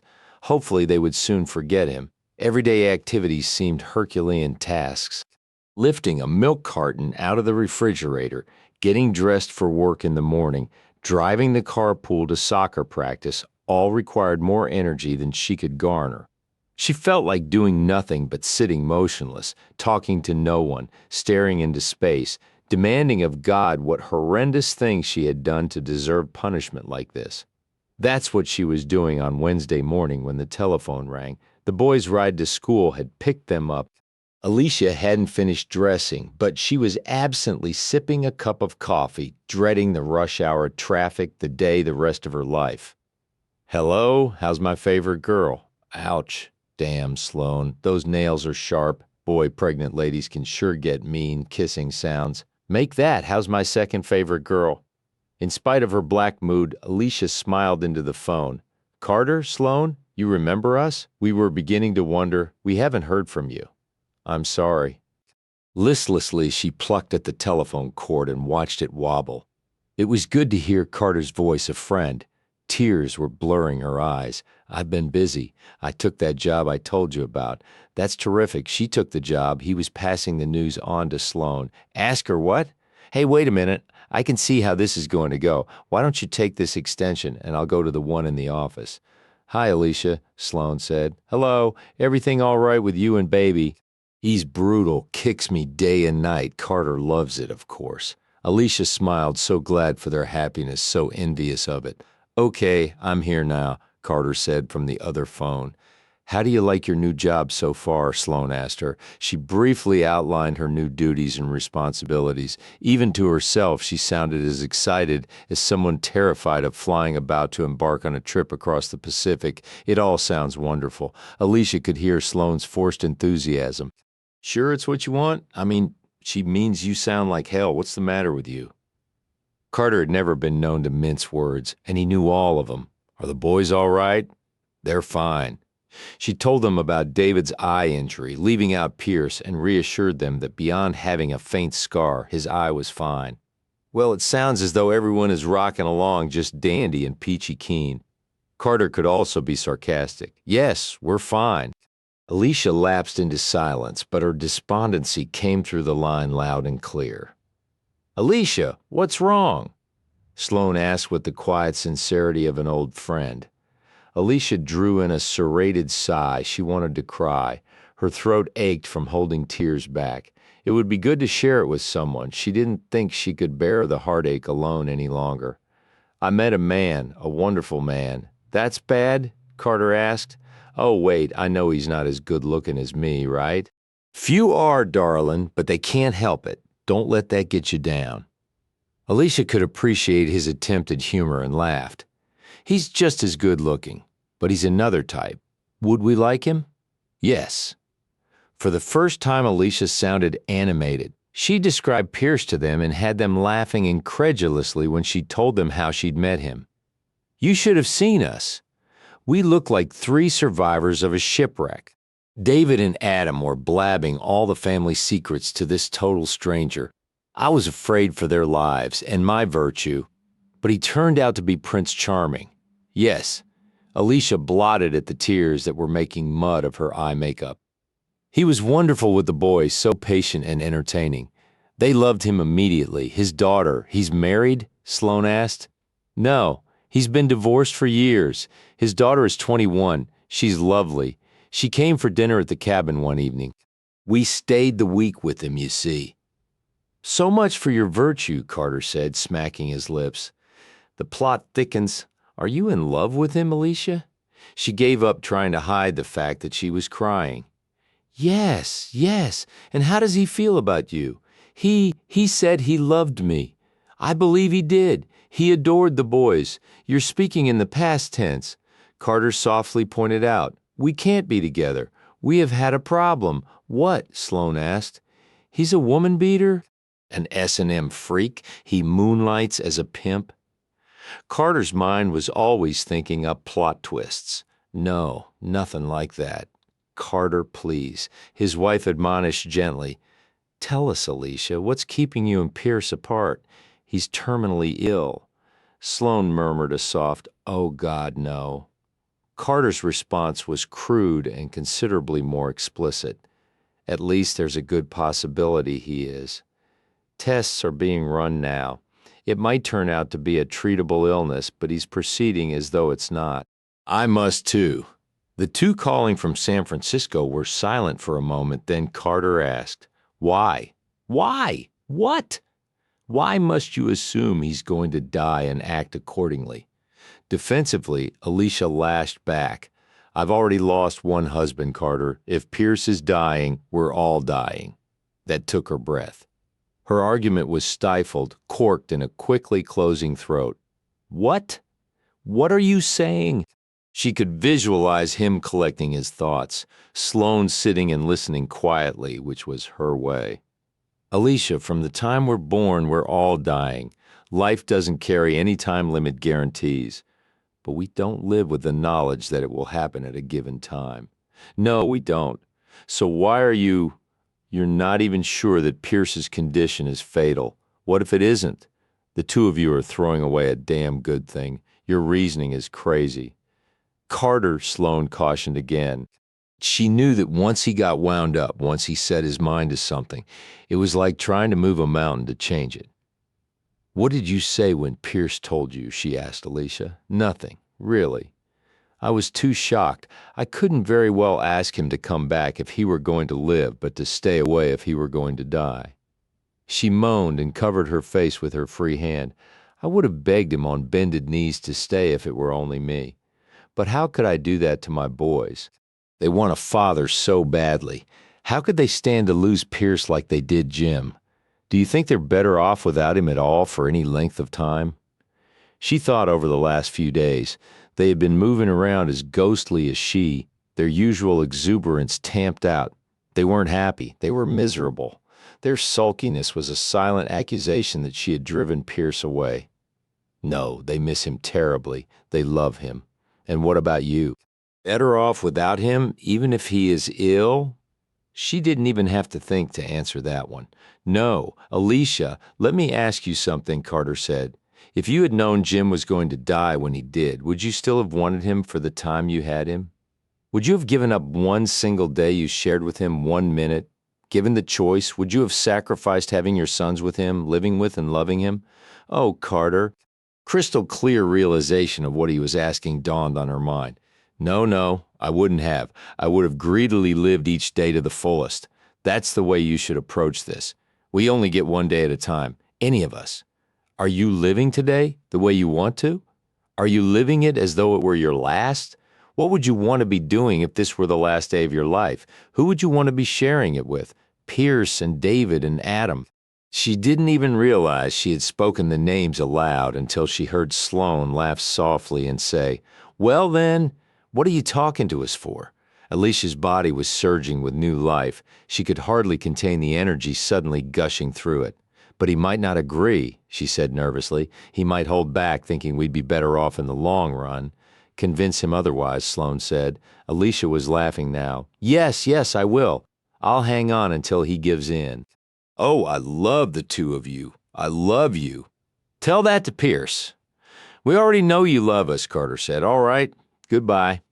I've got to go. Call and tell us what happens. Sloane rushed to say, I will, goodbye.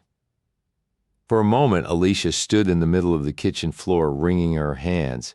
There was so much to do. She didn't know what to do first. The dishes, they could wait. She had to get dressed. She dashed toward the bedroom, repaired her makeup with fumbling fingers, threw on her clothes, and managed to pull herself into some semblance of order. Leaving a note for the sitter apologizing for the messy house, she ran for her car. I don't even know the address of Ecto, she said to her dashboard as she started out of her driveway. She slammed on the emergency brake, jumped out, wrestled with the key in the back door of the house, found her lost phone book, tore through its pages, ran back to the car. Architecturally, the office building looked like something out of Star Wars. She rushed inside, breathless, a rumpled whirlwind in the cool, dignified foyer. Mr. Reynolds, please, third floor, the receptionist said. The elevators are behind you. Thank you. She paced in front of the elevator doors as she waited, rehearsing what she was going to say when she saw him. He would argue she needed ready ammunition to shoot down every argument. There was a secretary sitting at a desk in the outer office. Behind her was a door with Pierce's name stenciled on it in gold leaf. Mr. Reynolds, please. The secretary looked puzzled and glanced down at the agenda on her desk. Did you have an appointment? No, but I think he'll see me. Tell him it's Alicia Russell. I'm sorry, Miss Russell, but Mr. Reynolds isn't here. She stared stupidly. Not here. He called in this morning and said he wouldn't be in all day. If you care to make an appointment or see someone else? No, thank you. Alicia said vaguely and turned away, retracing her way to the parking lot. She felt deflated, lost, aimless, a missile without a target. Now what?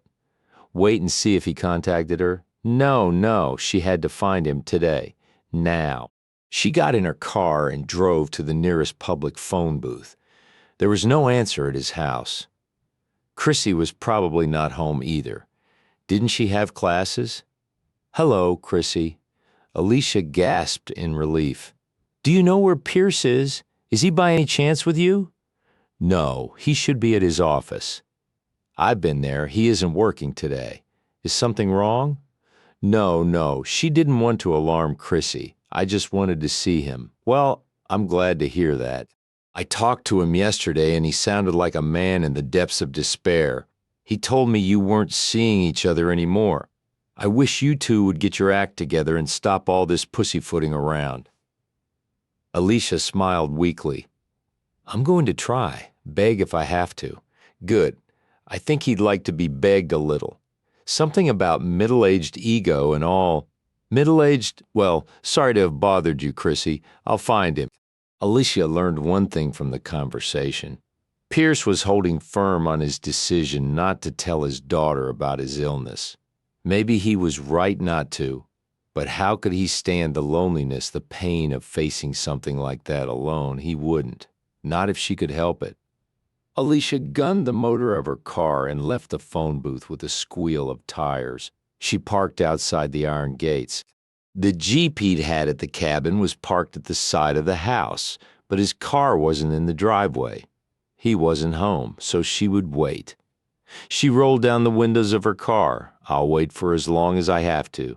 She waited for hours, but she didn't mind the time pass quickly as she closed her eyes and remembered everything from the beginning. Mom, there's a man out there.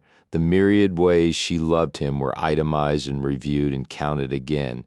When she saw the sleek foreign car prowling its way up the hilly road, she calmly got out of her car and was standing in front of the gate when he reached it. His face was blank when he climbed out of the car. She went to him purposefully and confidently, wrapping her arms around his waist and laying her head on his chest. I love you, Pierce Reynolds. I need you with me for as long as I can have you. If it's 40 years or 4 days, I've got to have you. Please stay with me. His arms were like the strongest of steel bands as they closed around her. He bent his head over hers and pressed his lips into her hair. So close was the embrace that she could feel the steady beat of his heart against hers. My love, he whispered fiercely, my dearest, dearest love, Chapter 10, can we have the cake now? Adam asked. May we have the cake now? And yes, you may. Give up on correcting his grammar, Carter, Alicia said. I've tried. It doesn't work. He'll catch on, won't you? Adam? Sure, Adam mumbled, his mouth full of birthday cake. Sloan? Cake? Carter asked his wife. No, she exclaimed, warding off the enormous slice he offered her. I'm trying to get my figure back. And succeeding, he snarled lecherously. What about Jeffrey Steinbeck Madison? Can he eat cake yet? May he eat cake? Adam chortled, and everyone laughed. Alicia smiled as she held her friend's baby boy on her lap. She had been introduced to him only that morning when Carter and Sloan arrived for their visit.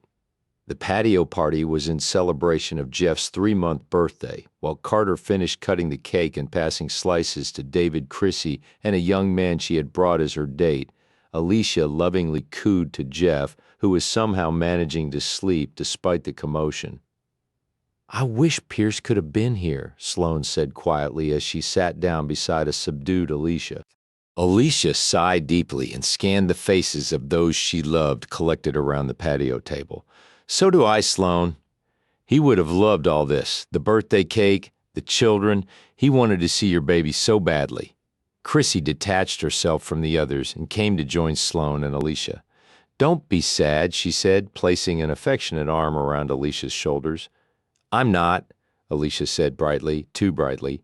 "Honestly, I'm not." Chrissy's smile wilted. "Well, I am. I miss Daddy being here." Alicia took Chrissy's hand and squeezed it tightly in unspoken understanding. Carter came over. He balanced a plate of cake in one hand as he squatted down in front of Alicia. "Are you going to eat this, or am I going to have to feed it to Jeff?" Alicia laughed. "I'm not hungry, thank you anyway." "Well, Jeff, my boy, eat up." He scooped a generous portion of cake icing onto his fingertip and poked it into his son's mouth. Jeff began sucking and lapping noisily. "Carter, don't you dare give that baby any more." Sloane scolded. "He likes it. Carter was totally enthralled with anything his son did. It will rot his teeth. He doesn't have any teeth." "Oh, well, when they come in, they'll be rotten." Alicia smiled at their bantering. They were so apparently happy with each other, so obviously in love. Again, tears welled in her eyes. "What's wrong, Alicia?" Sloane asked gently. Even Carter's cheerfulness faltered as he looked at Alicia's bleak expression. Chrissy's eyes, so like her father's, were clouded. "I miss Pierce. God, I miss him so much.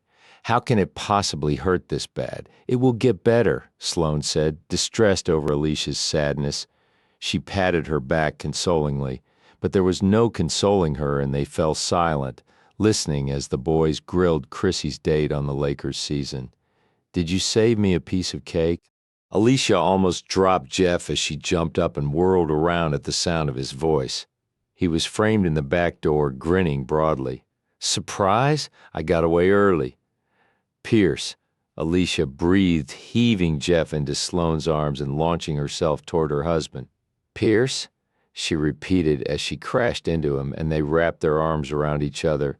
"Daddy, Daddy," the boys shouted.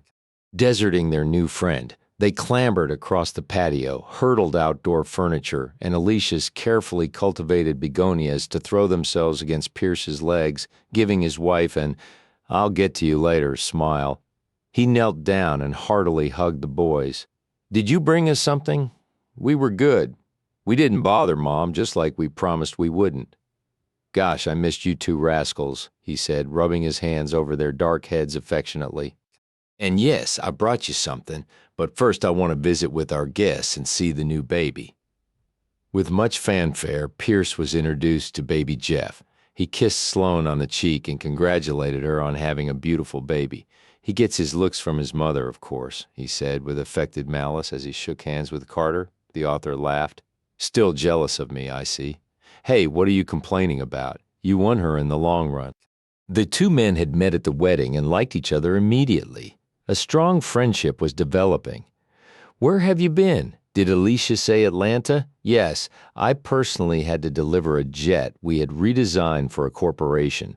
I couldn't rearrange the schedule they had set up.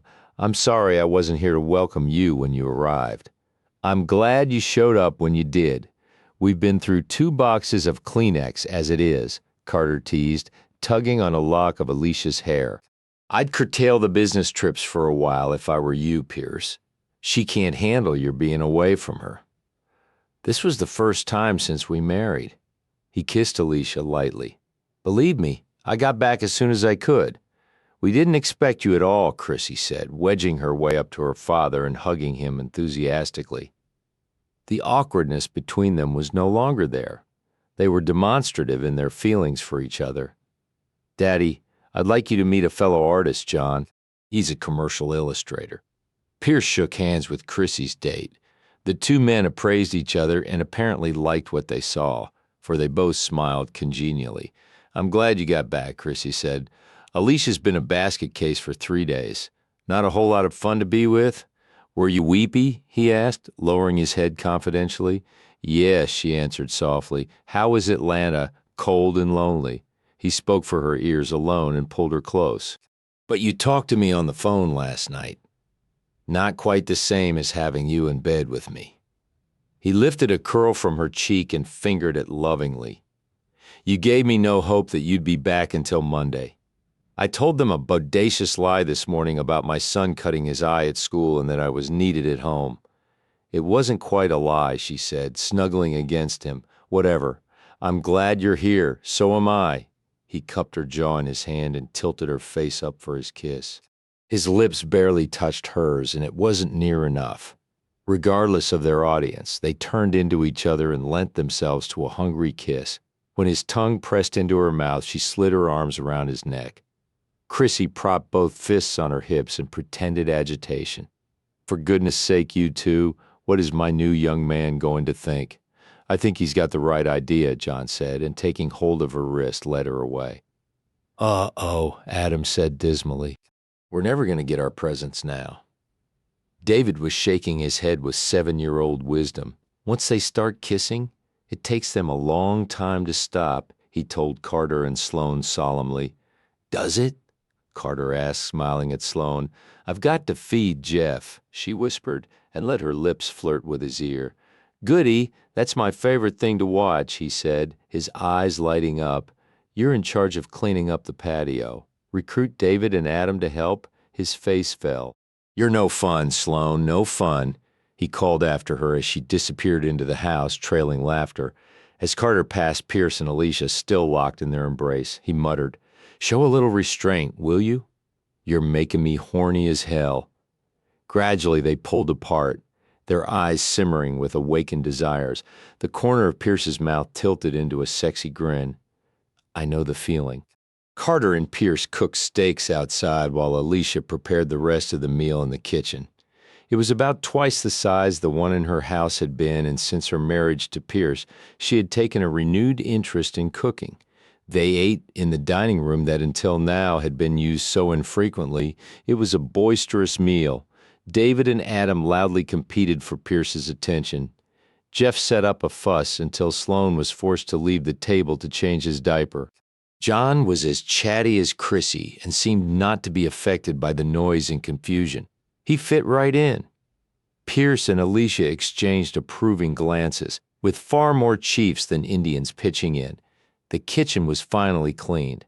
Chrissy and John took their departure with promises to come back soon and to buy Carter's newest book. The boys were put to bed. Jeff was tucked into his portable crib. Since Carter's beach house was being remodeled to make room for the baby, they were talked into spending the night. You're sure you have room for us? Sloane asked Pierce. For years I rattled around in this house all by myself. I can't tell you how glad I am to fill it up with people. I'm sure it seems to have shrunk since David and Adam moved in, Carter said, smiling. Pierce reached for Alicia's hand. I like it this way. The Madisons retired to one of the guest bedrooms after sharing a last cup of coffee with Alicia and Pierce. Want me to wash your back? Pierce, water streaming over him, turned in time to see his wife of 4 months stepping into the shower with him. He reached for her and pulled her against him. You have to ask? His lips were on her neck, nuzzling, nibbling. Where's the soap? She asked huskily. His hand slipped over her wet skin, found her breasts, caressed, teased, then stepped back to visually appreciate his handiwork. He handed her the scented bar of soap. As they kissed, their mouths rapacious. She lathered her hands with soapy foam. Reaching around him, moving slowly, sensuously, she rubbed his back, her breast grazed his hair-matted chest. Miss me? She asked. Her capricious tongue tested the distension of his nipples. He groaned his pleasure every minute. I was miserable. So was I. The skin of his back was sleek and wet under her palms. His waist was nipped in neatly. His buttocks were taut and firm. Did you look at other women? What women? There were no women in Atlanta. Her laugh soon became a tremulous sigh of desire. Lightly, he squeezed the peaks of her breasts between his fingertips. He ripened them further with gentle flicks of his tongue. I'll bet women looked at you. You've got cute buns. Her hands honored the objects of her admiration. He shrugged. Maybe a few hundred gave me come-on glances. Can I help it if my buns are cute? He let out a yelp when Alicia smacked him with the palm of her hand. They laughed playfully, but their mouths eventually found each other beneath the steamy spray and melted together in a mind-stealing kiss. His tongue caroused rowdily. Her hands stroked down the backs of his thighs as far as they could reach, then tiptoed up the insides. Her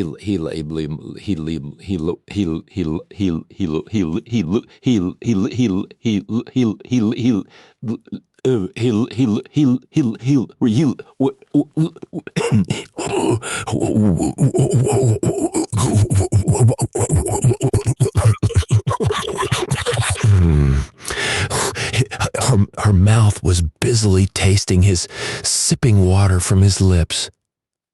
My front needs washing too. Taking up the bar of soap again, she slowly worked up another lather. She watched him through the mist swirling around them, through the shower spray, her eyes telegraphing her body's sexual awareness of him. She laid her hands flat on his chest and rubbed in widening circles. She drew bubbly patterns on his chest hair. The hard muscles were massaged with talented fingers newly trained in the art. They worked their way down his ribs, detailing each one. An indolent index finger traced that satiny arrow of hair down his stomach, past his navel, into the dark thatch that housed his sex. Her hands were slippery, wet, sinuous. He was hard, warm, smooth, bending his knees slightly. He lifted her against him, his hands supported beneath her hips. Under the guidance of her hand, slowly driving upward, he possessed her. She pressed his head against her breasts, unselfishly giving of herself. He cradled her in his arms. The gentle way he held her was in contrast to the turbulence of their passion. Long after the tumult came, they stood under the spray, trembling with the aftershocks, vibrating with love, until the water cooled their fevered bodies. Later they lay facing each other in their bed, warm, drowsy, seemingly sated. His emerald eyes roamed her face. Lazy fingers fiddled with strands of her hair.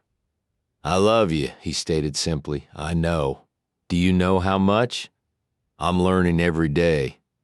I hope I never know the extent of your love, because then the next day wouldn't be filled with discovery." He kissed her palm and she felt his smile against it. "You should quote that to Carter to use in one of his books. That's good." She outlined his lips with her fingertip. "It's true. I didn't know how much I loved you, how vital you are to me, until you went away." She combed her fingers through a clump of chest hair and kissed the contoured muscles beneath it. "We won't ever be separated again." She made a defeated sound and flopped over onto her back. "Oh, Pierce, I forgot. Next week I have to go to Dallas. A designer is having a trunk show there, and I'm supposed to meet him and try to induce him to come to Glad Rags. And then that trip to New York is looming close." His eyes traveled over her, feasting on her shape, the peachy texture of her skin, the delicacy of her frame, the lushness of her breasts, the allure of her femininity, which was soft and downy and shadowy in the faint lamplight. "I'll invent business trips and go with you." He touched her breast, kissed it. His hand wandered lower. She covered his caressing hand with her own, pressed it against her. "I was hoping you'd say that we've rarely been alone since we got married." "That weekend in the cabin with David and Adam doesn't count as a honeymoon?" he asked, teasingly. "Well, at least we shared the double bed that time." She laughed softly and laid her hand on his silvery brown hair. Few men would even want to date a widow with 2 rambunctious sons, much less marry one and take on that responsibility. "I would have wanted you if you'd had 10 sons. As for the boys being a responsibility, you know how I feel about that? They're a privilege, a gift I never expected to have. I love them. I know you do. You're a wonderful father, the best." She allowed his hands to wander at will over her body, lying still and compliant, basking in his obvious adoration. "Do you know what I love most about you?" he whispered. "Yes, you told me once, my tush," he chuckled. "No," I said, "that's what I was attracted to first. Oh, I stand corrected." She smiled, but she could see that he was serious. "I love you most because you were willing to brave anything with me, even death." He laid his hand along her cheek, and his eyes were shining as they delved into hers. You speak to me of making a sacrifice and taking on the boys, but do you realize the sacrifice you were willing to make for me? I made no sacrifice by running after you, Pierce. It was a purely selfish decision. I wanted you, needed you right then. I had to have you, not out of necessity. I had learned to live on my own and take care of my family, but it was an empty achievement. I proved to myself that I could do it, but I didn't want to be alone. You were necessary to my spiritual self. It still took courage to come to me without knowing that the results of those tests were negative. Closing his eyes, he shook his head. To think that I was at the doctor's office hearing the good news at the same time you were deciding you wanted me in any condition. In sickness and in health. Had the test been positive, I still would have wanted you. She kissed him softly. I'm just so very grateful to God that they weren't. So am I. He hugged her close. From the first moment I saw you, I wanted to live to a ripe old age. I wanted to have at least 50 years to look at your face. She murmured his name against his lips before they kissed long and deep. Her thumbs stroked his cheekbones as they parted. You'll have at least that long. The doctor said your blood irregularity is already clearing up with that medication he gave you. He was surveying her body with hands sensitized to the feel of her. If I get to feeling any healthier than I do right now, I'm going to die of overexertion. He pressed her back into the pillows and followed her down with his own body. Pierce, she protested on a sigh when at last he released her mouth to kiss her neck. Making love in the shower where no one can hear us is one thing, but we have guests in the house, remember? Tenderly but firmly, he clasped both her wrists in one fist and raised her arms above her head so that nothing restricted his view of her nakedness. He even moved aside stray tendrils of hair by blowing on them softly. His warm breath struck her skin in airy puffs that elicited goosebumps. With tantalizing leisure, he dragged his index finger down the underside of her arm to her breast. Whimpering softly, she raised her hips restlessly and shifted her legs against his. Each depraved movement belied her mild objections. With his free hand, he cupped her breast and pushed it up slightly. A skillful thumb toyed with the nipple. Carter and I made a pact. We're not to listen through our walls and they're not to listen through theirs. But Jeff is only 3 months old. She gasped as his tongue curled around the tip of her breast. You know what a creative mind Carter has. He drew her into his mouth and sucked gently. Her womb contracted with the sheer eroticism of his caressing tongue. She had forgotten what they were talking about. His hands and mouth were tuning her to a fine pitch of desire. She knew the signals well by now, but they never failed to surprise her with their intensity. Each time they made love, it was unique and added another dimension to how much they loved each other. Open your thighs. Let me touch you, he murmured. His hand glided down the smooth expanse of her stomach and abdomen. He fanned through the soft tuft of hair, then palmed the slight mound. Curving his fingers downward, he found her dewy with desire for him. Oh, you're so sweet, he breathed. With loving, questing caresses, he paid tribute to her womanhood. He watched as her eyes grew hazy with mounting passion. Lightly, he scratched his evening-stubbled chin across her breasts. Her stomach, his tongue sponged her navel as his fingers treated her to ecstasy. Pierce, love me. I am, my darling, inside. Please now, draping her thighs over his. He slid his hands beneath her hips and lifted her to him. The velvety tip touched her. Probed, was laved with her lotion. Then his hard fullness sank into her loveliness, deeper and deeper, until he knew the sweetest entrapment. Deftly stroking, he told her of his profound love. Whispered love words were poured in her ear, a chant that accompanied the undulating movements she arched to meet. His palms coasted down her sides, smoothed over her hips, thighs, then back up to fondle her breasts, which to him represented all that was sex, all that was woman, all that was love. They clung to each other as the crisis thundered through them. It was riotous, but excruciatingly tender.